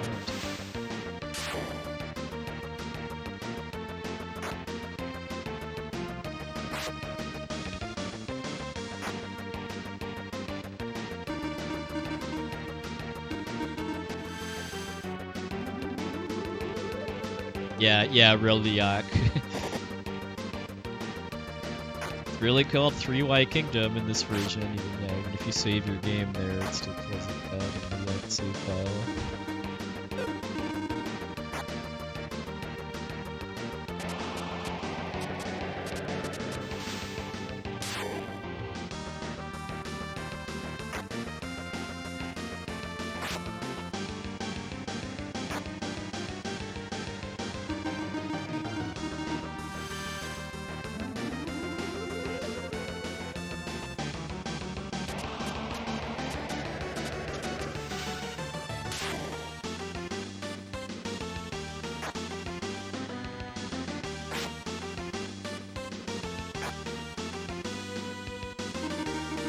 Could skip healing on this turn, but I don't have really enough to go for that yet. I know in like certain fights too, not keeping your characters topped off on HP at all times is good as far as building IP faster. Lower your health is when you get hit, the more you get out of it. Going by percentages.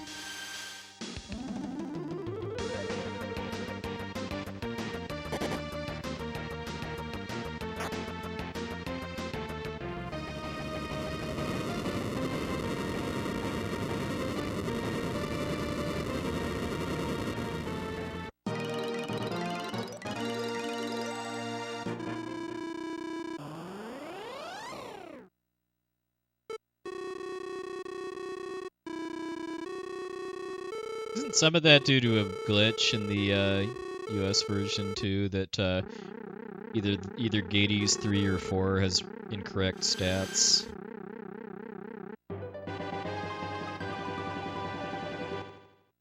Like I know Aram has some glitched out attacks that she's not able to use in the US version. No play on birds. I'm just very, very new to running this game, so this is only like my third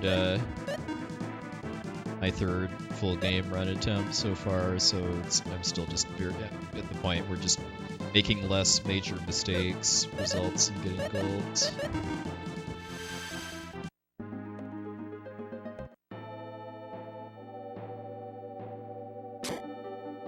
Once my PB is below like 4.5 hours, then I'm actually gonna have to start working pretty hard to get golds.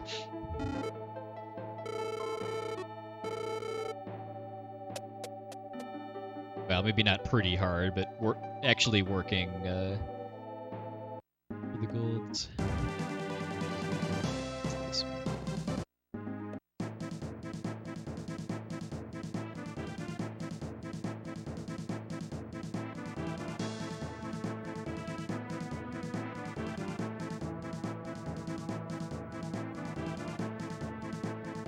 Right now I'm just going for sub 5 hours, but I think next goal will probably be sub 4:30.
These fights would actually be pretty dangerous if you couldn't always guarantee getting preemptives on them. Because of that, they're actually pretty neat.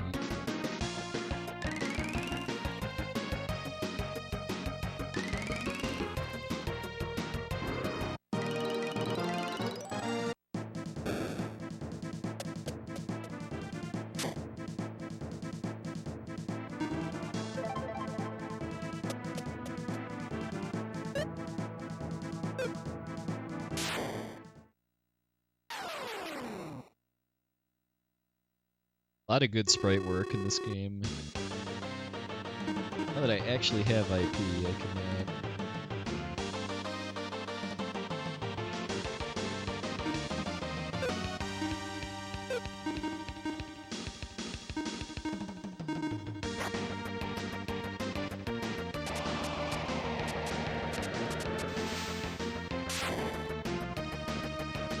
I've seen other people preemptively throw infusion cure items on the first turn, because I think Emma is probably, is scripted to do Chaos Wave on the first turn.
I was supposed to get the see-through cape actually before this fight. It probably helps with Salon's magic defense.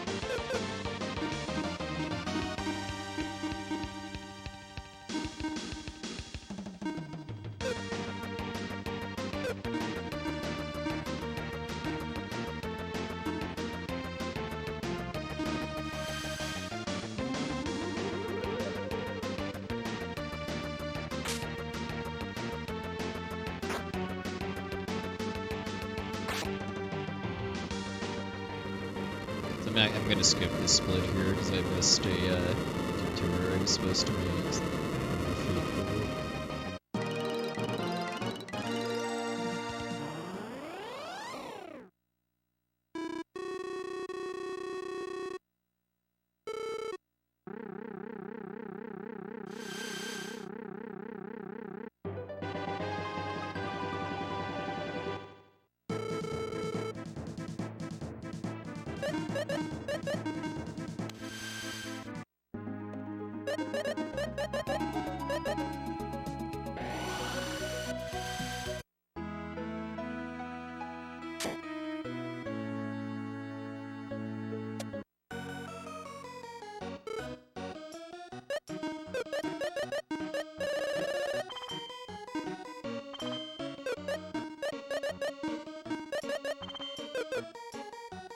Some gambling as far as just buying a bunch of casino tokens and exchanging them see-through.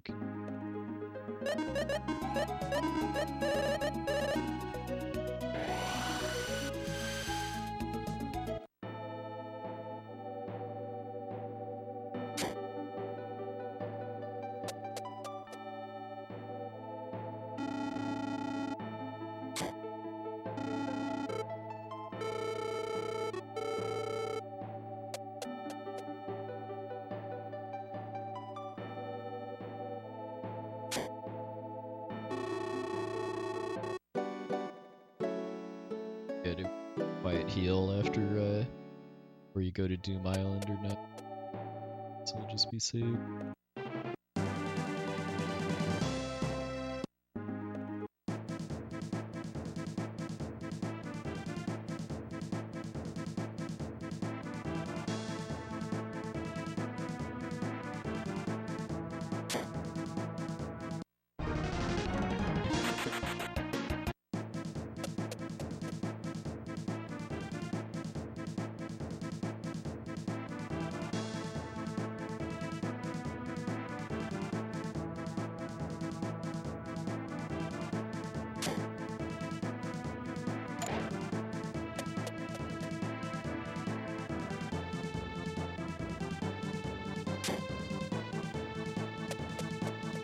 I would like to see this series make a better received comeback at some point in this game. I think in 2008. But I would personally love to see, and which I highly doubt will ever actually happen, is for this game to get a pixel remaster, kind of like Final Fantasy 1 through 6 recently got. As far as kind of keeping kind of everything about the original game that made it great intact. Not kind of just modernizing it in a couple ways for new players.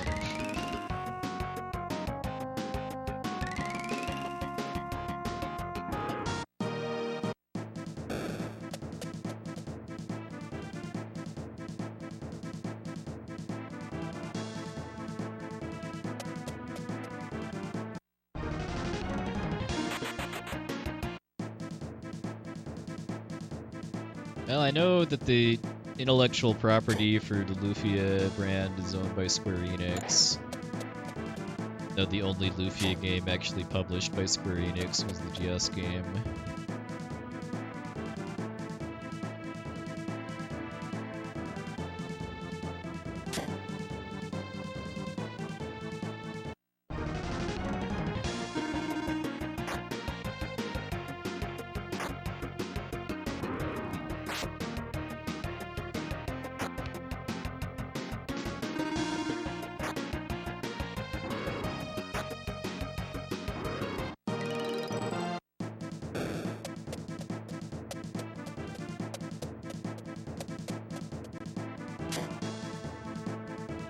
Alright, final save point.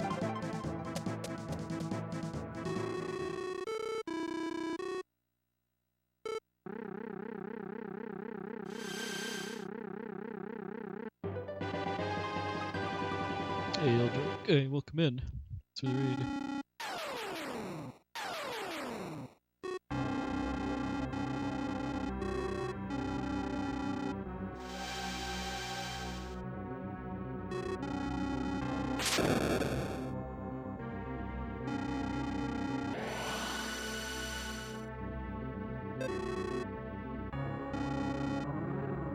Everybody's having a good evening. It's about to become in my time zone in 5 minutes.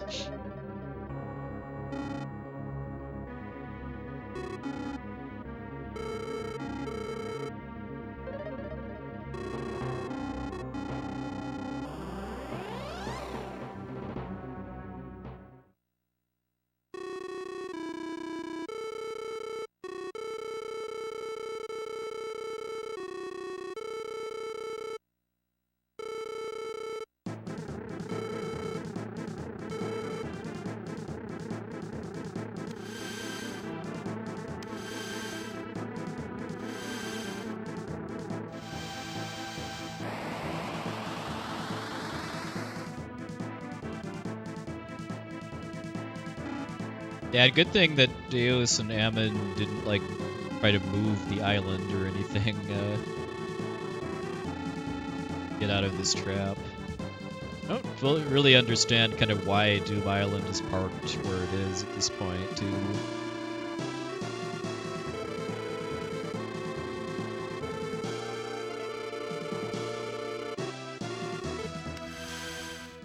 Of course, that's also the case in Lufia 1, because when you first try to go to Doom Island by going up some tower that has dangerous winds around it, I don't remember understanding kind of why the island was there either.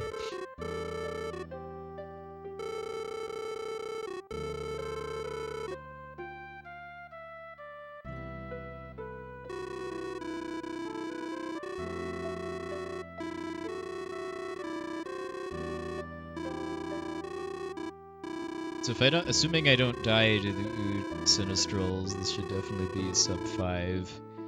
This is quite fast enough for sub 450, but probably somewhere between 450 and 455.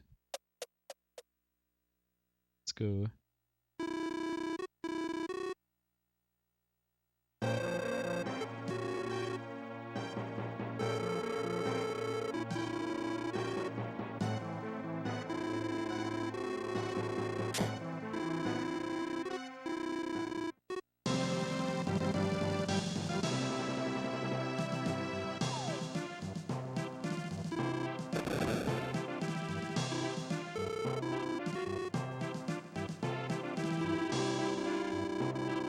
Yeah, I love the derpy eyes on that squid sprite.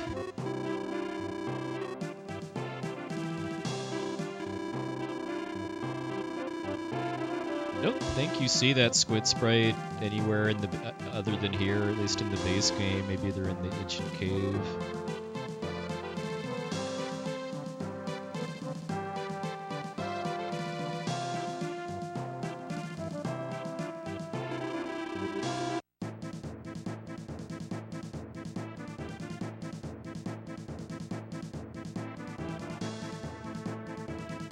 Not in the ancient. Okay, so it's just in that cutscene.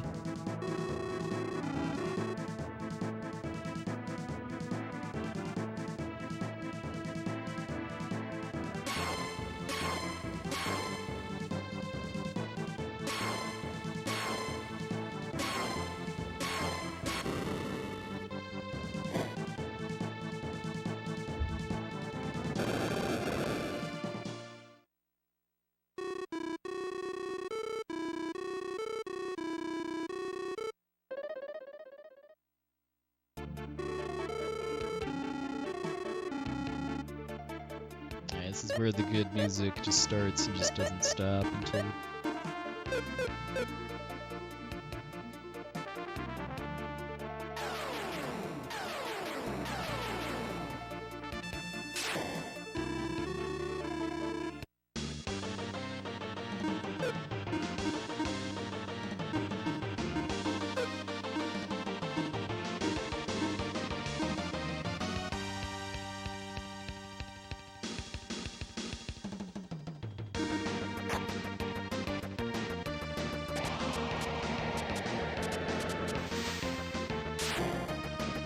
In Lufia 1, Maxim and friends took their time getting here, so they grinded a lot more.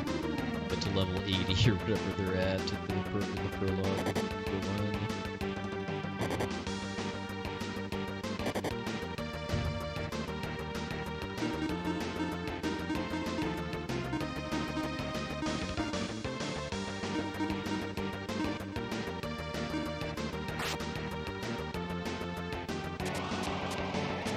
Should survive this.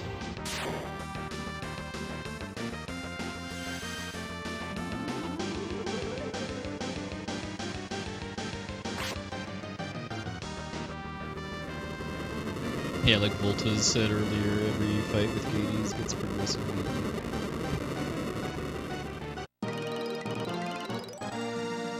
So for whatever reason, you get full IP going into each of the Sinistral fights on Doom Island, which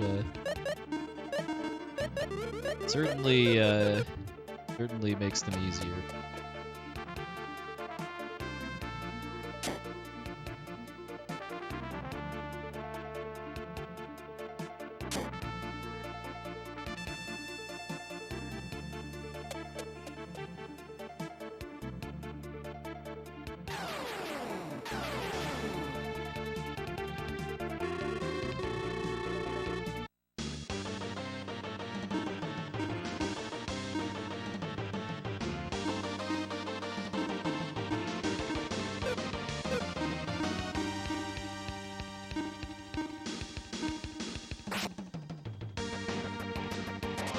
I know in the Japanese version of Lufia 1, I know there's some kind of glitch that lets you carry equipment from the prologue into the main game, but I don't think you can actually bring Maxim and friends over.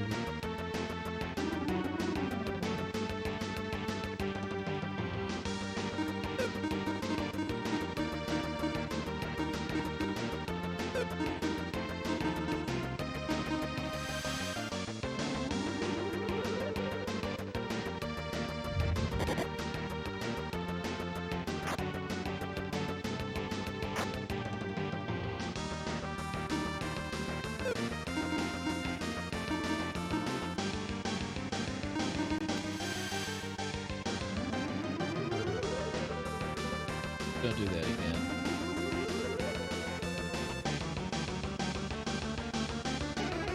That's more like it.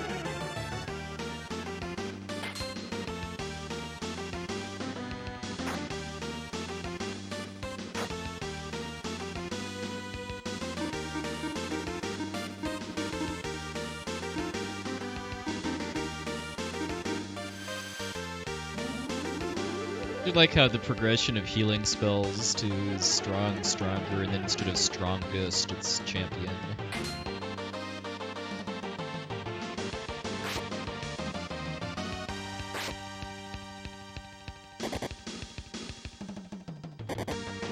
Those are some nice hits. Perfect.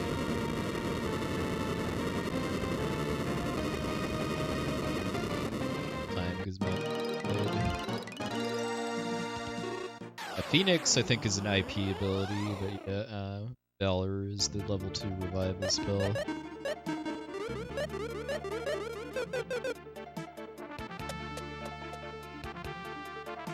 Still gonna rolls just in case. Dudes. So I've put some more practice time into these fights, though I should be skipping moves.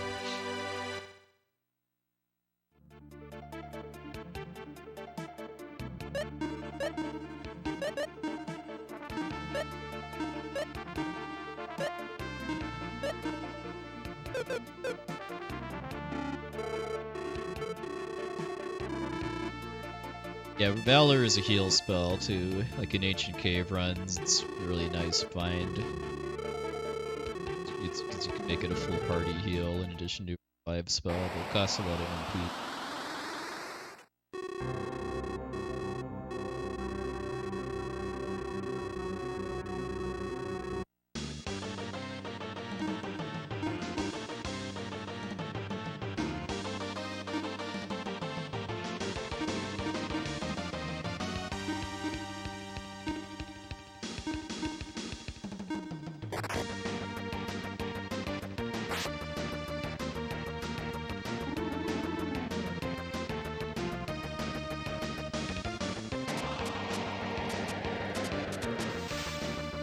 This has a chance to death proc. That's amazing.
Yeah, I think the animation for the Miracle is a bit faster than Valor.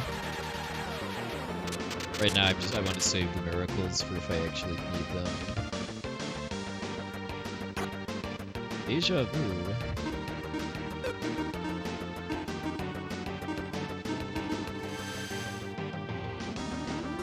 Sure, letting this man work for.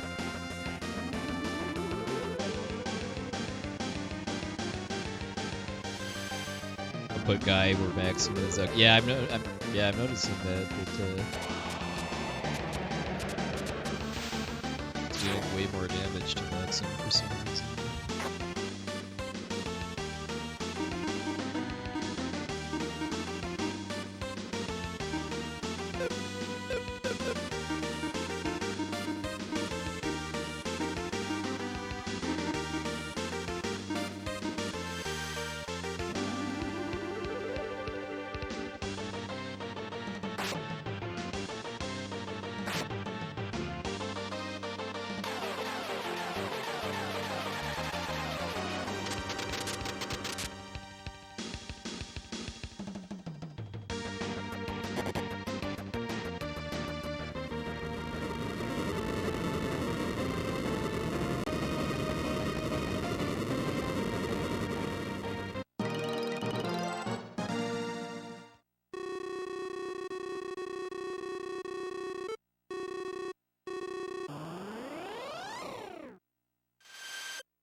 Stat buffs, I don't think dying removes stat buffs.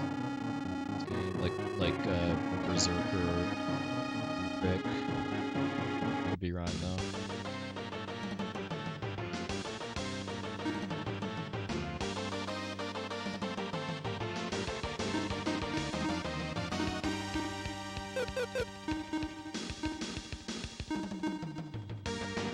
Save div slot.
Guy in the back row.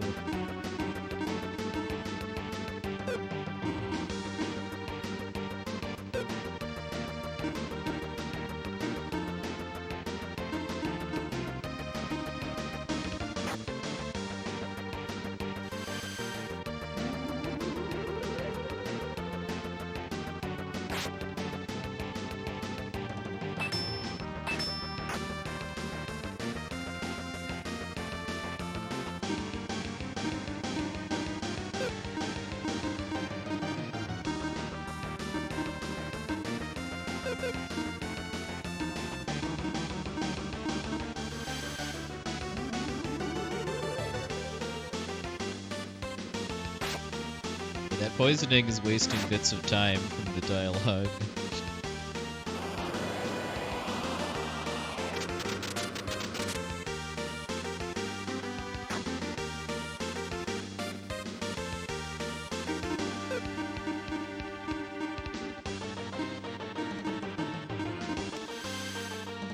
I never want Salon to come out of the back row for safety purposes. Some of Deos's attacks can one-shot her. There we go. So that's the final boss, but we still have a little bit more to do before it's time. It just make me wonder if there was possibly going to be some more that got cut out when the game was being developed, given that I just leveled up off of the final boss, for starters.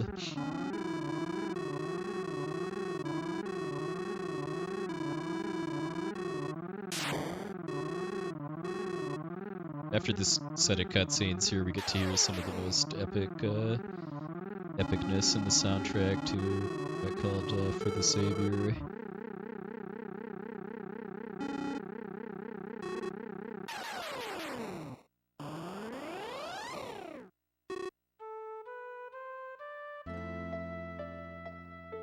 There I'm facing sideways, which I think is the only time you actually see that.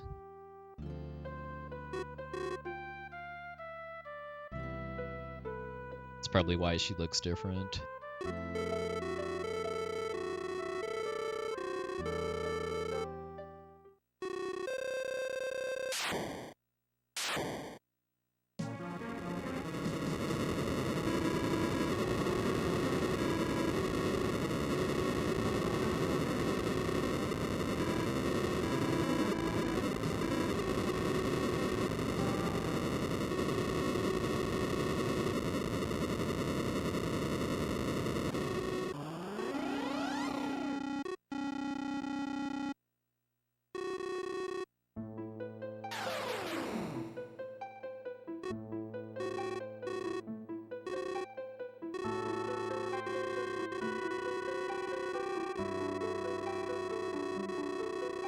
Yep, exactly, Zanto. I like to compare this to like Final Fantasy VII Crisis Core, where assuming you either played Lufia 1 or know the story for it, or even played like the prologue for it, you know going in what Maxim and Salon's fate is going to be. That does basically nothing to diminish the impact.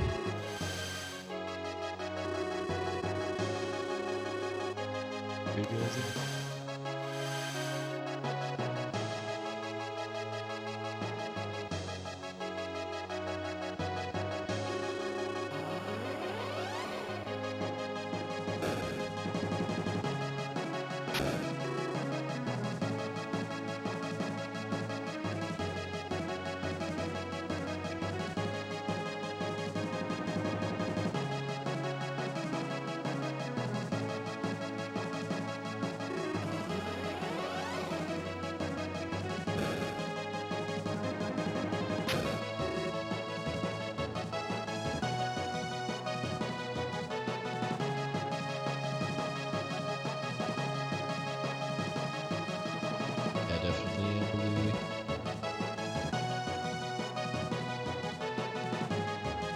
I kind of wish there was a Guard Deos fight where the Sinistrals merge together, or just kind of something else to separate this from the prologue to Lufia 1 a bit more, but this is what we get. It works very well.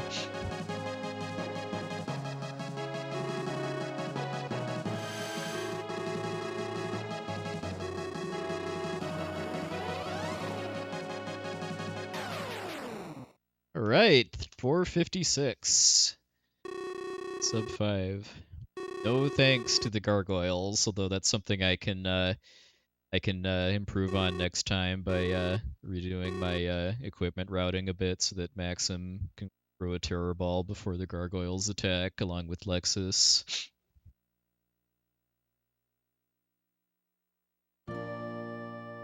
Thanks for the GGs, everybody.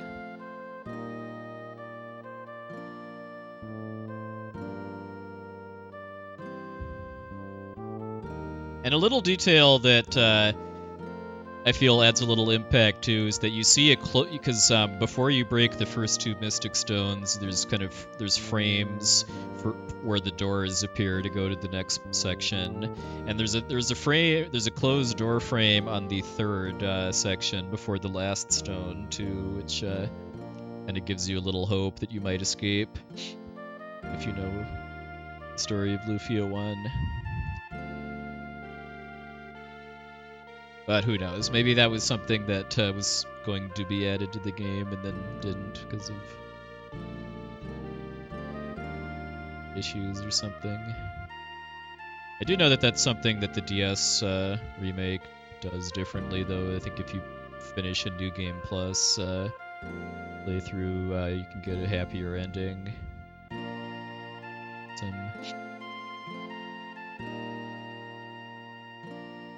Oh yeah, and you can go out of bounds in the last Mystic Stone room too.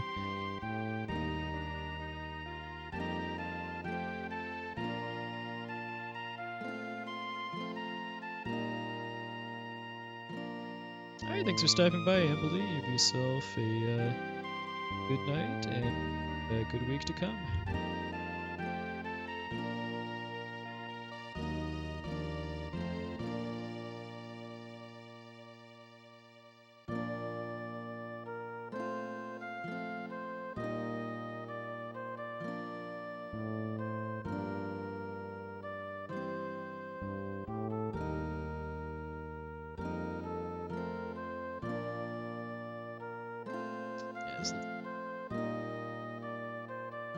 Oh yeah, I died to the catfish because of terrible luck with damage rolls for boomerangs and then getting flashed at a bad opportunity. I mean, I'd already reset once for a death to the catfish and then just didn't feel like resetting again, so it's 2.5 minutes or so alone right there.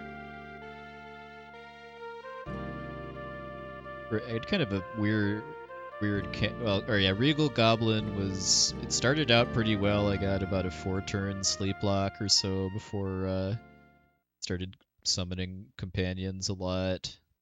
Overall, it was kind of not great. Amu was kind of a strange fight. We had no companions called at all. Just a lot of buster attacks.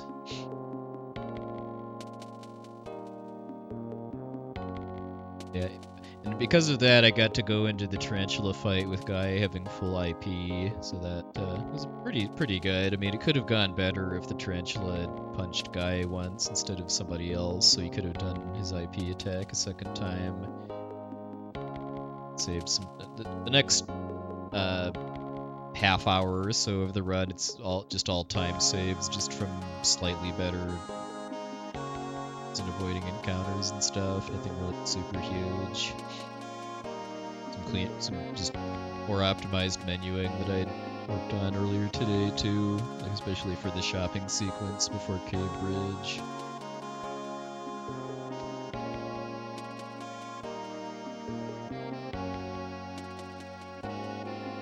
That 1.5 gold on Gades 2 is more from the tower than from the Gades 2 fight itself. My previous PB had a death to Idura 1. First tried it here, so it was a couple minutes. I know I forgot to equip the mini shield on Salon beforehand, so that slowed it down a bit because I wasn't able to buff Maxim's attack power. I lost time on Lions, mostly just from getting a lot of encounters.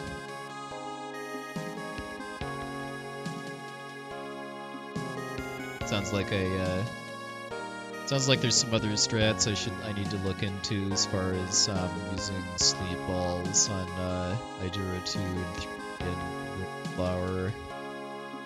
Sounds like there's a detour required to go to a town you wouldn't otherwise go to at all to buy them, but for an unmanipulated run, it's probably in most scenarios it's probably going to be worth it. So it's a big thing I need to look into. Let's run. And Kirk Cave. I had a really good Shadow Bridge room, like